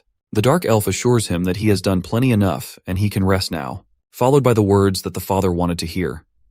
His daughter is safe now. Hearing that, it is as if the weight of the world was removed from Rashan's shoulders. His bloodthirsty eyes have turned back to that of a concerned dad. Ran has also successfully retrieved his idiot companion, who is now screaming the name of literal backpack best friend with all his heart. Miss Reika and Osen come forward to reunite with the Slayer.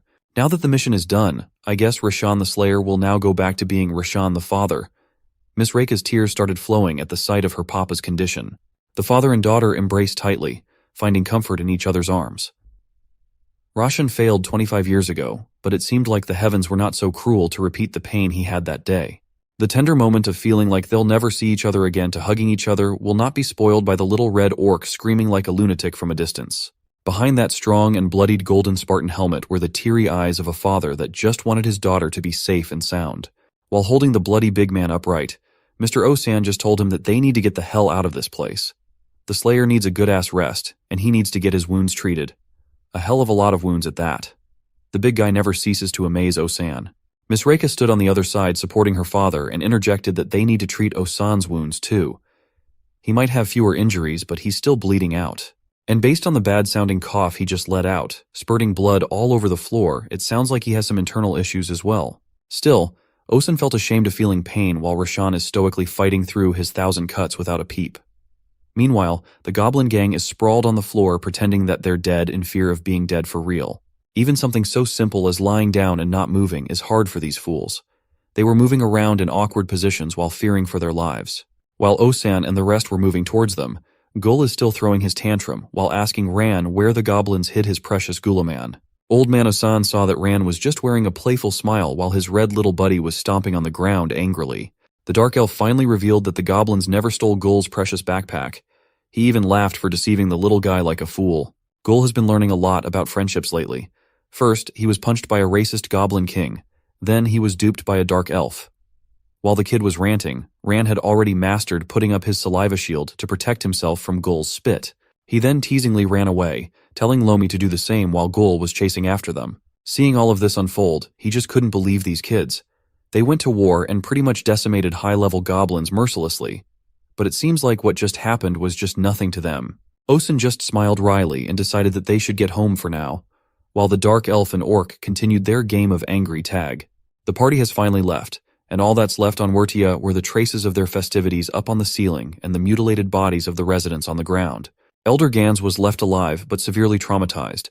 Hades and his elite strike force were all done in by Rand's dagger. All the pillars of Wurtia have been decimated. The Elder felt the despair creep up on him. He thinks that it's over. Everything is ruined now that the new king is dead. He sat beside the waterfall. This was a plan 25 years in the making, and it has gone to shit in just a single night, the most important night at that. While he was wallowing in sorrow and hopelessness, there seems to be some movement where the Goblin King was buried in the rubble of his powerlessness. It's starting to look like the 2.5-decade plan is not done yet after all. A powerful and electrifying aura is starting to jut out from the debris. It grew stronger and stronger until an explosion boomed out. It blew all the wreckage away, much to the surprise of the Elder. Behind the dust of exploded ruins, a golden horn slowly jutted out. Someone stepped out of all the remains like he was born anew. A powerful and kingly aura surrounded him like it never did before. King Boss Kai was alive. His jaw and one side of his face were messed up, but he's alive. On top of his head was the domineering completed golden crown that signifies a successful ascendance to kingship. The Goblin King has officially been reborn. King Boss Kai has risen from the grave that Gul has buried him in. Back to the exit of Wordia, not a single goblin can be seen in the vicinity. The festivities, music, and boisterous voices were also nowhere to be found nor heard. Nomiya noted the surprisingly quiet atmosphere around where the celebration of the king was supposed to be taking place. The gold-ranked adventurer had a hunch and ran forward to confirm what's on his mind. Red followed suit, asking Brother Nomiya what the hell was up. His suspicions were confirmed. It turned out that they've arrived too late. Way too late. All that's left in the once jovial Wertia were the remains of countless goblins littering the ground. As for the remaining goblins that were still alive and kicking, it seemed like they decided to abandon their lair and have a gathering outside.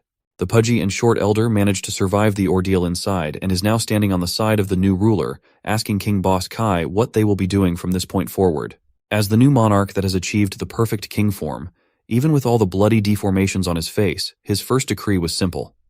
They are going to have their revenge. They will start by getting more goblins, increasing their numbers as much as possible.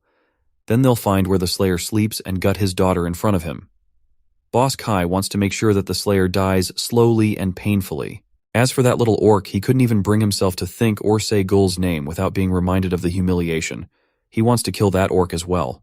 With the little number that managed to survive the massacre, it looked like the goblins had regained their motivation and hunger, even more so now that they have a complete ruler. While that meeting was happening, something started moving from behind the bushes. Boss Key noticed that slight rustle and ordered whoever was behind it to halt and show themselves. The figure behind the bushes casually held the foliage open to grant the king his wishes, but it seems like this stranger was not feeling a hint of fear nor subservience to the king at all. What came out from hiding was a mysterious hooded figure wearing light armor. He had some sort of blade on his waist, and he looked like his body was molded from shadows. Behind the dark hood were emotionless eyes that dared to stare directly into the king's direction. It seems like most of the goblin gang still has some lingering fear for the Slayer in the back of their mind, and this mysterious figure also had the same hollow face as Rashan's. The new king jumped out of his improvised stage and he vanished for a quick second. He dished out an elbow strike to his subordinate's face like they never adventured, danced, and sung before he ascended. He made one of his people bleed just by wrongly addressing him as just Boss Kai and not King Boss Kai. Next came the mysterious shadowy figure that had just appeared out of nowhere. Drunk in power, the young king still has not learned his lesson and disrespectfully called out the hollow-faced man. The king thinks that this figure was just unlucky for reminding him of the face of that Slayer, and the Slayer makes him and the entire remaining tribe really mad. This shadow guy was not speaking too. Just another trait to remind everyone of the silent Slayer.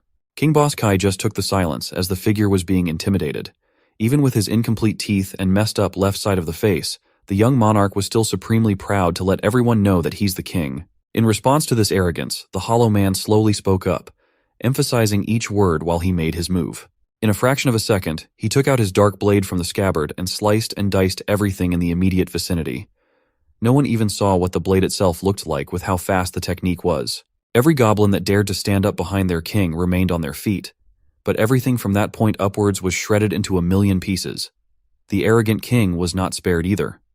He lost his glorious complete crown, his cape, and everything that remotely signified glory. He mocked the mysterious hollowed figure for being silent, and it looks like he'll shut the hell up too. This time it'll be for good as the blood freely flows out from his throat being slit. This hooded swordsman just wanted to make the Goblin King shut his mouth, and he did that by silencing the throat of the newly ascended Boss Kai. He then walked amongst the severed feet of the goblins that dared to stand in his way, staining his shadow feet with a mixture of goblin blood and guts. The remaining goblins, Boss Key's old goblin gang, trembled in fear as they watched the hooded swordsman take his slow, deliberate steps forward. What's behind that dark cover was a complete and utter mystery. But one thing's clear is that this is not the type of guy that you piss off.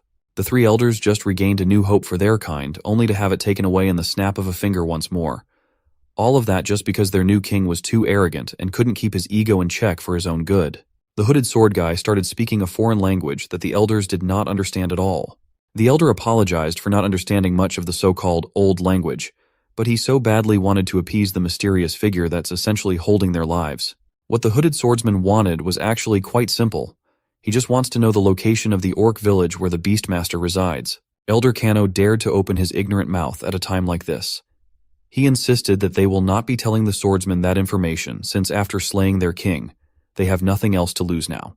When the hooded swordsman moved once again, the massive rock formation behind where the elders were standing was cut into multiple perfect pieces. Seeing that type of powerful intimidation up close and personal quickly shut Elder Kano's old trap. It was at this moment that they realized that they have no bargaining power against someone at this power level. The hooded swordsman just wanted a simple answer to his simple question, or all of them could join the king and the other foolish goblins in the afterlife. Elder Kano was too stunned and afraid to even open his stupid mouth again. Elder Gan stepped forward to explain that they've never been to the orc territory, but they've seen orcs passing towards the north. So, they should be located just past the nearby mountains. Even when he got the answer he was looking for, the hooded swordsman still hacked off half of Elder Gan's head casually. The two remaining elders hurriedly tried to plead for their lives, insisting that this is all they know and that they are telling the truth. Finally, this enigma has turned around to go his own way after essentially destroying any semblance of hope for the goblin tribe to rise again in just a few seconds. The only thing in his mind is the rumored legendary Beastmaster. Back inside Wartia, the human adventurers were in a literal standstill for a second. Red and his party, along with the newbie Cross, had never seen this type of slaughter before. The party leader regained his composure and asked Nomiya if he saw anyone still moving. But upon deeper inspection, there don't seem to be anyone alive at this point. Goblins and hobgoblins alike had their limbs cut off, bodies disfigured, arteries slashed. It was a massacre. Nomiya confirmed that this is just a dead, quiet cave. But since the goblin corpses are still fresh, whatever happened here must have happened just a few hours ago. Something extraordinary wiped out a whole tribe of goblins and dipped out right before the adventurers could even lend their help.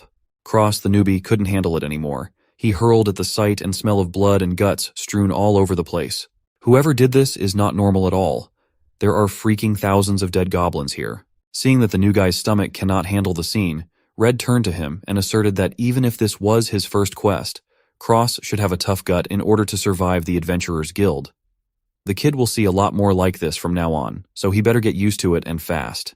Cross is extremely determined to make a breakthrough in this career, so he wiped away the muck in his mouth and toughed it up. Still, seeing this sight is somewhat of a huge relief. If they had been the ones who got here first and actually tried to battle thousands of goblins, it would have put them in real trouble. Even Nomiya, the strongest of the bunch, agreed with that sentiment. He can see that these goblins are well equipped with a variety of weapons. There are a bunch of hobgoblins mixed in among them as well. For now, focusing on the mission and seeing if they can find traces of the captured girls takes priority. The worst-case scenario now would be looking around and having nothing left to find with regards to the maidens. Red advised his team to stay in formation while moving and following behind Nomiya.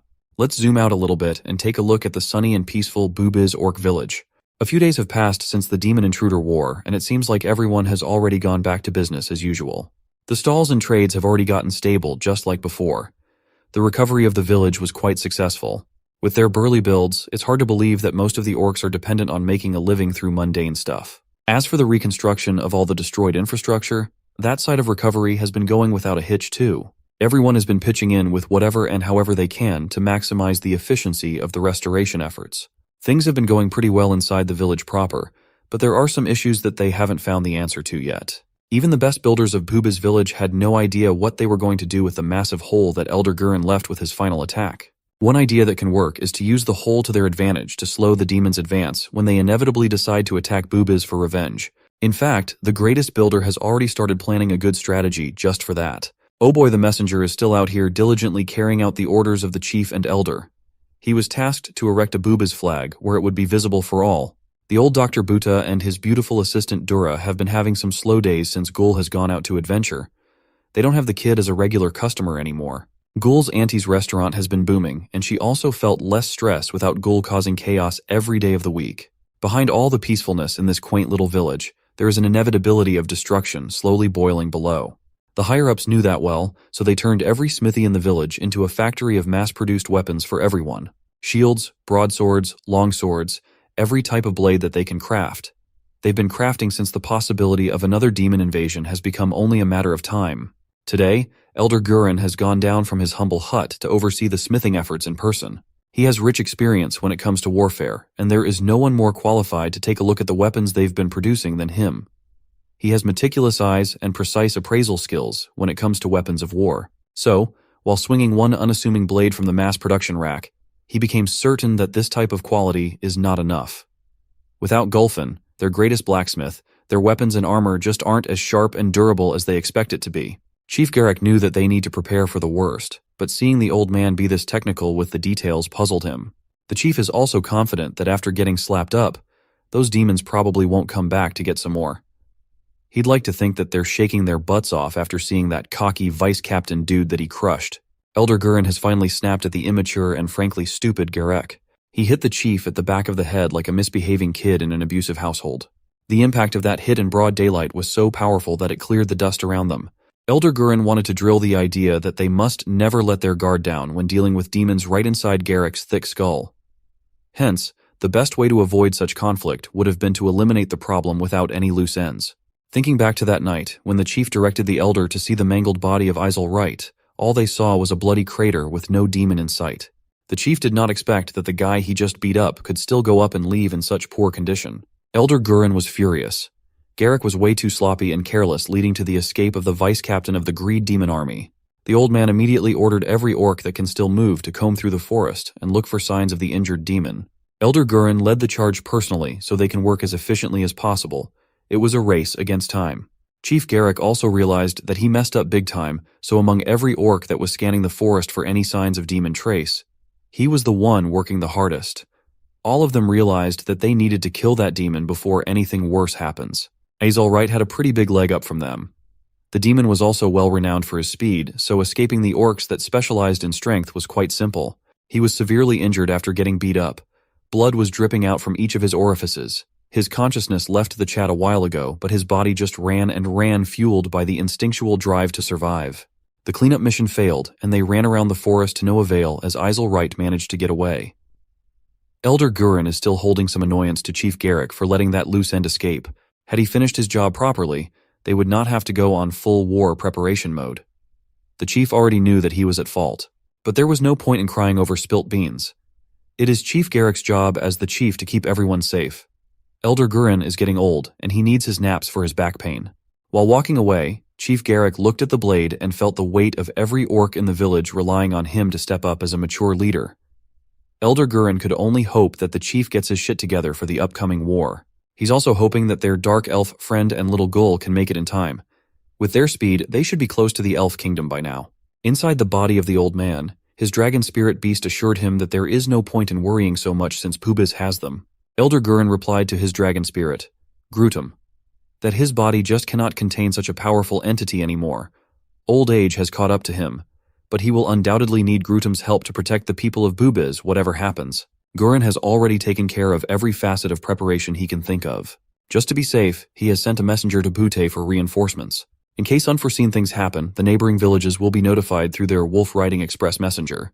The future is uncertain, and the machinations of powers beyond what they know are moving under the shadows. Allies have never been so valuable, and enemies have never been so dangerous. One can only hope that Ran and Gul complete their mission without any more problems. My name is Ebiog, and I'm the scariest and most venomous beast in this forest. The supreme predator at the sight of which every forest dweller flees in panic. Now I'm hungry, and all because of the loud noises that came from the goblin lair last night that scared away all my prey. But right now I am picking up the scent of my favorite breakfast. Chicken. Chicken brings me joy. Chicken joy. I can smell that deliciousness with the tip of my tongue. It's right here. I just have to come and get it. The smell of fried meat is so tantalizing, I can't wait to taste it. But there are people here. Always these people. But that's even better. It'll be easy. They'll pee their pants as soon as they see me. It was Osan. He was doing his favorite thing and cooking delicious barbecue that was roasting appetizingly and smelling really good. Not much time had passed since the battle with the goblins, but he had already recovered almost completely. All thanks to the healing magic of the elves. Yes, he still felt a little pain in that place, but the wound had closed and now he could move freely. It was a marvelous magic. Meanwhile, Ebiog was already moving closer to his victim. He laughed insidiously and was sure to show the fat man what real fear was. He was so sure of himself that he even hissed, "You better run when you see me." Ebiog jumped out of the bushes and raised himself up a bit and hissed as intimidatingly as he could, "Hey Fatso, prepare for your demise." But to his surprise, Fatso Osan wasn't scared of him at all and didn't even move when he saw him. This was not going according to plan. Not according to plan at all. Because Osan seemed to see this snake as a great snack and started licking and rubbing his hands together, saying, "Jackpot, just what I want to eat right now. Come here, you snake." He lunged at his prey just as fast as Ebiog had planned to do. He was in shock and panic, not understanding how this could happen. He is the top predator here. However, thanks to his lightning-fast snake reaction, he managed to save his skin and hide behind the grill. While Osan did not realize where he had gone, Ebiog could not catch his breath and was shivering with fear. He couldn't understand why the fat man wasn't scared. How absurd was that? How dare he try to catch the great Ebiog with his bare hands? With such insolence, he only managed to take me by surprise. Calm down and cool down, I must cool down. Not far from the grill, Reika and Rashan were playing chess quietly to themselves. And Reika soon joyfully announced her victory. But seeing what kind of mood Rashan was in, she had to ask, "What's the matter, Papa? Still need some rest? You haven't won a single game yet?" Rashan, bandaged from head to toe, left all her questions unanswered and looked at her gloomily. Ebiog saw his chance in all this. This is it, redemption. He was sure that big dude, all bandaged up, must have been dumb enough to fall out of a tree. And since he couldn't move, the girl would definitely be scared to death and scream in his presence. Ebiog headed towards her hissing, "Hey girl, prepare for your demise!" But literally halfway to her, he froze in place. One glance at Rashan was enough to realize that he'd messed up. The bandages couldn't contain his murderously powerful aura. One look at Rashan's enraged eyes, and it was finally clear to Ebiog. If he wanted to live a little longer, he should get the hell out of here now. So Ebiog vaporized from that place without a second thought and hid behind a rock. Reika didn't even notice him and misinterpreted her daddy's look. She thought that he was mad at her because she was always beating him, so she asked him, "Come on, don't be mad, Papa. I'm just good with Dama." Poor Ebiog could hardly catch his breath and wondered, "What is that hollowed face? My freaking skin's got goosebumps. I'm so lucky I moved fast. Better stay away from him." It was really bad choice to come there. Luckily things weren't so hopeless for him, and there was bread literally next to the rock he was hiding behind. Ebiog decided that, because of his hunger, he was too easily startled. So he just gonna scavenge this bread for now. Right near that bread, Gul and Ran were swimming in the river and chatting about yesterday's events. Ran said, "You just passed out after you saw Gulaman last night, Gul. I have successfully healed your wounds. How are you feeling right now?" Gul was now feeling great and enjoying life. He thought he had only passed out last night because he was super hungry. If he had been able to eat that egg of Wyverns, he would have been fine and wouldn't have passed out. Ran was sick of hearing about that egg and was still pissed off that Gul had left him and Lomi behind, and went who knows where with those goblins. Ran was annoyed by the fact that they were just wasting their time right here and now. After all, Gul had spare clothes and he could have avoided washing them. He himself had no other choice since all of his clothes were stained with blood. And anyway, in all this time, they hadn't even gotten close to the Elven Kingdom. Gul was tired of hearing these complaints, and he agreed to get out of the water as soon as possible. He promised that he would dry all Ran's clothes when they ran away, and he had nothing to worry about because Reika had given him a change of clothes too. The grumpy Ran was beginning to remind Gul of his annoying auntie, so he wondered if Ran had caught her illness. In the end, the only thing Gul was happy about was that he was green again and hadn't heard from Ahmad again lately. Meanwhile, Ebiog was watching them closely, and after all his failures, he couldn't be happy that he had met these dumb kids who were always talking nonsense. And the main thing he was interested in was their bread, which he was going to eat. But as soon as he threw himself lightning fast on the remains of the elven bread, he was immediately disappointed. Ran instinctively guarded his priceless bread, and as soon as he sensed any movement in his direction, he immediately swung his dagger. He thought someone was trying to steal his bread, but there was no thief. Ebiog stopped in time to dive into the water.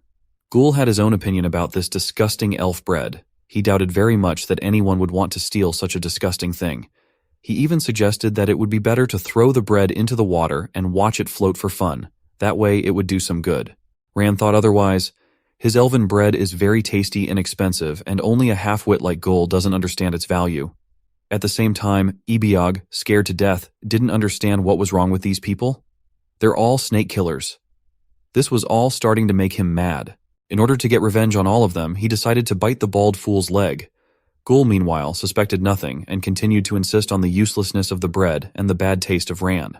When Ebiog tried to bite Gul's leg, he was disappointed. All his fangs broke. He just couldn't believe that this leg was so hard as a rock. Gul himself also felt something grabbing his leg and threw the unlucky snake away. But not because he was hurt, but just because it tickled. Poor Ebiog tested the hard shore for strength after his flight. He almost drowned, but then he managed to get ashore, cursing the day's bad luck. Now he just had to crawl home and hunt wolves, which were much easier prey than these monsters. Much, much easier. Suddenly, a glimmer of hope appeared on the horizon. A loamy chicken that was carelessly walking on the shore, destroying the local fauna of worms and bugs. Ebiog was just happy. Finally, he was lucky. God had taken mercy on him and sent him his favorite food after all his misfortunes. He was just sure that this chicken didn't stand a chance against him, and he would have no problem eating it. Ebiog quickly rushed towards his prey, and despite his chipped fangs, he lunged at Lomi with his mouth wide open and filled with venom. But as we know, Lomi is no ordinary chicken, and she had something to answer for. Though as it turns out, Ebiog didn't need much. One slap was enough to send him flying. Lomi just turned around dismissively, not even paying attention to Ebiog flying off into the distance. He was too pathetic for her. However, that didn't stop Lomi from turning back to Ran and asking her master to praise her for seeing the big worm. Such an accomplishment didn't surprise him, of course, but Ran was quite happy to learn that Lomi could swim and was quite proud of her. While Ebiog lay somewhere in the middle of the forest, trampled and humiliated even by a chicken, at the end of the day he turned out not to be the great and terrible king of the forest at all.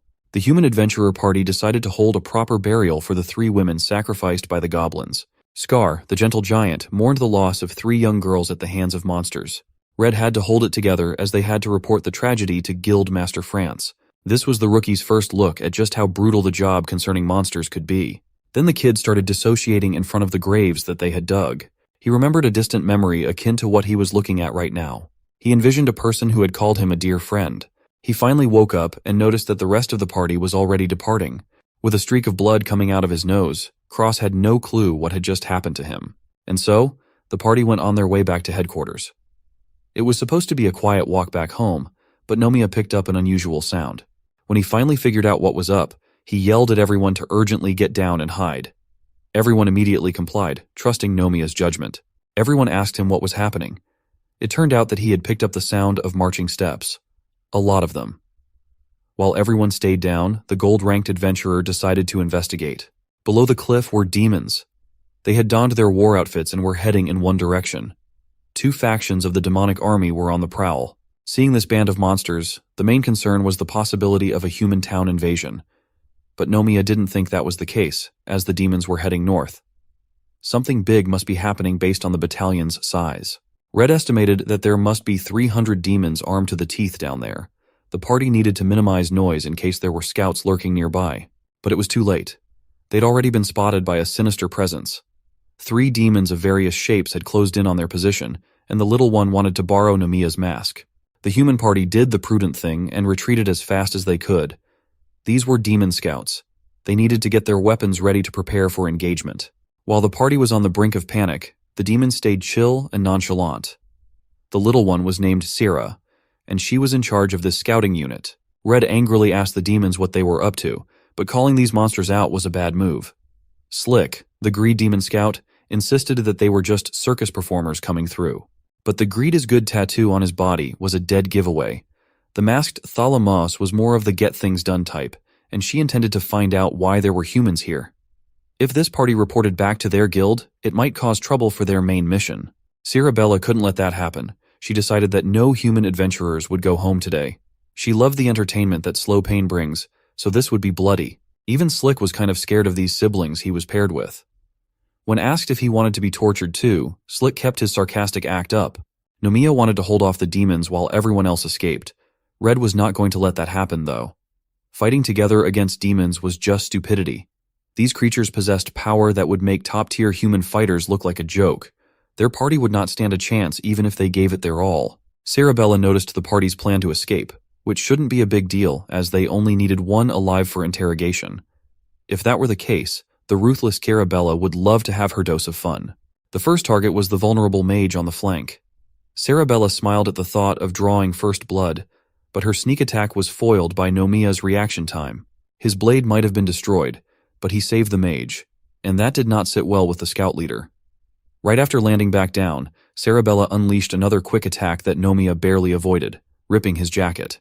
Then the gold-ranked adventurer heard a playful warning to look out to his left. As soon as he turned his head to the left, a gigantic slick came in from the right with a full-power kick. Nomiya got his hand up in time to lessen the impact, but it was still a direct hit, an extremely painful trick shot that could pulverize an ordinary person's bones. Slick sent the strongest enemy flying like a rag doll. He playfully apologized for the tricky cheap shot right after. Nomiya's mask was cracked along with half of his ribs. Slick was not done yet. He was coming in with the boom. Demons and their superior physical tools make them superhuman level. He even warned the injured Nomiya to look down as his attack was coming from the bottom up. The gold adventurer wasn't having any of it, so he decided to pull his gun out. Slick pulled back after spotting this surprise weapon. Multiple bullets were unleashed, and some managed to graze the demon. He was hit in the thigh and resented the fact that the human had a hidden weapon as if he weren't a trickster himself. Nomiya was not kidding around. If he was putting his life on the line, he wasn't going to do it without a fight. He then yelled at Faye to cast Fortitude on him. The rest of the party was already trying to escape, but they hadn't gotten far. Faye turned around and quickly recited the Fortitude incantation. She used her staff to beam it directly to their comrade.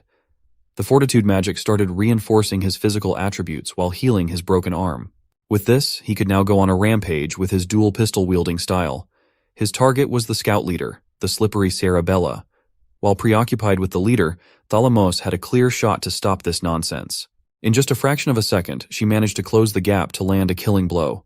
The party had gotten decently far from the action, but they still heard the explosion from Thalamos's fist. The rookie was having a crisis. He thought that they couldn't just leave Sir Nomiya behind like this. But Nomiya was still going strong. He dodged the kill shot, but he was now at the mercy of 3 powerful demons. Sarabella in particular was too hard to deal with. Her speed could render the range advantage of the gun useless. And to take half of the threat away, she just took one of Nomiya's arms. The pain of getting dismembered was too much, and the rest of the scouts had caught up. Meanwhile, Cross the rookie protested that they must go back for their senior. He knew that their main priority was to pass on this report to the guild, but he couldn't stomach the thought of leaving a comrade to die alone.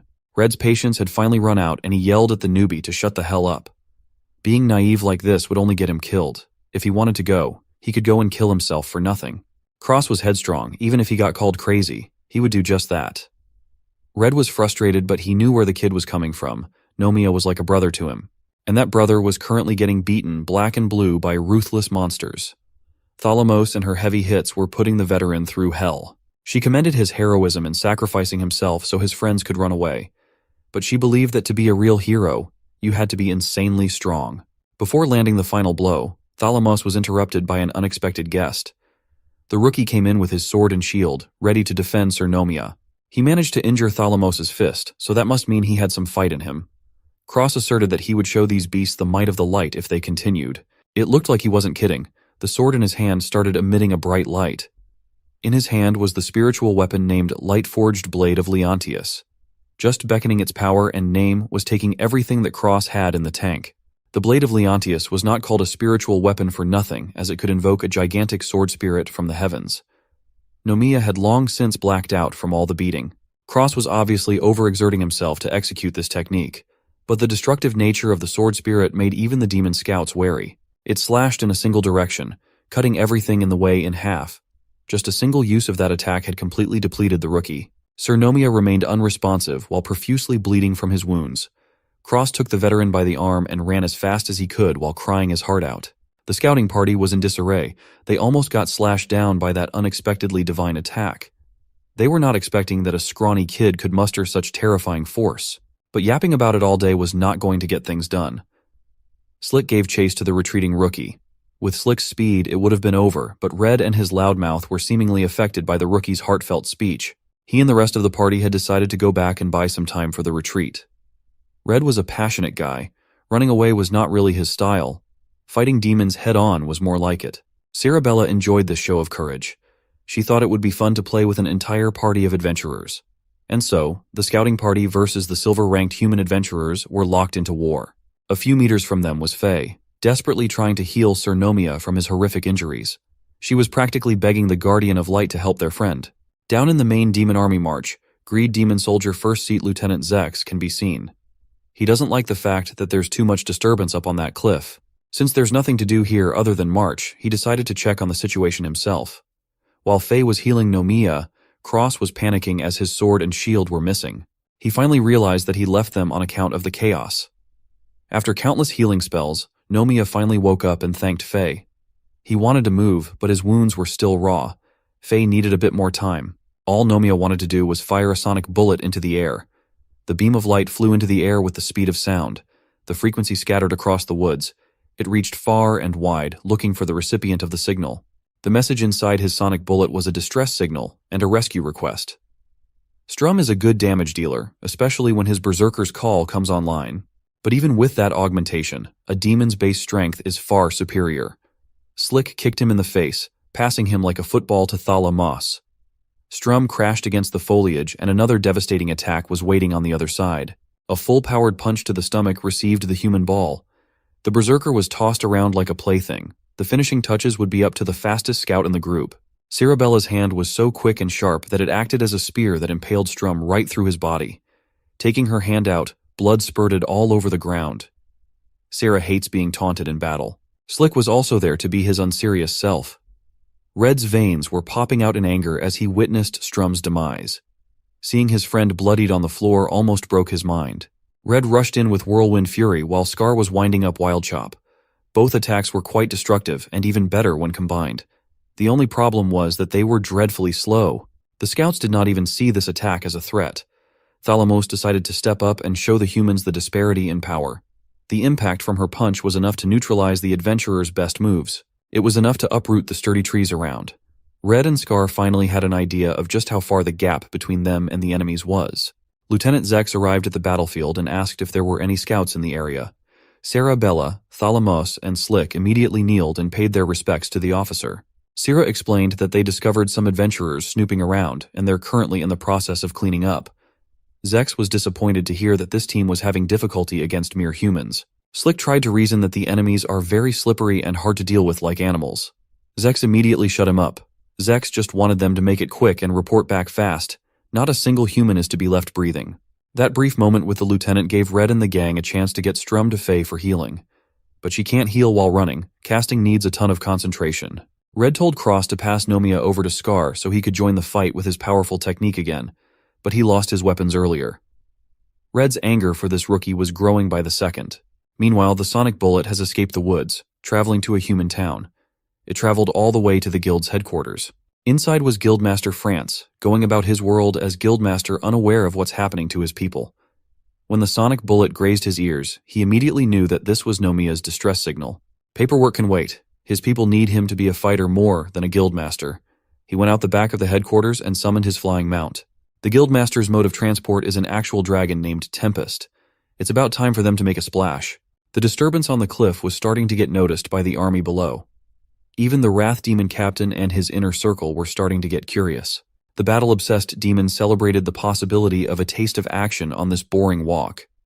Zeke Kenraki, also known as the Butcher, was rearing to go up there and find out what the fuss was all about. Dregor, the uncle and third-seat lieutenant of the Wrath Demon Army, couldn't care less. He was thinking about Bubiz and Bute. Kali Anna, the first-seat lieutenant, did not like that he was acting like a pervert when they should be focused on war. Thinking about the place they were heading to, Dregor recalled encountering an extraordinary orc a long time ago.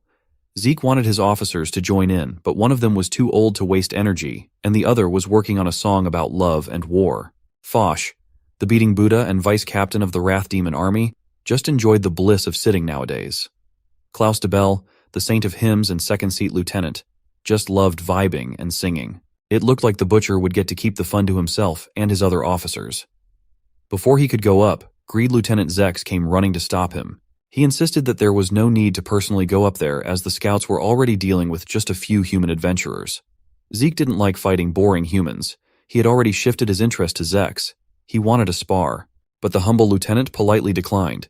He didn't want the smoke from the Butcher. Besides, he was not an entertainer. Back on the cliffs, Strum's life was slowly flickering to non-existence. Nomiya was out of the woods, but he was still unconscious from all the beating. Red was struggling against Cerebella. The deranged demon was loving every second of it. She thought that it was more fun to fight when the opponent was at their wits' end. Just using her hand as a blade, she was slowly whittling Red down with every flesh wound. Now that the leader was out, Cross was the only one left standing with a borrowed axe. Red turned to the rookie and told him to just keep running. His emotional speech was cut short when the bulky body of Thalamos towered over him. A punch to the gut left a crater on the ground. Red's insides were in shambles. Even Slick called the giantess a monster. She was so efficient that Sarabella didn't get to enjoy tormenting the poor humans. Thalamos would not tolerate any actions that could compromise Zex's orders to wrap this mission up cleanly. Cross did not use the chance to escape. The kid foolishly rushed in to defend Red. His clumsy axe swing was easily dodged by the seasoned fighter. The rookie swore that he would keep on fighting as long as he drew breath. That ballsy vow earned him a punch right in the face as a wake-up call. If he insisted on fighting until death, Thalamos would gladly deliver him to hell. She continued beating up the rookie with killing intent. Scar saw their fledgling getting beaten to death and couldn't help but run in to help. Faye provided cover fire with her flame spells targeting these sick demons. Thalamos did not even bother blocking or dodging. She just swatted the spell like a fly. That display of skill did not deter Scar from coming and swinging, though. The disparity in their speed and technique was just too wide. The giantess shattered his cleaver into tiny pieces. She gave him a second to look at her fist, the consequence of messing with the wrong demon. Scar's skull made a cracking noise as the burly hand planted on his face. He flew into the air, defying gravity through a grave injury. Scar eventually crashed against Faye. The mage didn't have enough strength to lift his heavy body up and was trapped. Scar and everyone else were on the brink of death. Faye didn't know what to do. Slick whispered to Syrah that her sister might be having her time of the month with how merciless she'd been. Syrah warned him to shut his mouth before she joined the human in hell. Thalamos grabbed Faye by her head and slowly amped up the grip. Before she could squeeze the mage's head, another interruption arrived. The giantess was skillful enough to recognize that she had to defend against this electrifying newcomer. Her mask had been shattered, revealing a gorgeous face. She immediately asked who this new arrival was supposed to be. Once the dust had settled, a familiar masked man was revealed. Initio Guildmaster Franz Ziegler van Forsberg had come to the rescue. He did not come alone. He brought his dragon mount, Tempest, as backup. The Guildmaster and the legendary beast were ready to save their people from these demons. Seeing the Guildmaster's glorious arrival brought tears to Faye's eyes. She sobbed and sobbed until she was ugly crying on the floor. She gave the rundown of the situation about how they accidentally stumbled upon a demon army and scouts on the way back from the mission. France offered his hand to help Faye stand upright.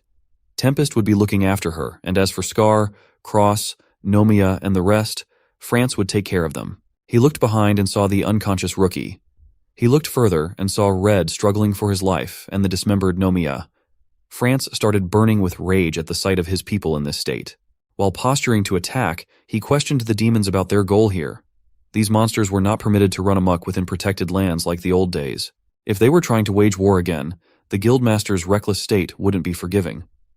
As his power level continuously climbed up, he swore to make the demons pay for every wound inflicted. Instead of fear, Slick looked surprisingly pleased. Thalamos just got pushed back. That must mean that a fun opponent had thankfully arrived to sate their boredom. Slick could only hope that this newcomer was not just another pawn, since he kind of looked like a horse. Despite blocking the attack, Thalamos still suffered significant damage. That Guildmaster was the real deal. Before she could warn Sarabella and Slick, the two idiots were already jumping headfirst into action. Slick was the first one to close in. His leg attack was easily blocked as France held onto the demon's leg. He skillfully maneuvered the grip to get some room for a counterattack. When he brought his arm down for a chop, Slick's leg was torn from the knees below. When the pain of having his leg mangled kicked in, Slick writhed in pain on the ground. Guildmaster France wasn't done yet. His electrifying pose packed a lot of force. When he finally channeled the thunder into his fist, Thalamos urgently came in running with an attack of her own. Their clash right above Slick's limp body was full of impact. France shifted his footwork on a dime. He leveraged his whole body against her incoming attack to deny space. It was followed by a powerful strike on her beautiful face. Thalamos, who looked like an invincible monster earlier, was outplayed so easily. She was sent flying like she was doing with the party earlier. The Guildmaster of Initio Guild was not someone you wanted to mess with. If he did something, he did it all the way. Just sending her flying wasn't enough. He wanted to go for the thunderous kill. Once Thalamos landed, she ate another devastating fist right in the body. He was like a meteor destroying everything along his path. Faye watched in shock as the guild leader went sicko mode on these demons. France looked like he hadn't even broken a sweat after dealing with such a skilled fighter. The scout leader, Sarah Bella, saw what he was capable of and decided to exercise some semblance of caution. Thalamos already knew that they were outmatched, so she pleaded for her sister to retreat and report back to Lieutenant Zex. Sarah Bella swore that she could kill that guy. Why don't we put that to the test? Guildmaster France had caught up to her to clean up the scene after all. Grabbing the scout leader by the back of the head, France supercharged his entire body with electricity again. They crashed into the ground with devastating speed. Enough of that demon versus human nonsense, let's go back to the adventure we really care about. Gul asked Ran if he could feel what was coming. The young orc positioned himself forward and farted right into the dark elf's face, calling it an earthquake. But Ran really did feel an unpleasant feeling bubbling. They needed to move faster. Even when the orc, dark elf, and chicken were moving at incredible speeds, Gul never missed the chance to mess around. Gul, Ran, and Lomi made some decent progress with their expedition. They were completely out of the orc territory, as expected with their unreal speeds. For once, Gul was actually taking their mission of grave importance seriously, but the young orc was starving and wanted to have a snack stop to look for food. They had been running non-stop all day long, and a growing boy needed his fill of snacks, even though he already had his fill 4 hours ago. Ran reluctantly relented in the end, and Gul wanted to show him how to hunt. After some scouting, they came upon a rabbit feeding on the wild plants. Ran saw something adorable, but Gul saw something delicious. Gul started creeping in without making a sound. He expertly grabbed the bunny by the ears without a fuss. The dark elf had a bad feeling about Gul's plan for this sweet little rabbit, and that bad feeling was justified as Gul started chopping the poor fuzzball to bits. This vegetarian elf had never seen a butchering process before, and he was horrified. He could assassinate targets, but he couldn't watch the process of preparing meat. Gul thought that his buddy was overreacting. This is how you survive in the wild like an orc after all. Ran wanted to beat him up for being a heartless monster, but Gul was just making food. That adorable rabbit had been turned into a juicy barbecue. Gul tried to give Ran a share of their dinner, but he forcefully declined. Of course, Gul didn't forget to cook some share for Lomi the chicken too. His master might be vegetarian, but the pet loved meat. Ran finally decided to face his disgust as he held a plate of barbecue in his trembling hands. He felt the poor rabbit's eyes peering into his soul as he sobbed. The next day came, and the crew was back on the run towards the Elven Kingdom. They went through all sorts of bizarre paths. They ran on gigantic leaves. Sometimes Gul stopped the push when he saw anything that could be eaten. Today was a squirrel lunch. Of course, Ran pushed back every single time. He wanted to teach Gul that these creatures were protectors of nature. You never knew if you were trying to hunt a guardian. If you consumed them directly, a horrible curse would befall you. Despite all that, Gul still chose to catch, kill, and chop the little critter. Ran was done. This kid was too unhinged for him. With every day that passed, the more his mind got broken. The next day was Muddy Lizard Day. The next one was a juicy pork steak kind of night. Next was bird soup time, which might just be Lomi's buddies. Even bug larvae weren't safe when it came to Gul's appetite. They had been out on the road for a while now, but tonight's dinner was the jackpot, a big fat deer. Ran was getting tired of this crazy bald orc eating every precious creature that they came across. But he still sat at the dinner table when the time came. Today, he would mess with Gul using elven breadcrumbs to suppress the kid's hunger. 3 stops a day were slowing their pace down. They couldn't afford to jeopardize the mission over this nonsense. Tonight, Ran seemed to be in a good mood. Gul thought that his buddy finally appreciated his hunting and cooking skills. The deer meat tonight was exquisite as always. But Gul immediately noticed that something was wrong. Certain bites tasted awful, like elven bread. But he just shrugged it off. To him, meat was meat. Ran watched his plan play out perfectly in real time. Everything went according to his plan. Tonight was just another night for Gul, but a big win for Ran. As the dark elf drifted into sleep, he started having visions of a beheaded rabbit. Everything that Gul slaughtered and ate was haunting his dreams as he profusely apologized. The horror of watching the young orc butchering those animals was really taking a toll on him. When he woke up from the nightmare drenched in cold sweat, Gul was nowhere to be found beside him. The sun was up bright and early, but Ran did not get a decent rest at all. He immediately yelled out, calling on Gul, who had left his precious backpack in their camp. Ran got so worried that he got up to search the woods for any signs of Gul. Ran happened upon the green fellow behind the foliage, screaming and concentrating on something. Gul was defecating as if he had never defecated before. He was emptying his bowels like his life depended on it. An explosion of food waste and foul smells rang around the woods. Gul looked like he was unleashing evil right out of his asshole. Rand's plan to feed him elven bread backfired in the worst way possible. The smell knocked out the elite dark elf assassin cold. Lomi immediately ran to his master's side with worry. Gul's tummy was starting to hurt like hell. He reckoned that it might have been that deer they ate last night. At that moment, Rand became certain that this orc would be the death of him. The crew traveled through all sorts of weird natural phenomena along the way. Gul always asked if they were on the spot yet, and Rand kept reminding him to be patient for a little while longer. His bowel movements made it hard to concentrate on moving forward when his stool was about to peek into the outside world. He'd been unleashing turd bombs every 2 hours, and Rand wanted him to wait until they got to a proper comfort room. Gul accused him of causing this smelly problem, but Rand kept playing dumb. He wanted Gul to think that this was the curse for eating those poor animals. But the young orc was not falling for that. He'd been eating meat his whole life, and the only plausible explanation was that he was poisoned with elven bread. Rand had completely lost it with his animal cruelty spiel. To stop Gul from hassling him any further, he had to bust out the elven eye poke technique. It was super effective in making headstrong young orcs cry. But Gul was not going down without a fight. He retaliated with unwashed hands full of crap. If this world had microscopes, the bacteriologist would have a field day with Gul's hands. All those monstrous germs were transferred onto Rand's defenseless face. The two fought and scuffled all over the place like children. Before they knew it, they had arrived at their destination. Rand finally saw the landmark of 3 stone poles to enter the kingdom. He explained that it was an elf shrine, so Gul naturally thought they'd need to pray. But there was no need for that, as the shrine had already recognized Rand. Gul and Lomi watched in awe as the ceremony began. Rand put his palm on the surface of the tree up front and started chanting in elven tongue to grant them passage to the Empire of Fae. The second pole lit up, and not one of them dared to move. Next came the mist that covered the entire area completely. The bizarre tree surrounded by the poles started moving gracelessly. Gul and Lomi jumped to Rand's space, scared of the bizarre ritual to enter the kingdom. One minute there were trees everywhere, the next, those same trees had already paved the way to a secret passage. Then a bright light swallowed everything in the distance, leaving the crew and the elven shrine behind. Gul and Lomi were no longer scared. They were in awe. They were finally heading into the elf kingdom after days of grueling adventures. The light grew brighter and brighter, raising Gul's expectations by the second. When the light finally dissipated, the young orc opened his eyes. He was disappointed to see that they had just arrived at some ordinary cliff above the clouds. Rand had hyped up the kingdom so much that there had to be more than this. Running non-stop to find themselves at the edge of a cliff was quite anticlimactic, but this towering platform was just the entrance to the main event. Gul wasn't seeing any entrance, though. This place was the Crimson Edge, since the sky in this area was always red. As Rand diligently shared the significance of this place, Gul was yapping about how he had enough of jumping off cliffs.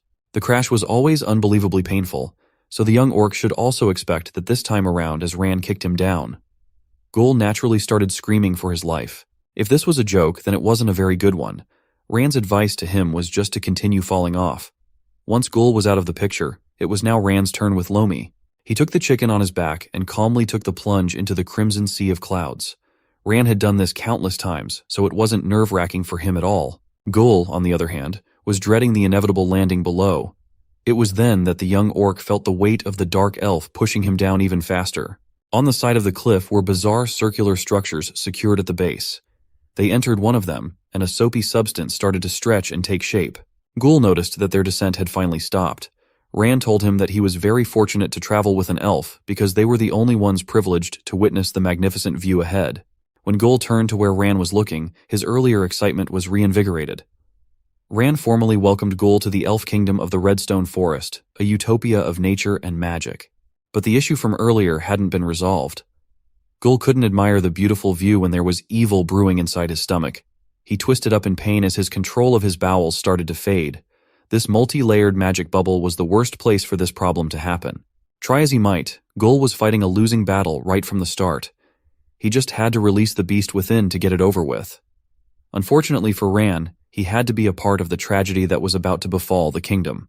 Lomi was just an ordinary bird. He really shouldn't even be there. Inside the multi-layered magic bubble, the worst thing that could happen had finally happened. If you looked at it from below, that magic bubble just looked like your typical magic bubble that regularly flew in the sky. Then it popped under the pressure of Gul's stockpiled and liquefied doo-doo like an atom bomb above the sacred elven kingdom. Landing pads have been prepared to accept the magic bubbles from the Crimson Edge. The delusional attendant of the pads, Ergesnan Ogistopa was just getting his day started. He had been admiring himself in the mirror for a few minutes now instead of doing his job. When he returned to his post, all he could think about was the market and drinking with his girls, Gem and Gel. It was at that moment that a loud pop was heard from the sky. He couldn't believe it. An actual miracle was happening. A chocolate rain from the gods. He didn't know that this chocolate rain came from the bowels of a young orc. Gul luckily landed on the water near the pads. Ran and Lomi gracefully followed with their landing. Ergesnan saw Ran and immediately went on high alert.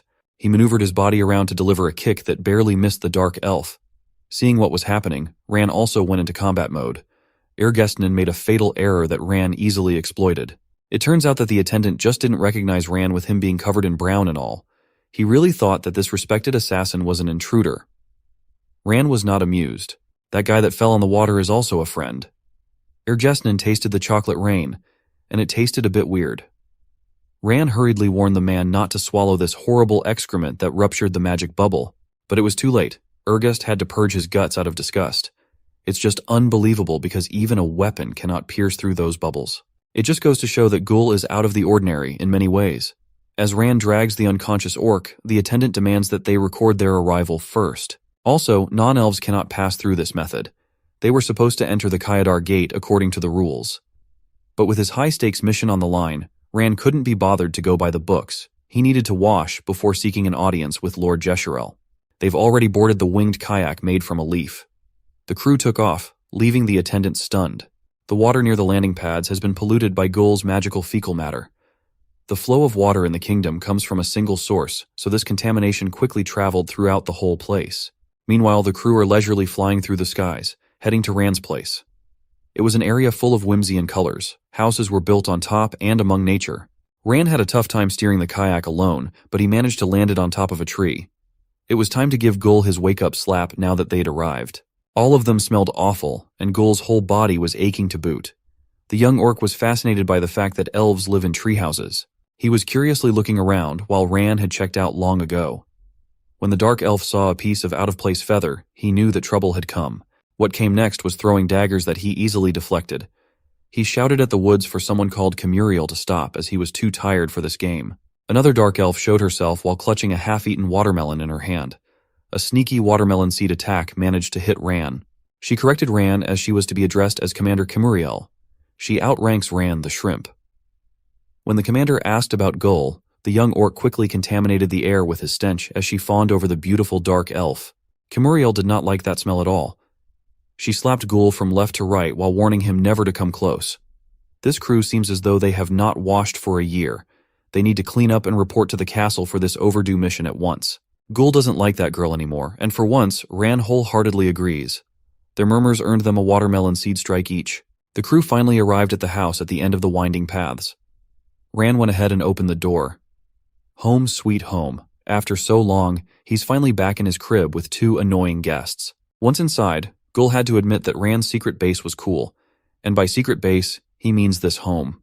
Still, it looks a lot better than what the young orc had back in the village. He liked the touch of dust and cobwebs everywhere. He thought it was cozy. Ran's excuse was that he was a very busy person with not enough time to clean. Ran was just itching to get clean, so he'd be washing himself in the bath first. After being refreshed, he quietly got ready for the royal audience. But Gul just barged in naked as he forgot that he didn't have any other clothes. He tried traditional blue and black pants, but it wasn't working. A little more regal and warrior-like look wasn't satisfactory. A Legend of Zelda rip-off shirt was also a no-go. He tried to wear a martial arts master look, but he just had to ruin it by pulling on the strings too hard. In the end, he opted for his classic pants with the added jazz of a purple cloak. Ran just laughed at his fashion choice to look like an idiot. Gul thinks that it was just a matter of angels, but it really was not. Then the young orc started suspecting that Ran was just jealous of his good looks. With the dark elf back home, he finally has the time to literally smell the flowers again. He took one dandelion from the bunch and blew on it until a single wisp was left. The final wisp started lighting up as Ran brought it up to his forehead. He explained to Gul that this is a dandy, something that helps him relax. Gul tried it out and was pleased with the relaxation that a dandy gives. The whole crew was clean, happy, and chilling for once in their whole adventure. It was just them, the dandies, and the view from Ran's window. Now that they're ready, it's about time to meet with Lord Jeshurel. Their next destination is the Ivasita Castelu, the elven castle of the Redstone Forest. In the courtyard, a dignified elf was having some tea by himself. He was savoring every sip from the ornate teacup until the guards notified him that the Nightwalker, a dress in Ranwaran, had arrived from his mission. The man's expression immediately lit up at the mention of Ran. The dark elf kneeled and proudly stated that he had successfully retrieved the artifact while Gul played it cool. This dignified elf is Jesharel Lethrandir, Lord of the Elven Kingdom, and he was pleased with Ran's service to the kingdom. He also inquired who the young orc was. Gul wasn't really taught proper manners, so Ran had to elbow him to respond. Gul then haughtily introduced himself as Braba Gul, son of Gulfin from the orc village of Hubiz, the conqueror of mountains. Ran elaborated that because of unprecedented events, the orcs have played a huge role in this mission. The Lord wanted to know if Ran met old Gurin. That old orc was the one who sent Gul with him as a guide out of the dense rock forest quickly. Jesharel reveled at the magnificence of nature that swarms with wonderful creatures. He was so immersed in knowing his old friend Guren was still alive that he forgot he had guests. The Lord politely introduced himself to Gul, but the young orc insisted that his introduction was longer and better. Gul also took the chance to deliver the letter that his gramps assigned to him. Lord Jesharel chuckled at Gul's eccentricity. It reminded him of young Guren from back in the day. He recalled that hotshot orc and his disdain for demons that dared to harm his village. That young orc is now an old man facing an incoming crisis. Elder Guren, Chief Garrick, and Warrior Lozen could already feel the demonic presence coming. Klaus de Bell, the Saint of Hymns, was currently playing an ominous tune with his soul-cast Teardrop. The Red Song of Death was blasted out of his wheeled air horn and into the battalion. The demon army has finally arrived outside of Bubiz. They are empowered by music and ready to strike in the middle of the day. The demonic army menacingly made their march livelier with a marching chant. They sang with every curve on the way.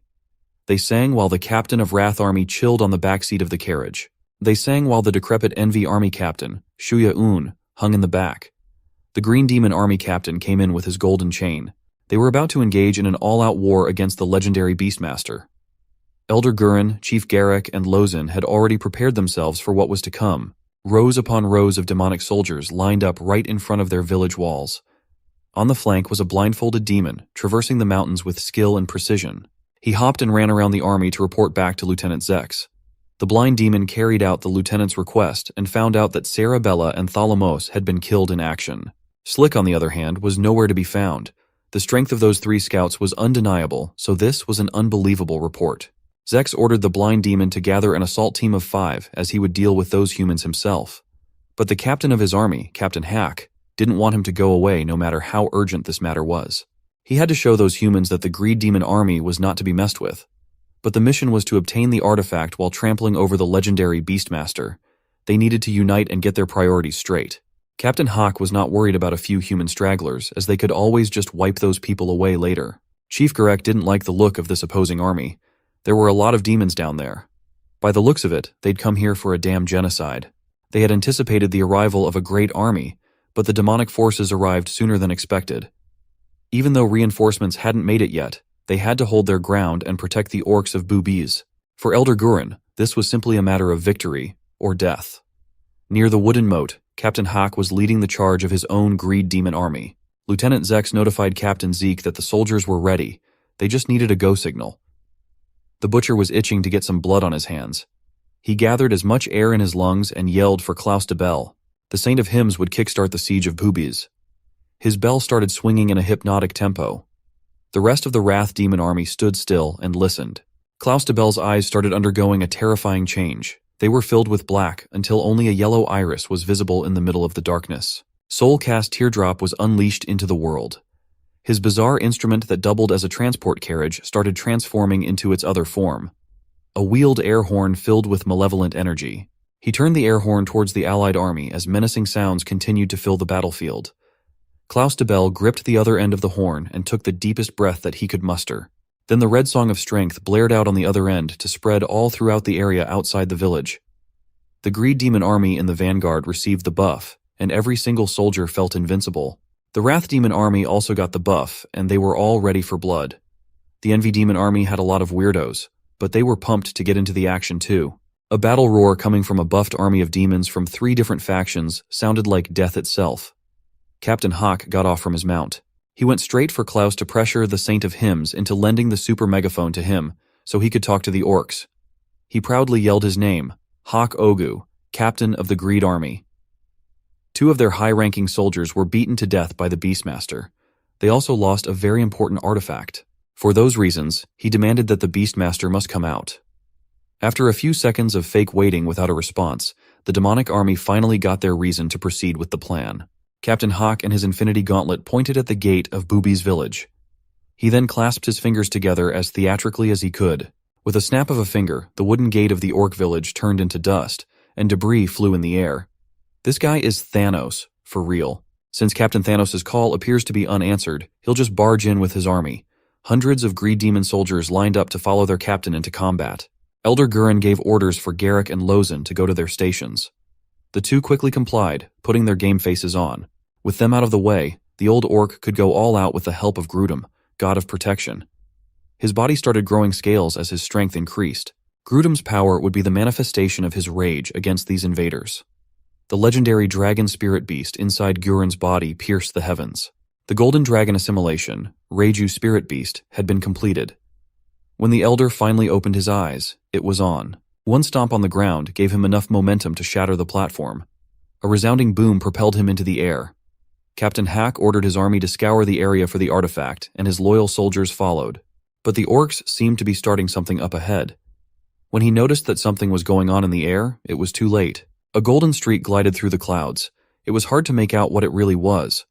But as soon as that golden meteor started to descend, it became clear. Elder Gurren was utilizing every ounce of power inside his body to make a destructive first impression. The accumulation of force culminated in a simple chop. Spiritual energy overflowed from his flesh, manifesting itself into the outside world. His eyes were locked on one target only. All the theatrics culminated in the draconic meteorite chop, right in the greed demon captain's face. This Thanos wannabe did not even have a chance to defend or respond in any way. He just ate the ground and the debris in a spectacular failure. Dozens of soldiers were also implicated by the sheer force of one chop. Before the ransacking of the village even started, the demonic forces were injured in varying degrees of severity. Elder Gurren had broken through the vanguard of the army in one fell swoop. His attack left a terrifying sinkhole on the ground where Captain Hack's body was buried deep. The arrogant captain did not get a chance to show what he was capable of. One attack and the demons were down one commander already. First Seat Lieutenant Zex was fast, but what just happened did not even register in his vision. His boss was neutralized just like that. The only one who had any idea of what had just happened was the captain of the Wrath Demon Army, Zeke Kenraki.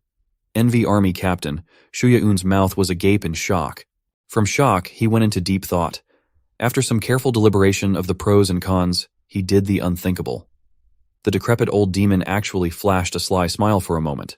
Lozen watched from her post. The war for the fate of Booba's village had finally begun. She ordered her troops to bang the drums as a signal for the whole settlement. Knowing the stakes of what was to come, even the orc in charge of beating the drum was giving it his everything. The next step was to light the payload for the catapults they had prepared. They had prepared multiple ammo types and positioned themselves in the most optimal position and altitude to rain down destruction upon the demons. Lozen gave the order to let loose, and the catapult ropes were cut simultaneously. Using orc ingenuity and brilliant battle positioning, they used wood to rain down flames. Elder Gurren turned towards the demons that brought war to his doorstep. The demons brought war, so Elder Gurren would gladly respond with pure destruction. Back in the Elven Kingdom, Gull and Lomi were politely escorted out of the courtyard. The guards explained that they'd have to wait in the castle for a moment, as Ran was discussing a classified matter with the Lord. Gull didn't understand the need to exclude them from that talk. All it was doing was boring him and Lomi to death. If even the chicken agreed, he must be in the right. The guard was already tired of this young orc's BS. Since they'd just be bored to death while waiting, Gull and Lomi decided to get some rest while they could. Only Ran and Lord Jesherel were left in the open-air meeting room. The boss could finally get the full rundown of what happened with the Dark Elf's mission. After patiently tailing the culprit, he found himself in one of the demon strongholds. After infiltrating the base, he was critically wounded in the escape. Two high-ranking demons pursued him relentlessly, with the help of an elf hunting beast non-stop. Desperate to outrun his pursuers, he found himself deep in the woods of Dense Rock Forest, where he crossed paths with Brabagul. He would have died in that place if the young orc hadn't brought him to the village for protection. That's how the orcs played a tremendous part in securing Eternum. Speaking of the artifact, Ran finally brought it out to surrender to his lord. He respectfully offered Eternum, and Lord Jesherel gratefully accepted. The Elven King finally had the full picture of what happened out there. Rand continued to emphasize how the orcs risked their lives to keep him safe from the high-ranking demons. Jesharel could picture it in his head. He knew that orcs were stubborn and brutal, but heartwarming at the same time. They were dependable, and they'd treat you as one of their own. The Lord would love to deliver his utmost gratitude to his old friend Guren and the orcs of Bubez. It was a miracle that they got Eternum back. Fate must be on their side, so they couldn't allow the artifact to fall into the hands of demons again. The Lord decided to personally keep Eternum in his spatial storage. Since they had yet to apprehend the demon spy who stole the artifact, the safest place in the kingdom would be the Lord's personal storage. They also strengthened the security of the gates. They'd been so accustomed to tranquility that they'd forgotten to keep their guard up. Those demons were planning to release what should forever remain buried. Rand understood the gravity of the situation. Such a predicament would be devastating. But he would also like to mention something that had been weighing on his mind heavily as of late. He wanted to ask if Lord Jesharel had ever witnessed an orc whose skin turned crimson with black marks all over. Rand had a feeling that he had seen it somewhere, but couldn't seem to recall where. Even the King of Elves hadn't heard of such a case. But the description matched the appearance of the demons from the Great War. Rand continued the story of them passing through a goblin lair where Gul transformed into a foreign form. He exuded a presence that caused the weak to tumble and shiver in terror. Jesharel seemed concerned with this info. Rand was just hoping to get some answer regarding the bizarre phenomenon. Before getting an answer out, the guards frantically started running up to the courtyard. They apologized for the intrusion, but the kingdom was in danger as there had been a problem with the flowing water. A strange brown liquid was contaminating their supply. Reports said that a few Elves had already become sick. The one they apprehended as a suspect was Ergust, the landing pad attendant. He kept on insisting that they just walked past the real culprit as Gul was downstairs. Since Ergust was on Bubbleport duty where the contamination originated, he was an easy suspect. But he kept on arguing that the water had been poisoned by orc doo-doo. This was a massive deal, as the water of life was the thing that brought abundance to the entire kingdom. Since Ergust wasn't the most reliable elf in the past, the responsibility was easily pinned on him. It didn't help that he kept on mumbling about chocolate rain and orc excrement. When the Lord mentioned Rand's name, the dark elf was jolted with guilt. When the Lord excused himself since there was an urgent matter that needed taking care of, Rand heaved a sigh of relief. He maintained his poker face and respectfully excused himself. Ergust looked at him to fess up on the crime, but Rand acted as if he didn't hear the poor guy at all. The attendant just wanted to clear his name, but the dark elf had already bolted out of the room in a hurry. That's the story of how Ergesnin Augustopa was implicated in the chocolate rain incident. Lord Jesharel was a kind man, but he was ruthless against those who put the kingdom's peace and life in jeopardy. He questioned the poor Ergest about what he had done. He just kept on repeating himself. He was telling the truth, but he sounded crazy. Meanwhile, Elder Guren's personal letter had been left unopened. This situation about the contaminated water of life was stressing the Lord out. Thankfully, he had a diligent attendant offering some warm tea. He didn't even know how the sacred water had been polluted. He just regretted not replacing that foolish Ergest a long time ago. He handed out the order to begin the River of Life restoration. Multiple elven mages were deployed to intricately separate the brown stuff from the water. The contamination had been successfully extracted and it stank to high heavens. Another batch of great mages was enlisted to delete the cursed pile of stink with fire magic. Lord Jesharel himself gave the final signal to incinerate the damn thing. The elves decided to burn the pile of doo-doo in a magnificent explosion.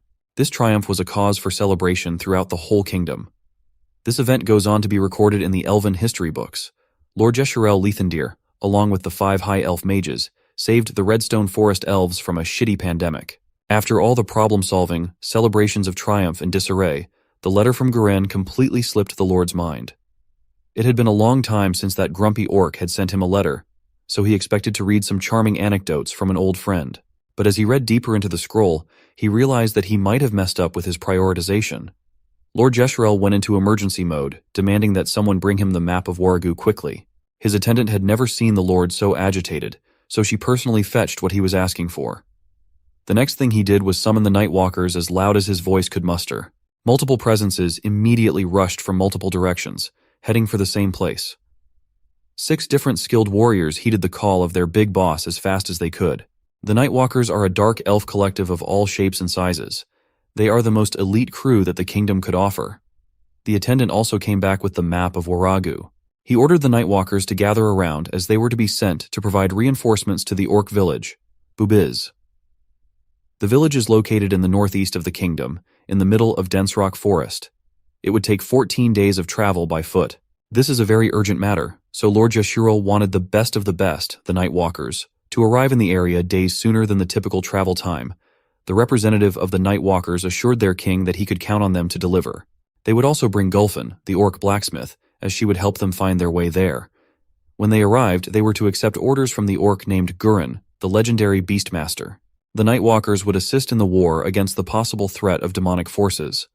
These Night Walkers didn't even flinch after hearing that. This is a mission that they cannot afford to fail at all costs. This elite group of dark elves would see to it that the mission succeeded, and the orc village prevailed. Time is of the essence, so they quickly scattered towards their assigned tasks. Lord Jeshurul might have read the letter late, but he wanted to see to it that his old friend survived. The letter to Jess was crass and casual. You know that Gurren personally wrote it. It pained him, but the stubborn old fool swallowed his pride and asked for some reinforcement, accepting that he couldn't protect his people by himself. Back in the city proper of the kingdom, peace and tranquility had been restored after the chocolate rain incident. Multiple invisible presences were traversing the woods at blinding speeds. The Nightwalkers spotted their commander and collectively pumped up the brakes. Their representative notified Commander Camuriel that the Lord had given them a new mission. A mission so crucial that their entire squad had to go. If that was the case, there was no time to dawdle any longer. Camuriel even ditched her watermelon as she demanded the rundown from Misha. Meanwhile, Ran, Gul, and Lomi were casually taking a stroll on the streets. Ran wanted to bring Gul somewhere to meet someone. Gul thought that they were about to go meet some pretty ladies. Sometimes he behaved as if he were not a child. Ran just could not stand Gul's unpredictable attitude when it came to everything. This time, the young orc really wanted to go to paradise. An elven paradise, no less. Ran just could not wait to get rid of this kid and finally return to his peaceful home and have a good day's dandy. Their destination was the bustling, bright, and busy elven marketplace. This place is where all different kinds of people come to trade and do business regardless of race. Even humans are welcome. They are granted entry as long as they have valid business in the area. Gul excitedly asked if there were any goblins here too, as he made some friends back in the traumatizing cave of Wurtia. Ran explained that if the goblins didn't have ill intentions, they were more than welcome to enter. Gul wasn't paying attention though. His eyes were locked on the gorgeous elven beauties and the refreshing air that they brought all over the place. Wherever you looked, the kingdom's shattering beauties were just casually walking around. Gul also saw someone selling limited edition enchanted bags and thought about his trusty backpack, Gulaman. They also passed by the window of a bakery where the dough was beaten up like it was an enemy. Gul was more fascinated by the huge glass than the display of skill the baker was showing. The guy could make the dough fly and rotate in midair for Christ's sake. If that bread dough were an enemy, it would have been beaten black and blue already. Ran lit up and explained that this was Stephen's bakery, the man behind the making of the famous elven bread. If you asked Ran, he would say that this delicacy was simply revolutionary in the world of pastry. Gul would not agree though. He wanted to barf just thinking about those stale confections. One thing that these two would never agree on was food. Among other things, they ran and ran until they could both hear the sound of a hammer forging steel. Inside the smithy was an orc woman, diligently shaping a blade. It was Gulfin, the only orc blacksmith in the entirety of Redstone Forest. Gul was running away from Ran after insulting the dark elf's bad taste in food when he accidentally stepped on something and tripped. A little girl wearing warrior equipment towered over Gul, yelling at him to watch where he was going when she was the one blocking the way. She was being a little too intense even for Gul, threatening to eat him alive and all that.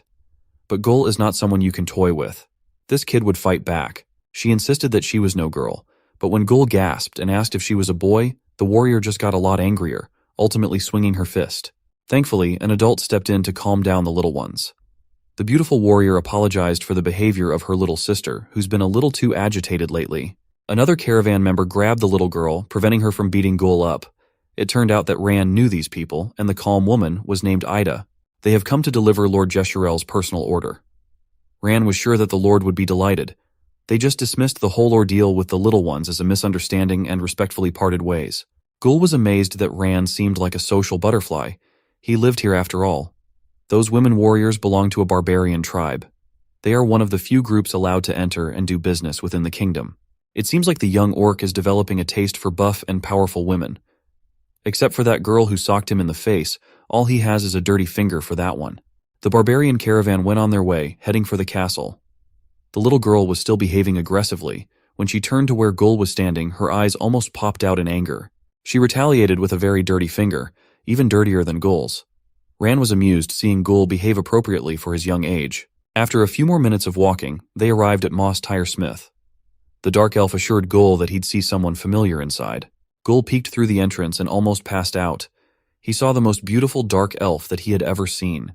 Her beauty was so radiant that it felt like he was hit by a flashbang. From her face to her posture and everything else, she's a true S-class beauty. Ran whispered at Gul to stop overreacting, but how could he not? Ran came up to the beauty named Layla. He didn't expect to see her in this place. Based on her reaction to that greeting, Layla doesn't seem to care much about Ran. She just turned around and ignored the shrimpy dark elf. Gul laughed at his friend's misfortune of being ignored by an S-class woman once again. But behind the counter of the smithy was an orc that knew Gul, no less. The young orc had to verify that he wasn't just seeing things. That was his mom, right there. The mother and son smiled from ear to ear at this unexpected reunion. They ran towards each other as if the world was moving in slow motion. Then the tender moment was spoiled when Gulfin decided to beat her son up for going out of the village and into this foreign territory. Once things had calmed down, Gulfin went back to working on the blade that she was forging. Every strike of her hammer carried a titanic weight that bent the steel to her will.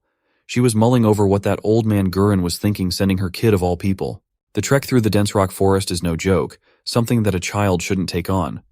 But Gul insisted that he was a big boy already. He better shut up before getting beaten up again. Fortunately, Ran stepped up to explain the entire situation to Gulfin. Since it will be a long story, Layla and another guy prepared some food so everybody could take a break and dig into some venison Wellington and chops. In the entire Elven Kingdom, it's almost impossible to get meat, so it's a luxury. Gul immediately bonded with the human who believes that meat is love. They are kindred spirits who have decided to be brothers for life because of meat. And the guy knows his stuff. It was among the best meats that Gul has ever tasted. Now that they are in a brighter mood, Gul berated his mom for leaving him for years and greeted him with punches as soon as they reunited. Gulfin insisted that this is what they call tough love. But she gets that the kid deserves an explanation for why she left.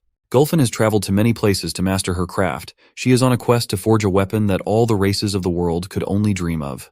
A weapon that can only be wielded by the fabled hero. A weapon that will stop an evil more terrible than anything this world has ever seen. Gulfin knows that she should have told her son about her quest, and for that, she wanted to apologize. Gul was not the type to hold negative feelings, though. He thinks that his mother's quest sounds cool as hell. He even wanted to borrow the legendary weapon. He must have missed the part where only the legendary hero can wield the damn thing. Also, she asked Gul's Auntie Jaram and Chief Garrick to look after his green ass. But even those people didn't treat him that well. His auntie constantly worked him to death with all the errands in the restaurant. As for the chief, that guy asks him to fetch wyvern eggs every day for ramen. It was simply child cruelty. Gulfin disagreed. Those things were simply just basic orc work that every young orc goes through. Layla chuckled and commented that they must have really missed each other to have such a lively conversation. Ran kept on complaining about how eating meat is prohibited in this land, but no one was really talking to him. All was well and peachy until the wind dragged a few more guests in. The Nightwalkers led by Commander Kimuriel have arrived. The first thing she noticed was the atrocious meaty smell in the air. The human employee of the smithy hurriedly tried to hide the meat from the dark elves. Gul got his big brother, Cal Moores, back on this mission. Gulfin welcomed the commander and his squad and asked what this sudden visit was about. Kimuriel apologized and explained their mission to travel to Pubiz to serve as reinforcement for an anticipated attack from the demon army. Ran wasn't aware that the situation had gotten this bad. Even Layla and Gulfin felt an unnerving feeling crawl on their skins. Gulfin was in the dark about this so-called demon attack. This was the first time she'd heard about it. Commander Kimuriel continued that they got the intel through a letter from Pubiz asking for aid. She knew what this implied, and it did not look good at all. Gulfin did not need any more convincing. She just needed to grab her gear really quick before setting off. It's also convenient that Ran and Layla were already here. This is an urgent matter, and every Nightwalker is to be mobilized. Now is the opportune time to leave. It looks like Ran's vacation is getting cut short. Gulfin had already grabbed all that she needed. Layla was always ready to hop on the mission. Ran was also prepared to head back to Pubiz. Along with the rest of the Nightwalkers, Layla the Dark Elf Assassin, Gulfin the Orc Blacksmith, and Adresan Ranwarin are ready for war. Gul just reunited with his mom, and she's already leaving again. She insisted that he must stay in the Elven Kingdom for now. They were to go back to Pubiz when Gul just got here. Gulfin explained that something is going on in the village, and failing to get there in time would mean that they might not have a home to return to. Gul understands the gravity of the situation and insists on tagging along. Gulfin strongly disagreed as there was too much at stake for her to bring her kid back there. Since Layla is going on a mission, Kalmors wants to accompany her. She wasn't opposed to the idea as long as he could keep up with the Night Walker's speed. As her bodyguard, Cal promised that he would. He just needs to fetch his armor to make sure that he's well equipped. Misha wanted to make sure that Gulfin could keep up with their pace, as time was of the essence. He was afraid that the blacksmith would get left behind. In response, Gulfin just activated her Reiju Herbal Beast mode. The air surrounding was supercharged with electrifying energy. The dust swirled and revealed an intangible hoof. Gulfin conjured up the physical manifestation of a bull, her spirit beast. Mounting the beast, she assured Misha that she wouldn't get left behind by the Night Walkers. It is truly fascinating to see what orcs can do with their spirit beasts. With everything in order, it's about time to move out. The Dark Elves will go on the multiple-day journey on foot, but their speed is superior to most forms of transportation. Gulfin reiterated that Gul must wait here at the smithy, as Master Moss will arrive shortly to look after him. But the young orc has stopped listening to his mom. He just called Ran out as they cannot lose this race against the other Nightwalkers. When Gul displayed his impeccable speed, Gulfin was awestruck. She did not expect that this son of hers would grow into such a capable young man. But at his core, Gul is just a kid who still yells his name as he runs as fast as he can. Gulfin just accepted her kid's decision and followed suit with her spirit beast mount. Kalmors came out of the smithy in full gear, but everyone had left already. Lomi's the only one left. He looked to the chicken for answers to the question of where the hell was everyone. This thing was just supposed to be Ran's dumb pet. Kal wanted to pick Lomi up so he could get him back to Ran. Kalmors may be slow and heavy, but he'd like to believe that he can catch up to the party ahead of them. Lomi sassily declined and burst into motion at the speed of light. Kalmors almost lost his hands trying to pick that damn chicken up. And so, Lomi has departed to join the war reinforcement cavalry.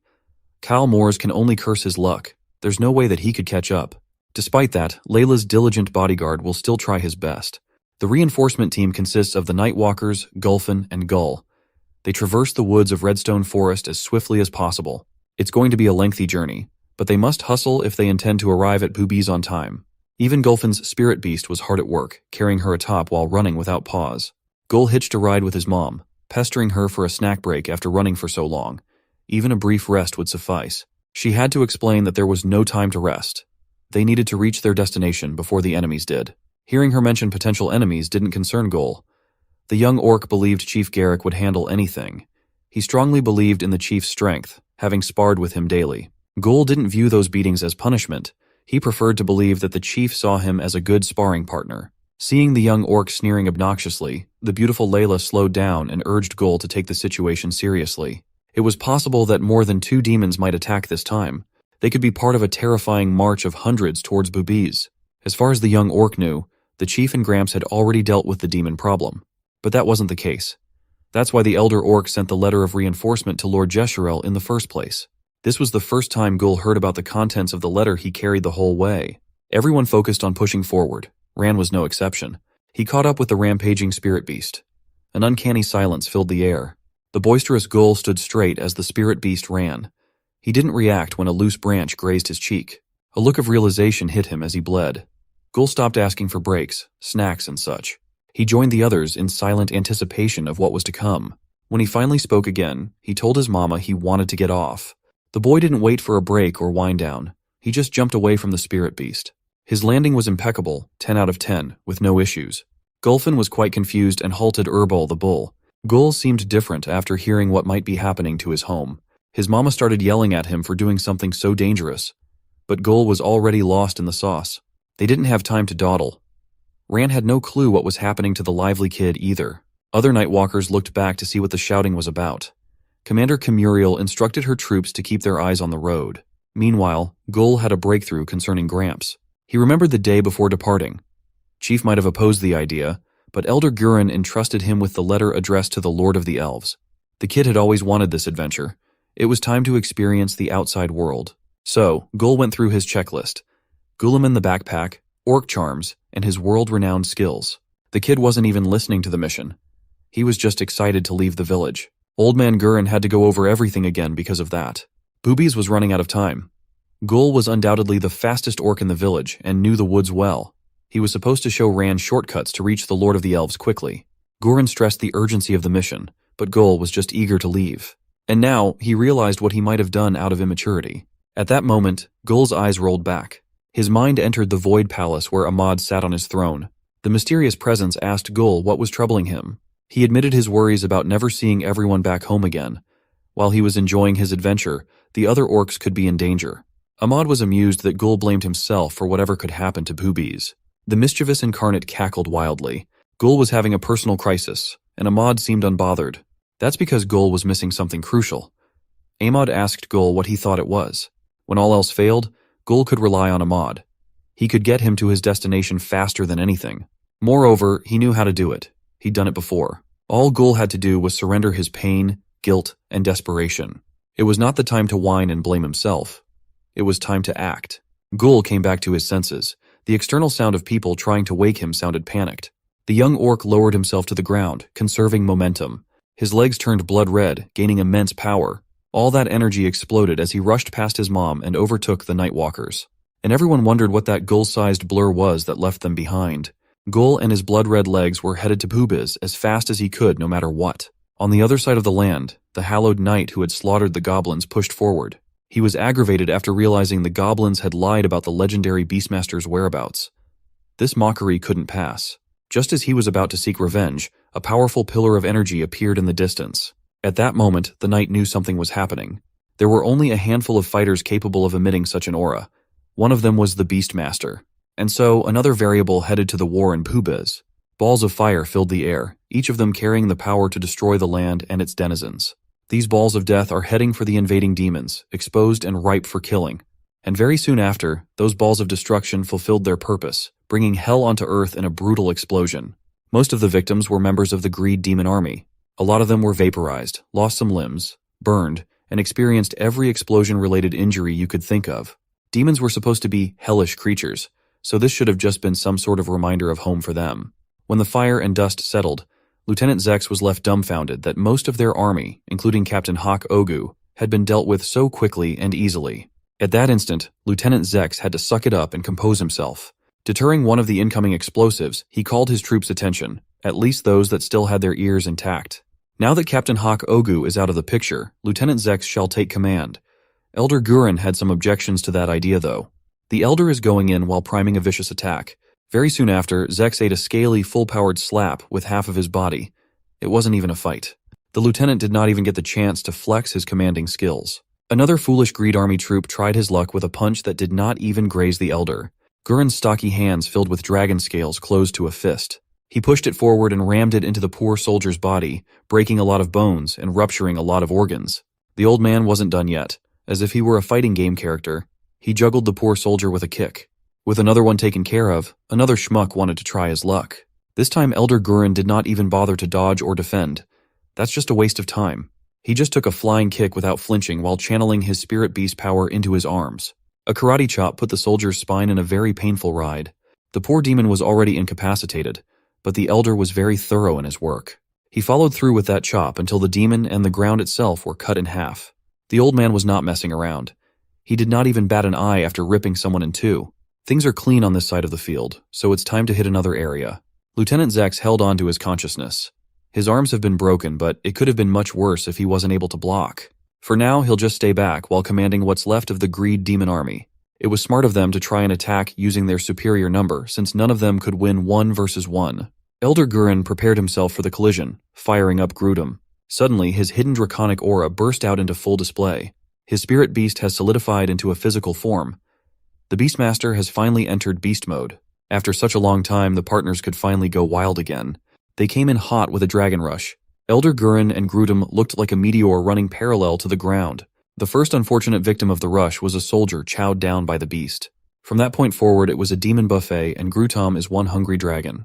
Those who were unfortunate enough to get bulldozed by the dragon were maimed, dismembered, and beheaded by force. With the bulk of the Greed Demon Army wiped out, it's the lieutenant's turn to join them. His last thoughts were that this was too unfair. The Beastmaster was way too out of their league. They weren't even playing the same game. That's when the pillar of pure energy pierced the heavens. Elder Guren landed back to the ground. His expression hadn't changed one bit. He He just walked away with his head held high and the corpses of his victims scattered around. He was covered with blood and guts, but not a single drop of it was his.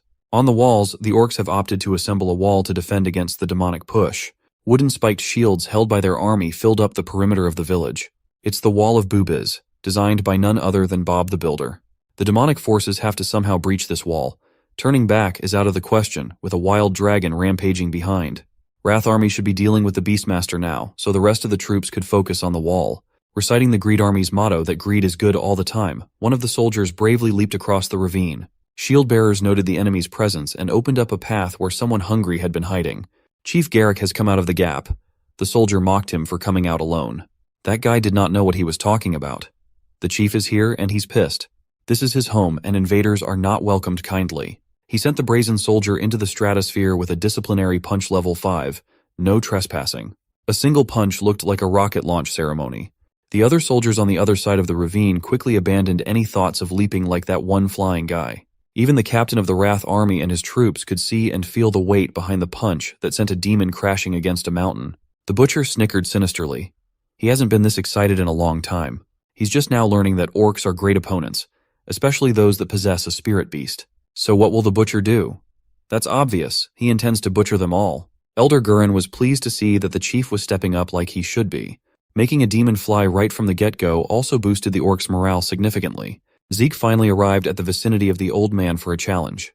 Elder Gurren didn't seem perturbed at all. Both parties slowly took a step forward. The butcher smiled and proudly told the old orc that he was a big fan. The frontline troops were at an impasse. The wall was seemingly impenetrable. A massive chasm separated the orcs and the demons. The gap might as well be 100 kilometers. That's when Kaliana stepped forward, criticizing the demon soldiers for dawdling. The lieutenant of the Wrath Army was about to take over the command. Greed demon soldiers hurriedly informed her that another Beastmaster was waiting at the other side of the deep ravine. Another commented that Garrick was a low-tier Beastmaster at most, but that hardly matters. Kaliana asked them if they'd lost sight of what they represented. They are demons, superior to all races, born inherently strong and tuned towards deities. She also pointed out that only the orc leaders posed a threat. The rest are just pigs lined up for slaughter. Captain Hawk Ogu might have been slain, but Kaliana is still standing. They could still rally together with the Wrath Army to slaughter these orcs. With a newfound leader, the Greed Army has hit a second wind. Behind that wall is their goal. The mission was simple: retrieve the artifact and kill everyone in sight. Klaus de Bell, the Saint of Hymns, quietly activated the Yellow Song of Will from the backlines. Using his horn, he created a beautiful symphony of power that awakened the demonic troops. The Greed Demon soldiers who were ready to surrender just a moment ago were filled with newfound vigor. Along with the Wrath Demons, they jumped over the dreadful ravine fearlessly. Their superior strength allowed them to make the jump with no problem at all. The trouble comes when they land on the other side. Seeing the troops descending, the shield bearers sounded the alarm. Chief Garrick tasked them to tighten their grips and prepare for impact.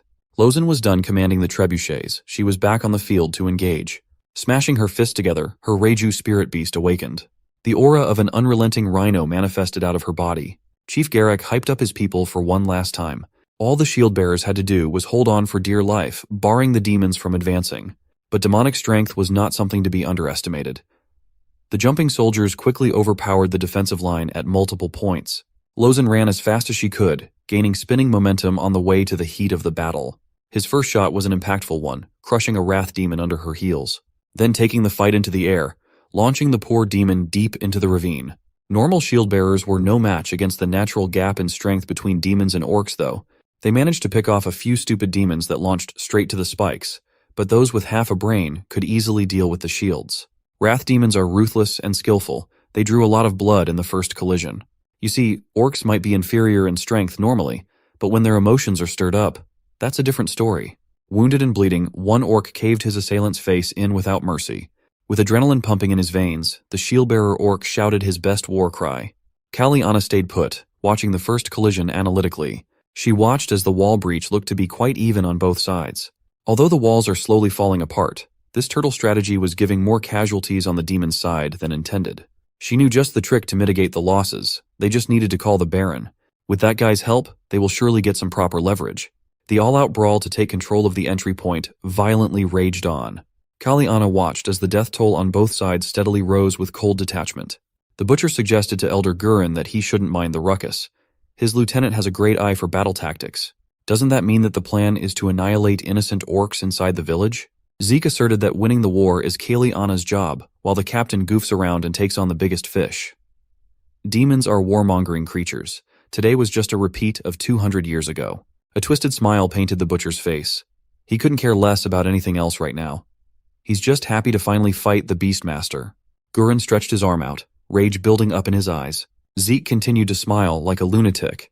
The excitement was making his blood boil. The elder rushed in with his bare hands against the captain's oversized meat cleaver. As we expected, the battle between the biggest fishes started with a bang. The captain of Envy Demon Army cackled at the other idiotic demons for getting trashed by mere orcs. His sights were already locked on the 3 spirit beasts that he could smell in the air. It's an all-you-can-eat buffet. The old demon's associates noticed that the captain seemed cheerful and asked to be put into action. Kaylee-Anna actually sent them to ask for instructions. Shuya was already used to Kaylee-Anna's cunning and dirty tactics. Another wrath demon came in huffing for air to request the assistance of Envy Army's Lieutenant Baron. The old demon knew that he had to lend some help to those unfortunate souls getting beat up on the front lines. As for the one called Suri, that little demon already knows what to do. Baron Fontaine and Suri Min, Envy Demon Army's first and second seat lieutenants respectively. The Baron is an odd man. His face has been painted white and he had an eerie feeling surrounding him. He proceeded to recite a spell in a dreadful voice. He followed the incantation with the flare of his cane.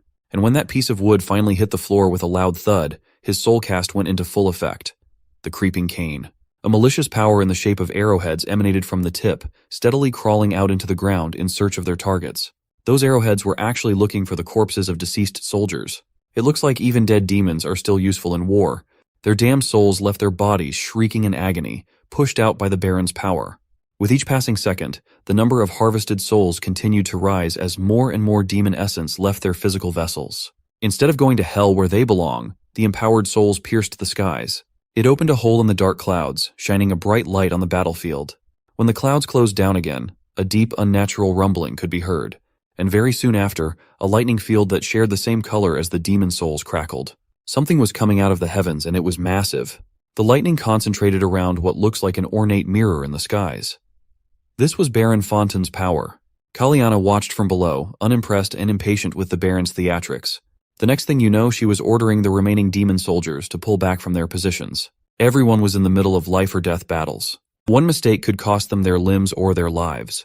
But upon hearing their lieutenant's orders, they immediately disengaged. Using their superior leaping power, the pullback was fast and efficient.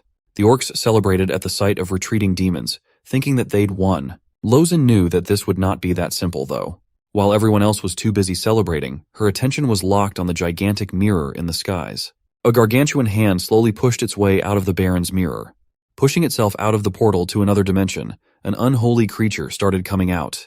Its stares were blank, devoid of any emotion. The souls of the damned were imprinted throughout its rocky body. Lozen identified the creature as a summoned golem. A thing so massive was pushing itself out into the world that anyone would panic. Without delay, the Herculean creature has pushed its way out into the battlefield. From the skies, it landed right into the massive ravine. The depth of the ravine didn't even pose a problem. As soon as the golem hit the ground, it turned its attention to Lozen. The mood of the cheering orcs quickly made a 180-degree turn as a solid hand poked out of the dust clouds. To no one's surprise, the giant easily flattened the remaining walls with its bare hand. Most of the shield bearers were blown away or crushed. Unconscious orcs flew into the air as if it was raining green. Chief Garrick finally caught up to what was happening and screamed the retreat order. But what use was retreating if the enemy would always have you within arm's reach? Using its gargantuan size and freakish brute force, the golem swiped the orcs that were too slow to retreat.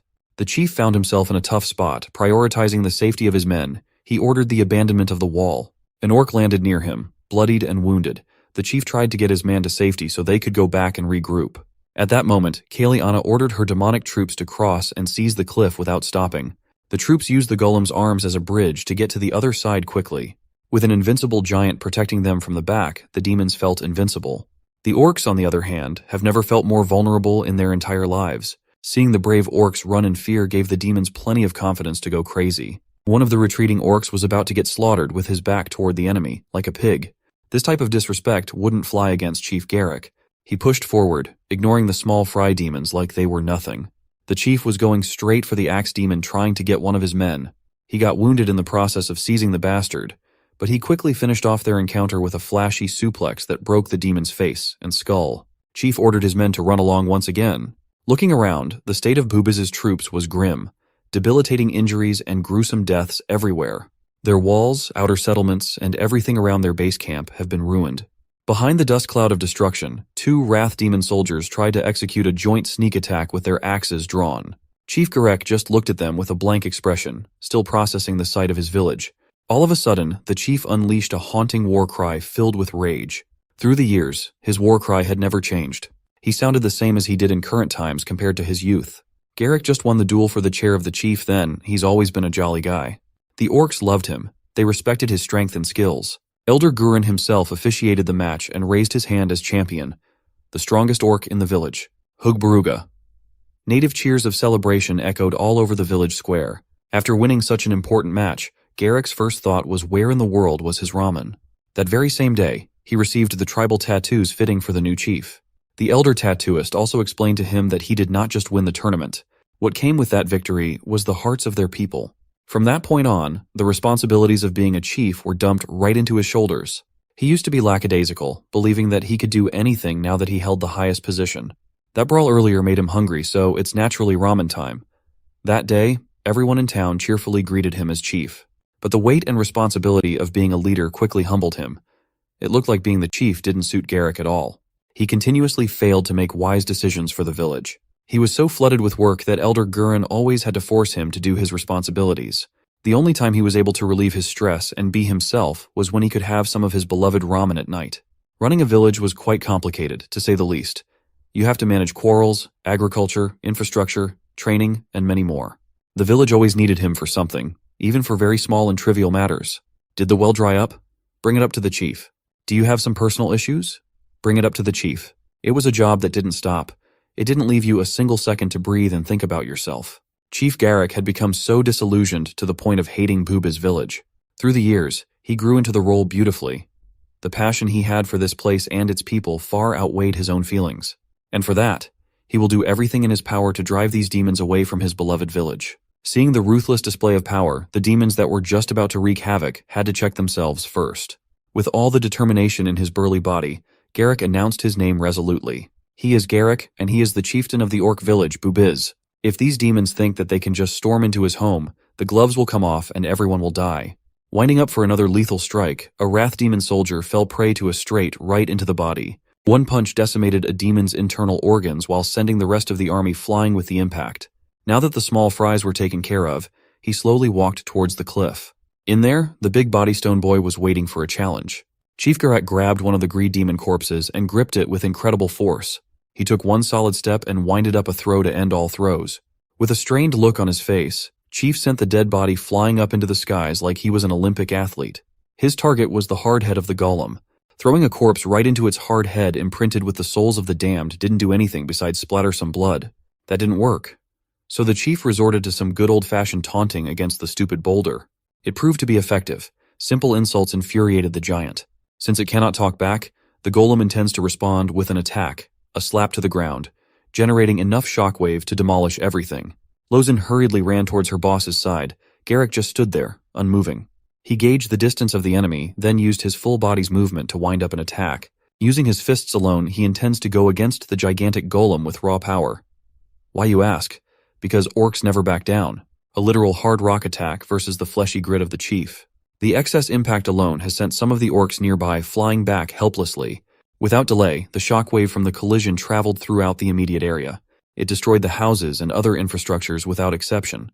Even Lozen, as powerful as she was in her own right, was knocked back painfully. If she was sitting on the floor due to the excess impact, then what about the chief? The golem pulled its arm back. The dust and smoke resulting from the showdown was still apparent.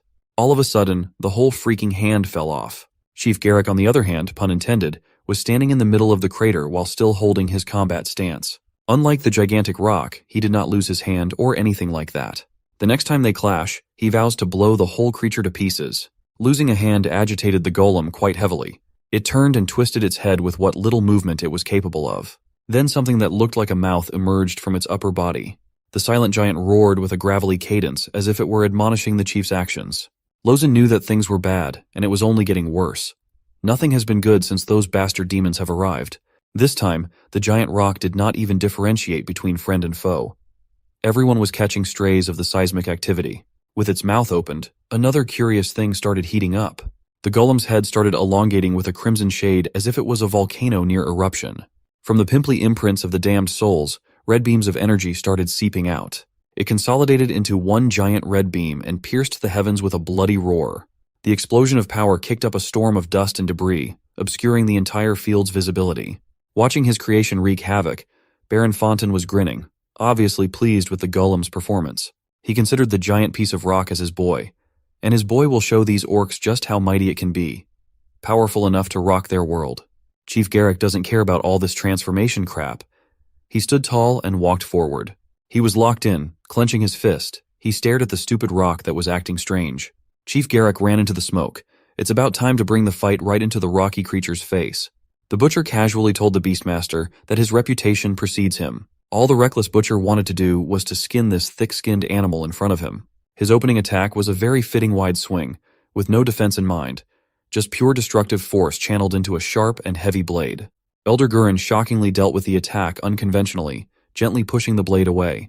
The strike was not weak by any metric. In fact, it stirred up the environment with its force. The old orc was just built different. Elder Gurren also had some trash talk genes in him, calling Zeke a fool, not even worthy to stand against him. After softly redirecting the meat cleaver to the side, the old orc tapped it with a metallic clang. The blade was heavily dented from such a smooth move. The butcher almost lost control of his grip. He tried so hard to cling onto the blade's handle that he was dragged along with it. Just trying to keep the meat cleaver from flying away strained the captain's muscles to the point of showing bruising and tearing. And while he was essentially a sitting duck, focusing on the wrong thing, Elder Gurren was already channeling his Reiju burst, reminding the butcher to work on his cocky mouth. A golden aura started emanating from all over the elder's arm. His eyes were focused on one thing and one thing only. In just a tiny fraction of a second, he unleashed a lightning-fast punch with such terrifying energy that Zeke felt like a beam was boring a hole through his body. Unbearable pain racked the captain's insides. Elder Gurren gently pulled his hand out, leaving the butcher in free flight. The battle-obsessed wacko wouldn't be a battle-obsessed wacko if things ended there immediately. He still had enough strength and gumption to break his fall and grip his meat cleaver with more conviction than before. Zeke was in agony, but more than that, he was frustrated with himself. The captain let out a few dry coughs. The air still hadn't properly circulated due to the old man's punch. Gurren knew that recovering from the attack he had just done would be a tough thing for anyone, so he had time to stroll casually. Zeke was livid. His eyes were bloodshot while shakily insisting that he was not done yet. If there's one thing that the captain hated, it's people looking down on him. It was already too late for that. Elder Gurren's arm was already tapping his right shoulder. Seeing the old man enter his kill zone on his own, the butcher wanted to get some butchering done. While he was in mid-swing, Elder Gurren was doing the same thing, but he was just using his arm and hand. The old man flipped the script. These demons are the ones looking down on the orcs from the very beginning. With his hand covered in that invigorating golden aura, he chopped Zeke's right shoulder in one fell swoop. The attack was so abrupt and quick that it generated a vacuum around the strike zone. Then the air around them imploded from the compression of energy, exploding all around the area. It kicked up the dust and soil around, obscuring the results of that vacuum-inducing chop. The demon soldiers far from Ground Zero were also affected by the impact the attack generated. These bastard demons really messed with the wrong village. Captain Zeke was still alive, but he might as well be dead with such a gruesome injury on his shoulder. His right arm was practically unusable now. But the butcher took a deep breath and powered through the pain of having your shoulders caved in by a draconic force. He channeled that pain, churning it into unbridled rage. The butcher looked like a crazy crackhead that's about to do something unholy. Still, trying to muscle through the agony was an incredibly hard thing to do. Fortunately for Zeke, it looks like another army captain has come to test the waters. Shuya entered with a slow clap, praising the Beastmaster, the Golden Dragon Warrior, for such a dominant display of power and skill. Watching a legend in his element really was a lovely sight. Even the decrepit old demon had to admit that. Zeke saw the crafty captain making his way to the field and warned him not to try and stick his ugly nose into this fight between bosses. Shuya argued that as much as he enjoyed witnessing Zeke getting beat up, it was still his responsibility to step up in support of some sorry-ass captain when they were on the verge of failure. Just when Zeke was about to confront the decrepit demon, Elder Gurren interjected that they had talked enough. There should be no room for chatter in war. Without getting noticed, the old orc had already closed the distance. He was already within arm's reach of the two captains. It's about time for everyone to recognize just whose territory this is. Shuya just arrived at the field and he's already getting clocked in the head. The same goes for Zeke. The right half of his body is probably begging for the sweet release of death instead of agony by now. Elder Gurren effectively shut down the chatter and dealt some serious damage. He did all that with his eyes closed, as if deep in a trance-like meditative state. Assistant Dr. Dura was watching the war happen from the safety of the cliffs inside the village. Bob the Builder and Farmer Hulk were also there. They could see that their forces were barely holding off the demons. The chances of surviving this war are slim. That golem is a massive pain in the butt. It's rendering their formation useless through destruction. Bob's wall didn't even last. If the demons get through the last line of defense, it would be over. If that happens, they can only rely on their newly awakened spirit beast warrior. While their focus was solely on the chaos above, no one noticed the spatial fluctuations behind them. A dimensional rift was slowly opening up behind, and the lookouts were busy talking about what was happening in the front, until the infiltrators so rudely interrupted their conversation with a grim warning that no fight nor war was happening here. Tonight, slaughter is the only thing on the menu. While a few elite demons infiltrated the orc lair from the cliffs, the civilians had taken refuge in the nearby cavern. Ghoul's auntie and the rest of Bubiz's citizens had no other choice but to wait for the war happening outside to end. Their fate hinged on whether the orcs would win or lose. You could see that fear and anxiety were palpable in the air. No one was in the mood to talk. Everyone was feeling an increasing dread. Old or young, everyone trembled. Auntie decided to break the tension. She knew that everyone in there was scared beyond words, but they had the elder, the chief, and the rest of the warriors putting their lives on the line out there. The only certainty they could hold on to was the fact that those men wouldn't let anything happen to the villagers. Dura was also posted outside in case of a sneak attack. She assured everyone that this storm would pass. They just had to trust the strength of Bubiz. But the cowardly messenger boy dared to add to the anxiety by running his mouth. That earned him a crispy slap from the powerful hands of Auntie. The least the coward could do to make himself useful was to shut up and calm down. Thankfully, he knew that panic shouldn't spread right now. Envy Demon Army's second seat lieutenant, Suri Min, promptly opened the rift in space for the sneak attack. On the other side, Bob the Builder was expressing his frustration for being stuck in a wheelchair. He wanted to fight, but with the demons on their way, there might not be too much of one. Dregor, the uncle, Fosh, the beating Buddha, the third seat lieutenant, and vice captain of the Wrath Demon Army respectively, had come out to play. Fosh swiftly swung his beatstick right into Farmer Hulk's side, breaking his arm and bones. Flying like a ragdoll in the air, the poor unsuspecting orc was incapacitated. With his fading breath, he cursed at the beating Buddha. The bastard just looked at him with a peaceful expression. As Farmer Hulk tried to get up, another merciless strike was already on the way. Without delay, Fosh beat the guy right in his skull. Blood and brain matter splattered all over the place. The vice captain's peaceful expression did not even budge. That's one dead orc and one bloody beatstick. Even though Dregor said that they were here for a slaughter, Old Man Fosh was still way too brutal. Fosh just didn't like that the orc called them bastards. He believes that discipline can include bashing someone's head in to correct their manners. Dregor was getting creeped out by Fosh's messed up philosophy. Not as badly as Bob the Builder, though. The cripple is already at his wit's end. The uncle pushed him out of the wheelchair using the tip of the spear to the back. Unlike the old man, the third seat lieutenant prefers killing quickly, but that execution might have to wait. 2 strikes from long range interrupted his swing. Dura has finally come to the rescue with tears streaming down her eyes. These sick demons have destroyed the village. Now they're coming for lives. The rage that the assistant doctor felt manifested into her newly obtained Regu spirit beast, the Badger. Dregor wasn't fazed by the display spirit beast. He was more upset that Dura threw rocks at him. There's one thing that the one dubbed as the uncle loves, and it's strong women. They remind him of his honey pie. Old Man Fosh insisted that everything they do for war. They're here to search for something, and it's only natural to turn every pebble on the way to find it.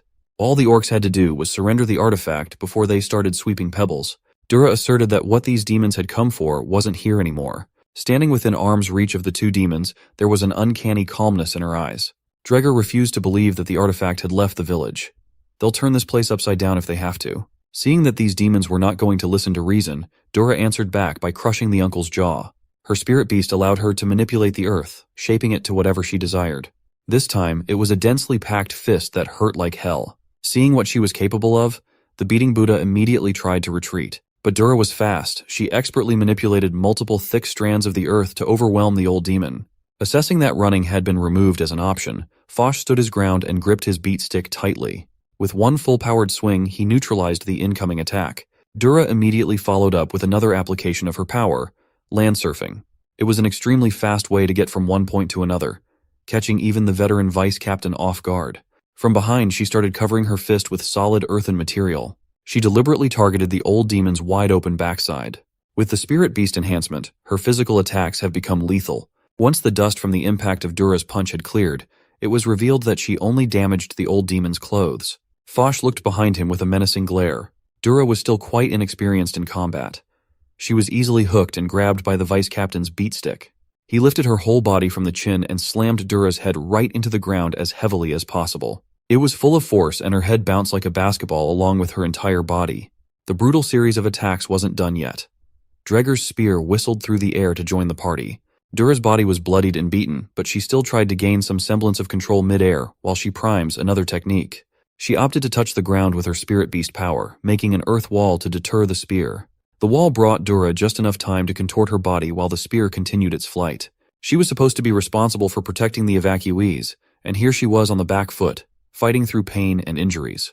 The commotion of the fight did not escape Auntie's sharp senses. She knew that something was up outside. She slowly stood up from her seat, worrying everyone. The auntie just told them to stay inside no matter what happened. Equipping her meat cleaver, she reasoned that she was just going to fetch Bob, the crippled, lousy builder. With Auntie gone, the messenger boy was left alone to try and pacify the terrified orcs. He clumsily assured everyone that Auntie would be back, so they just had to be strong. He kept on saying that everything was going to be okay, and he started believing his words too. That newfound confidence was quickly shattered by the appearance of a mysterious light coming from a dimensional rift. Outside, Auntie decided to play it safe, surveying the grounds before making a move. She saw the beating Buddha fighting with Dura. The poor girl was slowly getting overwhelmed by the demon. Each swing of the beat stick could pulverize concrete. Just imagine what that can do to flesh and bones. This was the worst-case scenario. They don't even know how the demons got in here so quickly. While Dura tries to survive a 2 versus 1, Auntie surveys the surroundings for Bob. The demons conveniently knocked Dura away into the crippled builder's position. Old man Foch really had no chill. He gave chase and bonked Dura right in the back of her head. This time, her whole body bounced off the solid floor as if it were a trampoline. Auntie could not afford to stay in hiding after that, screaming Dura's name at the top of her lungs. Without delay, she came running with her meat cleaver in hand. The top priority was getting the poor girl back into safety for now. But Dura also had the pride of a warrior blessed with a spirit beast. She yelled at Auntie not to butt in. Instead of wasting time on her, Bob the Builder needs the assistance more. Manipulating the earth, she propelled Bob's limp body into the air for Auntie to catch. The old lady had to try and support the cripple's weight. She got him situated on the ground, asking the trembling Bob to hang in there just a little bit more. Asking about Farmer Hulk, also known as Mog, Bob finally broke down in tears like a little boy. He shakily told her that Mog was dead, brutalized by the beating Buddha, while Bob could do nothing but watch it happen. Auntie just yelled at Bob for focusing on the wrong thing. Of course, he wouldn't be able to do anything in his state. For now, they need to go back to the cave. Because no matter how badly he wanted to, Bob couldn't fix it this time. While she was assisting him back to the others, Dregor the uncle stood in their way. A sobbing mess of an orc and a scowling old lady, that's what the uncle saw. But the surprise in the lieutenant's face was apparent. Upon looking at the demon's face, Auntie also recognized Dregor. Back in the day, they were quite the dynamic duo, sparring and honing their combat skills and having fun while doing so. They've shared countless meals, and they were happy. Dregor has always been the jolly kind, always laughing. He always had the funniest stories. Auntie was pretty much the same as she is today. A permanent scowl etched on her face. They could not be any different, but regardless of that, Dregor loved her. She was his honey pie after all. Knowing that Auntie was escorting Bob back to safety, it seemed like Dura had regained some momentum in her favor, skillfully dealing with Foch. While they might be embroiled in battle, the vice captain heard the commotion on the other side of the field. The brief moment of distraction from hearing Dregor calling an orc his honey pie left Foch wide open for Dura's earth pillar. He got the wind knocked out of his lungs for that one. Foch demanded answers from his subordinate. Dregor has lost all the bloodlust he had coming into this place. His long-lost honey pie was here. This just doesn't make sense from the beating Buddha's perspective. Then he recalled Dregor's musings about an extraordinary orc he encountered a long time ago.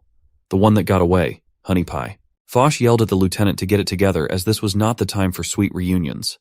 Besides, a demon shouldn't even be in a relationship with a mere orc. The mission is to find the artifact and kill everyone with green skin on sight. Those are the captain's orders. Auntie paused for a moment. With a thick sense of disgust in every word, she pitied what had become of Dregor after all these years. It seemed like he was starting to wake up too. He tried to reason that he didn't know. But that is no excuse to act like an animal. The jolly man from before has turned into a devil who is willing to burn a village for a stupid artifact. The weight of her words and the history between them shed light on what Dreger has become. Foch couldn't care less. They are soldiers and they must follow orders. The beating Buddha reached inside his thick cloak for something. With a ball and chain in hand, the vice captain of the Wrath Demon Army has entered his second phase. Using the heavy ball's momentum, he skillfully showed off his flair. Every move connected to the next to form a hauntingly beautiful performance. It looked like every move served a purpose. That's because it did. This specific set of flares was the key to awakening the real monster underneath the peaceful old demon.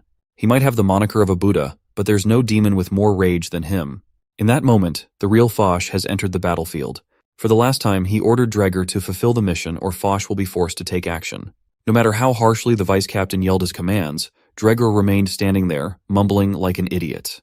With blood-red eyes, the vice captain took matters into his own hands. With his ball and chain ready, he bum-rushed the orcs much to Dreger's dissent.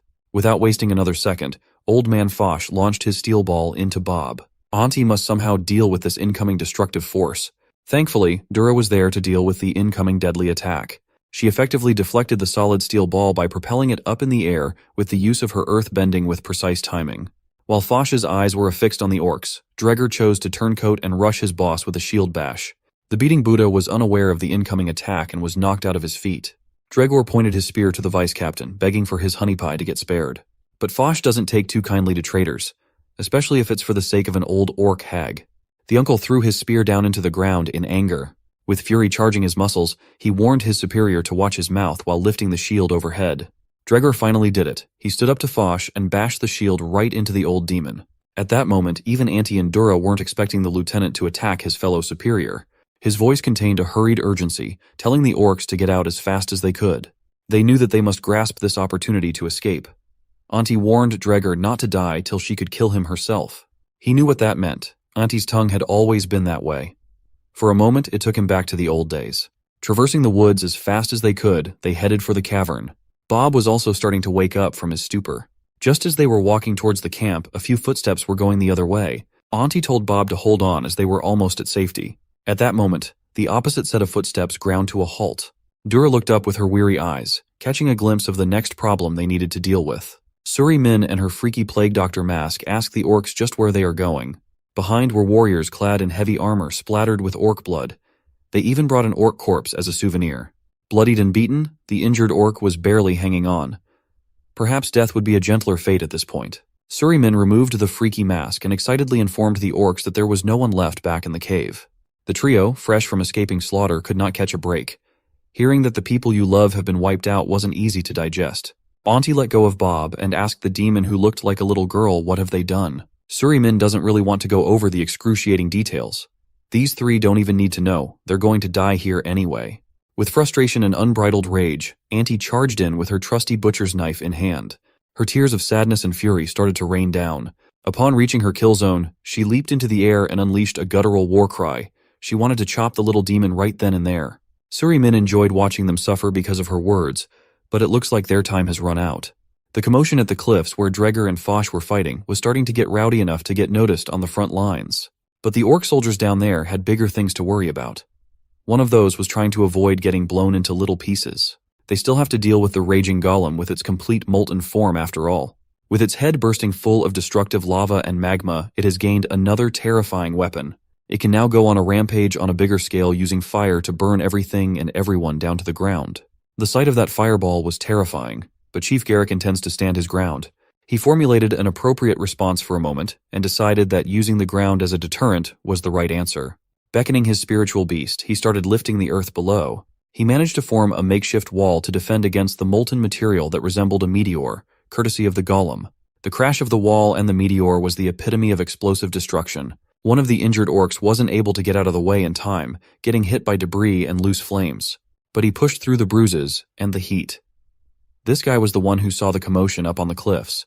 He ran as if his life depended on it to inform the chief that Oknar was currently under attack. Information is good and all, but Chief Garrick has his hands full with the golem too.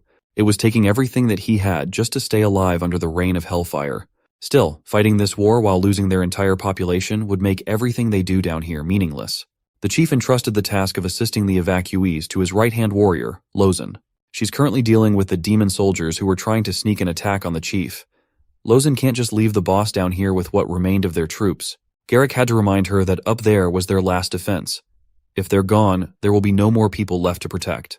Besides, it's never been Lozen's job to keep the chief safe. Her job is to defend the people. And the orcs of Boobiz must not fall today. Dishing out one last punch on a dumbass demon soldier, she understood what the chief was saying. Full of determination, she accepted the boss's orders. And so, Chief Garrick and a few injured soldiers must take down that invincible golem. He resolutely ordered everyone to hold their ground and never let the demons run them over. It is time to show these demonic forces the might of Boobiz. And they are going to start with this ugly-ass rock. Its eyes were locked onto Chief Garrick, but the slow and heavy attacks were easy to maneuver around. Climbing up into its arm, the boss punched the golem's shoulder so hard that it shattered, making the whole arm fall. Just like that, the enemy's threat level has gone down drastically. The chief wasn't done yet. He held onto the creature's body, not daring to let go now. He climbed up and established some decent footing before beckoning his spirit beast with a full-powered attack utilizing every muscle in his ripped body. Garrick smashed it right into the creature's upper body, shaking the golem to its core.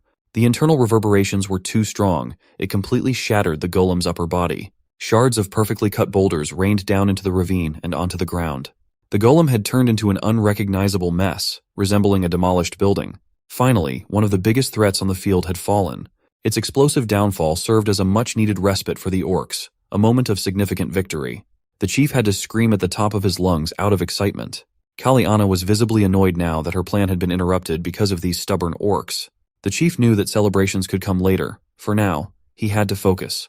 There was still an immutable fact on this battlefield. The orcs were only holding on because their leader was strong. Kaliana's plan was simple. Take the chief out of the equation and everything would fall into pieces. For that, she was going to use some good old-fashioned cannon fodder soldiers. Their orders were simple. Eliminate the chieftain as fast as possible. These soldiers treated Kaliana's words and orders like the holy gospel. They would gladly dive into their deaths if it meant they could obey her. Baron Fontaine, on the other hand, was devastated by the loss of his golem. He looked as though he had just lost a son or something. The orc chieftain had done his boy dirty. They took his only joy away. The envy soldiers had grown accustomed to the Baron's antics. They knew that the guy had a few screws loose. Now that the golem was down, it might be time to proceed with the ploy. Baron could have sounded smart if his breath didn't stink. Back on the front lines, Chief Garrick pushed his concentration to another level while observing the incoming demon soldiers. The first unfortunate soul that entered his zone was promptly grabbed by the neck. What followed was an impressive throw, but it didn't faze the other soldiers at all. One demon, looking a little more experienced than the others, managed to close the distance undetected to land a kick behind the chief. Gritting his teeth through the pain, Garrick responded with a bloody punch right in the face. Now that the normal mobs had dealt a few nicks here and there, softening up the target bit by bit, Kaliana decided to join in on the fun with her spear. Her order this time around was simple: decapitate. With no hesitation at all, the soldiers gripped their blades and responded affirmatively in unison. The chief just looked at them with heavy intensity, asserting that no amount of demons could stop him. Kaliana wanted to see just how true those words were. Chief kneed one guy right in the jaw, but he paid for it with a wound on his arm. He immediately connected his movement to another attack, planting his fist into another demon. Downing one of these pesky bastards just spawned more. Meanwhile, their lieutenant maintained a healthy distance from the chief. With razor-sharp concentration, she slowly empowered her spear. It was about time to bring out her soul cast, the flash spear. A technique that pushed her throwing strength to the limit. Imagine a peerless spear traveling like a bullet. Distracted and exhausted, Chief wasn't able to dodge. A massive swirling wound took his kneecaps out. This was a great opportunity for the demons. The invincible chief had been brought down to his knees. A soldier tried to capitalize on the situation, but his axe was caught by Garrick barehandedly. He instructed his orc men not to lose sight of their enemies. Those who failed to adhere to his instructions and let the chief's condition distract them paid the price in blood. Watching as the orc soldier choked on his blood after getting his throat slit, something inside the chief broke. He yanked one of the demons in midair and did not show any morsel of mercy at all. Like a mindless beast, he used the demon's body as some sort of tool, flinging the poor guy in the air as if he didn't weigh anything. Who would have thought that you could use the demons themselves to play bowling, both as the pin and the ball? Alas, the massive wound in Chief Garrick's knee was just too debilitating. He fell to the ground, unable to support his body. The view up front was one of his dying troops, bleeding from the throat. The chief was sad, horrified, and angry all at the same time. It was about time for the eager wrath demons to finish the job and claim their win, but Kaliana stopped them for now. She wanted to ask Garrick what his next move would be in this situation. The sadistic strategist wanted to rub salt in the wound, telling Garrick that even a mighty beast will fall when it loses its leg. She took those words literally and took Garrick's mobility and lower body away from him. But the shrewd Kaliana might have just made the biggest mistake of her life. She underestimated the iron will of orcs. An orc with everything to lose will not fall that easily for the sake of his people. If that's how the chief wanted to play this out, she'll gladly oblige with her own spear. Well, her spear and the battle axes of her troops, to be precise. Kaliana's attack was so precise that it practically sliced off the skin of Garrick's face. But he managed to dodge the mortal danger on this one by leaning back. Wounded on the face, disabled on the knees, it didn't matter. The chief still managed to close the distance in the blink of an eye to punch the strategist in the stomach. Her troops watched as she flew through the air, but she managed to regain control, so it was all good. The lieutenant was temporarily out of the way, so the demon soldiers should have been easily wiped out, right? Wrong.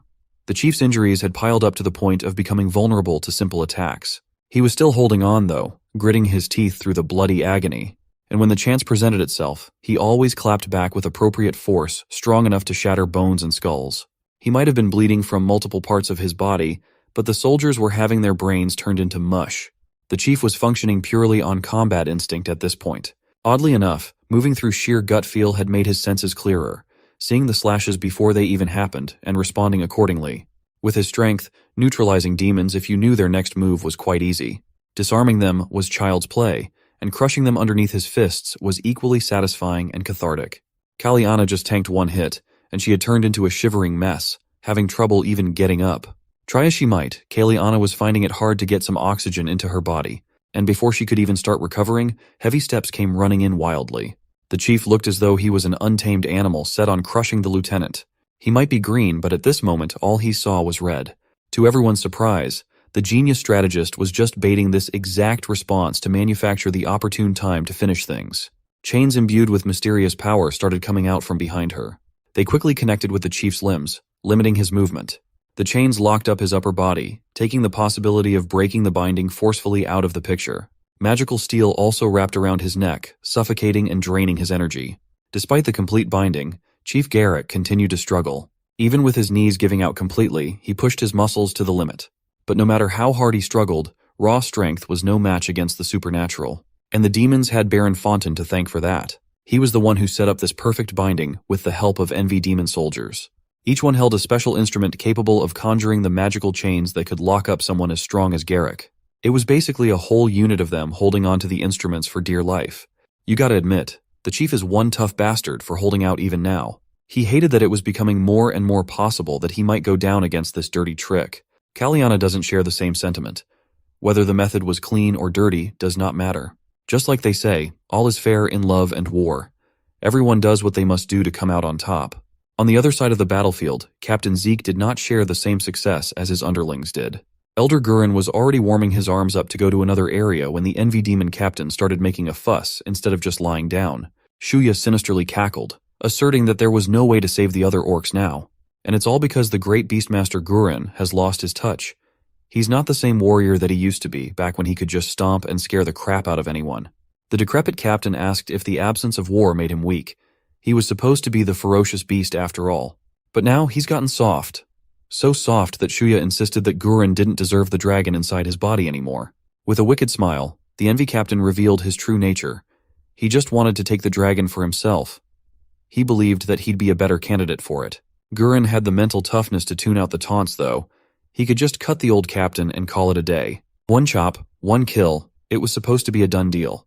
But his fist was met with an even bigger one, twisting his fingers and breaking them. The magically enhanced fist did not stop there. It continued going forward until it hit him right in the body. For the first time in this war, Elder Gurren has been put on the back foot. He flew in the air like a literal ragdoll, his consciousness gradually flickering out. It was so bad that he didn't even have enough cognizance to make a proper landing, face-planting on the rough gravel. His consciousness was jogged back to life after throwing up copious amounts of blood. The internal damage he sustained from taking that one punch was quite serious. Whose fist was it that delivered the blow, you ask? Of course, it was the Envy Demon Army Captain and his second form. This time, it's a knee strike to the face that produced an extremely concerning crunch. Elder Gurren, who's been such a dominating force in this war, has become nothing but a punching bag. He flew against his will for a few seconds and tried to contort his body to land with the least damage, but his messed up arm made that impossible. Whether it was the freakish injury in his arm or the mess that was his face, it was looking incredibly bleak for the legendary Beastmaster. Shuya was a merciless son of a gun. Every time that the old man gets a brief respite, he's always there to deliver another brutal blow. He has practically beaten Elder Gurren within an inch to death at this point. The calmness and ferocity were gone. All that was left were pain and suffering. The Elder finally managed to lift his head to see the monstrosity that was beating his ass in a domineering fashion. We've been calling Shuya a decrepit old demon this whole time, but he's far from that now. Gurren also realized that this guy did not come here for the artifact at all. There was no point in denying the true purpose of this invasive visit any longer. This Envy Demon army captain already knew that the Dark Elf survived to bring the artifact back to the Redstone Forest, but they still came in with a battalion for some other purpose. Laughing mockingly, Shuya decided to be coy and insisted that they just wanted the artifact, nothing more. Or at least that's what his subordinates know. That's the official reason they gave him to join this war. But as the one who planned everything, Shuya doesn't need that damned artifact. He actually came into this place for many reasons. Chief among them was Elder Gurren himself, the Beastmaster. Hearing from the mouth of the beast that his village has been burnt and his people have died just to get to him incensed Gurren to the highest degree. Shuya Aon explained that it was because he couldn't possibly defeat a Beastmaster without a monstrous predicament. He just brought some friends to make things easier. The shrewd captain came here prepared. Everything has been calculated to lead up to this moment where the strongest orc alive, the Beastmaster, one of the heroes of war, was practically powerless. This enhanced body, strength, speed, intellect, technique, and everything else have been finely tuned and are something that could never be achieved by natural means. Seeing the puzzled look on the orc's face, Shuya Un revealed that everything he had right now was stolen. He then proceeded to put the Beastmaster in a tight chokehold by the neck. Right now, Grutom the Gold Dragon is the only missing piece for the captain's completion. He's already got the technique to yank the spirit beast out of the Elder's body through supernatural means. Lifting the beaten-up Elder, the perfect form was just one steal away. The finishing touch would be executed by Baron Fontaine, who's been blurting out his incantation to make Elder Gurren a prisoner to be shackled once and for all. With a tap of his creeping cane, the spell quickly took effect. This freak really loves his mirrors. This spell has spawned an ornate mirror out of the ground.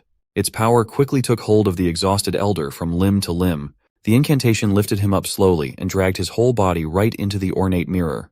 Baron Fontaine could hardly contain his excitement seeing such a powerful expert fall completely powerless under his control. Chief Garrick and what survived of the orc soldiers were also pretty much done, chained up and forced to kneel in front of the invaders in shame. Kaliana really lived up to her hype. It was truly apparent that she was the brains behind the Wrath Army, the one responsible for their warfare domination. Vice Captain Foch and Suri Min have also gone back to the Winter Gathering. The beating Buddha was dragging the knocked-out Dregor. Foch had also tried interrogating some of the orcs, but their lips were sealed and the artifact was nowhere to be found. He captured a traitorous demon instead. Dregor has switched sides and allied himself with the orcs, though he thinks he just did what must be done. Suriman looked supremely bored, but she did all the cleanup while all the fights were wrapping up. Every single orc, even the ones that tried to hide, is dead now. Hearing the little demon girl say that so casually woke up the rage inside the chief. Tried as he might, he couldn't break the chains, so he just roared at Suri with all the feelings that he had. Causing a stir earned him a crisp slap to the face, courtesy of Kaliana ordering him to stand down. They just wanted to know one thing: the location of the artifact. The chief was too angry to entertain such useless questions. He just wanted to tear all these demons apart. Not cooperating earned him another smack on the head. Kaliana doesn't have much patience to spare. This mission has been taking far too long. While interrogations and power snatching were happening, the captain of the Wrath Demon Army finally woke up from being knocked out cold. His first thought after waking up was to kill that Beastmaster no matter what. He wobbled his way out of the dust and rubble, trying to find the Elder for a rematch. Kaliana reported that the Beastmaster had been dealt with by Captain Shuya Un and was currently in custody. The butcher immediately furiously stormed to the other side of the camp to see what was going on. Jimbro Grandpa already had what he wanted, so interacting with Zeke was just annoying now. Still, he has to be cordial and friendly, offering to get the butcher's serious injuries treated. This was the first time that Zeke was seeing this form of Shuya Un, so he didn't recognize the old demon at first. The Envy Demon Army captain quietly whispered to his troops not to let the butcher come any closer. His loyal soldiers immediately sprung into action, using artifacts to conjure up a sphere of protection. That only infuriated the Wrath Army captain even further. For now, he wanted a weapon in his hand and ordered one of his lackeys to fetch Sheheng King. The nervous soldier swiftly retrieved the oversized meat cleaver to get it to the hands of the boss. Zeke had been unconscious for a little bit, so he tested if everything was right with his weapon and movement first. Assessing that everything was in order, his expression took on a grimmer light.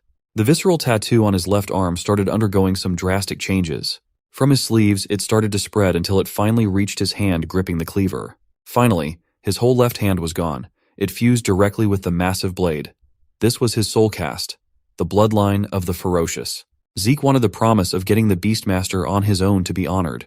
Anyone who wants to stand in his way shall answer to the sharpness of Sheheng King. Inside the magical barrier, the Elder was about to fall victim to Shuya-Un while Zeke and his Wrath Demon army were trying to get involved. The Butcher raised his blade, Sheheng King, against the barrier with fury.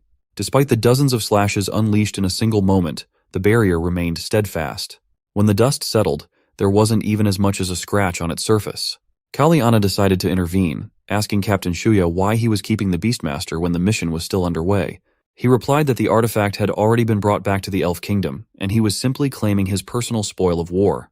That did not go over well with the Wrath Demon captain. His soul cast flared up impressively. He was taking this disrespect seriously.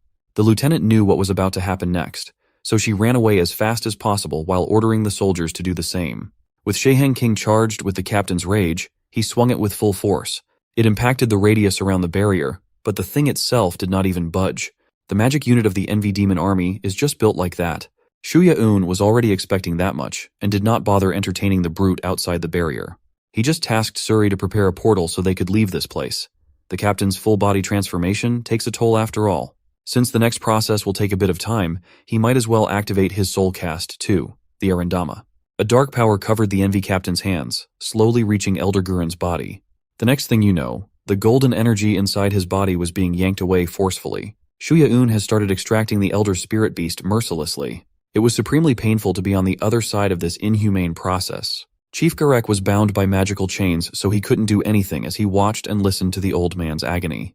Seeing the distress that the Elder was undergoing, the chief had never been angrier.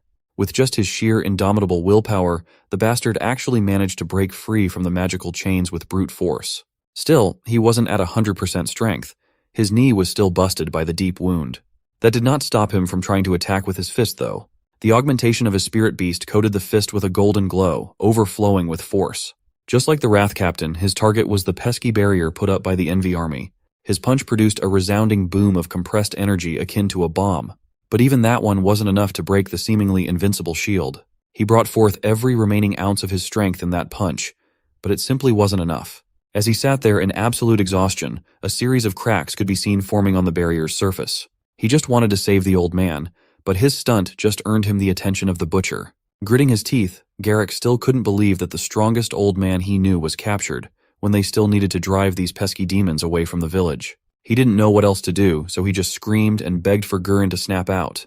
Zeke came from behind and slashed the chief's body, producing a deep and lethal gash. The Butcher sees the orcs as nothing more than pigs, so he'll slaughter them like so. But behind it all, this thug was nothing more than an egomaniac who couldn't bear the thought of being ignored. Chief Garek finally hit the floor with a thud. His downfall agitated the restrained orc soldiers. They cursed at Zeke and collectively got up to run in even with their bodies bound by chains. On the outskirts of the village, Gul has finally gotten close to the point of hearing the commotion. The young orc was alone. He left the rest of the party in the dust with his speed. But when he arrived within earshot of the village, he stood there huffing for air. His eyes were affixed to the turmoil. The village he grew up in had gone up in the fire of destruction. Demon soldiers surrounded the perimeter. Gul spotted the orcs that he used to see on a day-to-day basis, bounded by chains and running in rage while demons clamored to cut them down like pigs. They didn't even give the orc troops an honorable death. They swung their axes down on their backs. Gul had never seen anything like this. He unconsciously took a step back, overwhelmed by what was happening. Kaliana stayed in a relatively safe position, sniping poor orcs with spear throws. The number of the remaining orcs continued to dwindle as screams of agony filled the place. Gul could not take his eyes away. He eventually yelled at the demons to stop slaughtering his people. Swallowing the fear and uncertainty, the young orc made a mad dash to join the war by himself. A soldier noticed him coming from the woods and alerted the other demons. Our boy has been running non-stop for who knows how long. His stamina had already been pushed to the limit. He was so tunnel-visioned by the slaughter of orcs that he saw that he didn't notice a demon soldier was already en route to kick him away. That soldier did not show an ounce of mercy, kicking a kid squarely in the chest. Feeling like a big man, the bastard stood before Gul as he slid on the rough ground. Taking that kick knocked the wind out of his lungs. Despite that, Gul stood up and gritted his teeth through the pain. He took another step forward, and then he took some more. He might be in pain, but so was everyone else. The demon smiled deviously. They'd been fighting strong orcs all night long, so beating up a powerless kid satisfied the deviant. He wanted to land a punch on the youngster who was taking the same path again. It was a swing and a miss for the bastard demon Gul, and his agility was too fast. As he continued to run, the bastard soldier alerted the other troops to restrain the kid. Gul pushed his speed even further, only to get grabbed by a powerful grip. He dropped down to the ground, reeling from the impact. The demon soldier finally saw that it was just a kid, trying to get into the slaughter. Gul was young and naive. He begged the soldier to just let him through. Bastard soldier finally caught up to the stubborn little orc. He gripped Gul's head with increasing force. The kid felt his skull getting tighter. The bastard proceeded to crash his face into the ground violently. He nearly fainted right then and there. Another wind-up and another face crashed to the rough surface. Gul was powerless. Bastard soldier looked very pleased with himself as he continued to antagonize the young orc. Gul's blood painted the ground sadistically. He might be suffering on the outside, but Ahmad had been laughing inside his mind. This was the first time that the young orc had been put in such a tough position. Before we go sicko mode on the battlefield, let's return to the tranquil times of Puba's village. Back when a charming baby boy had just entered the world, his mother cradled him like the most precious treasure. Chief Garrick was quite fond of the boy, joyfully playing with him. Elder Gurin had to reprimand the new chief, reminding him to get his act together. Garrick gently took the baby from the mother's arms, treating the boy with utmost care. The chief was afraid of making any mistakes, so he endeavored to be as tender as possible. With the baby secured in his hands, Garrick made his way to the stage where the villagers had gathered. This was a day of celebration, marking the start of something new. The day that welcomed this new life, a new orc, and a new member of their growing family into the world. Garrick urged not only himself, but everyone else to guide the child to greatness. The brutes, the soldiers, the handymen, and everyone else chanted in unison. Garrick raised the little boy into the air, Lion King style. For the citizens of Pubiz, a new era had just begun, and they eagerly anticipated their bright future.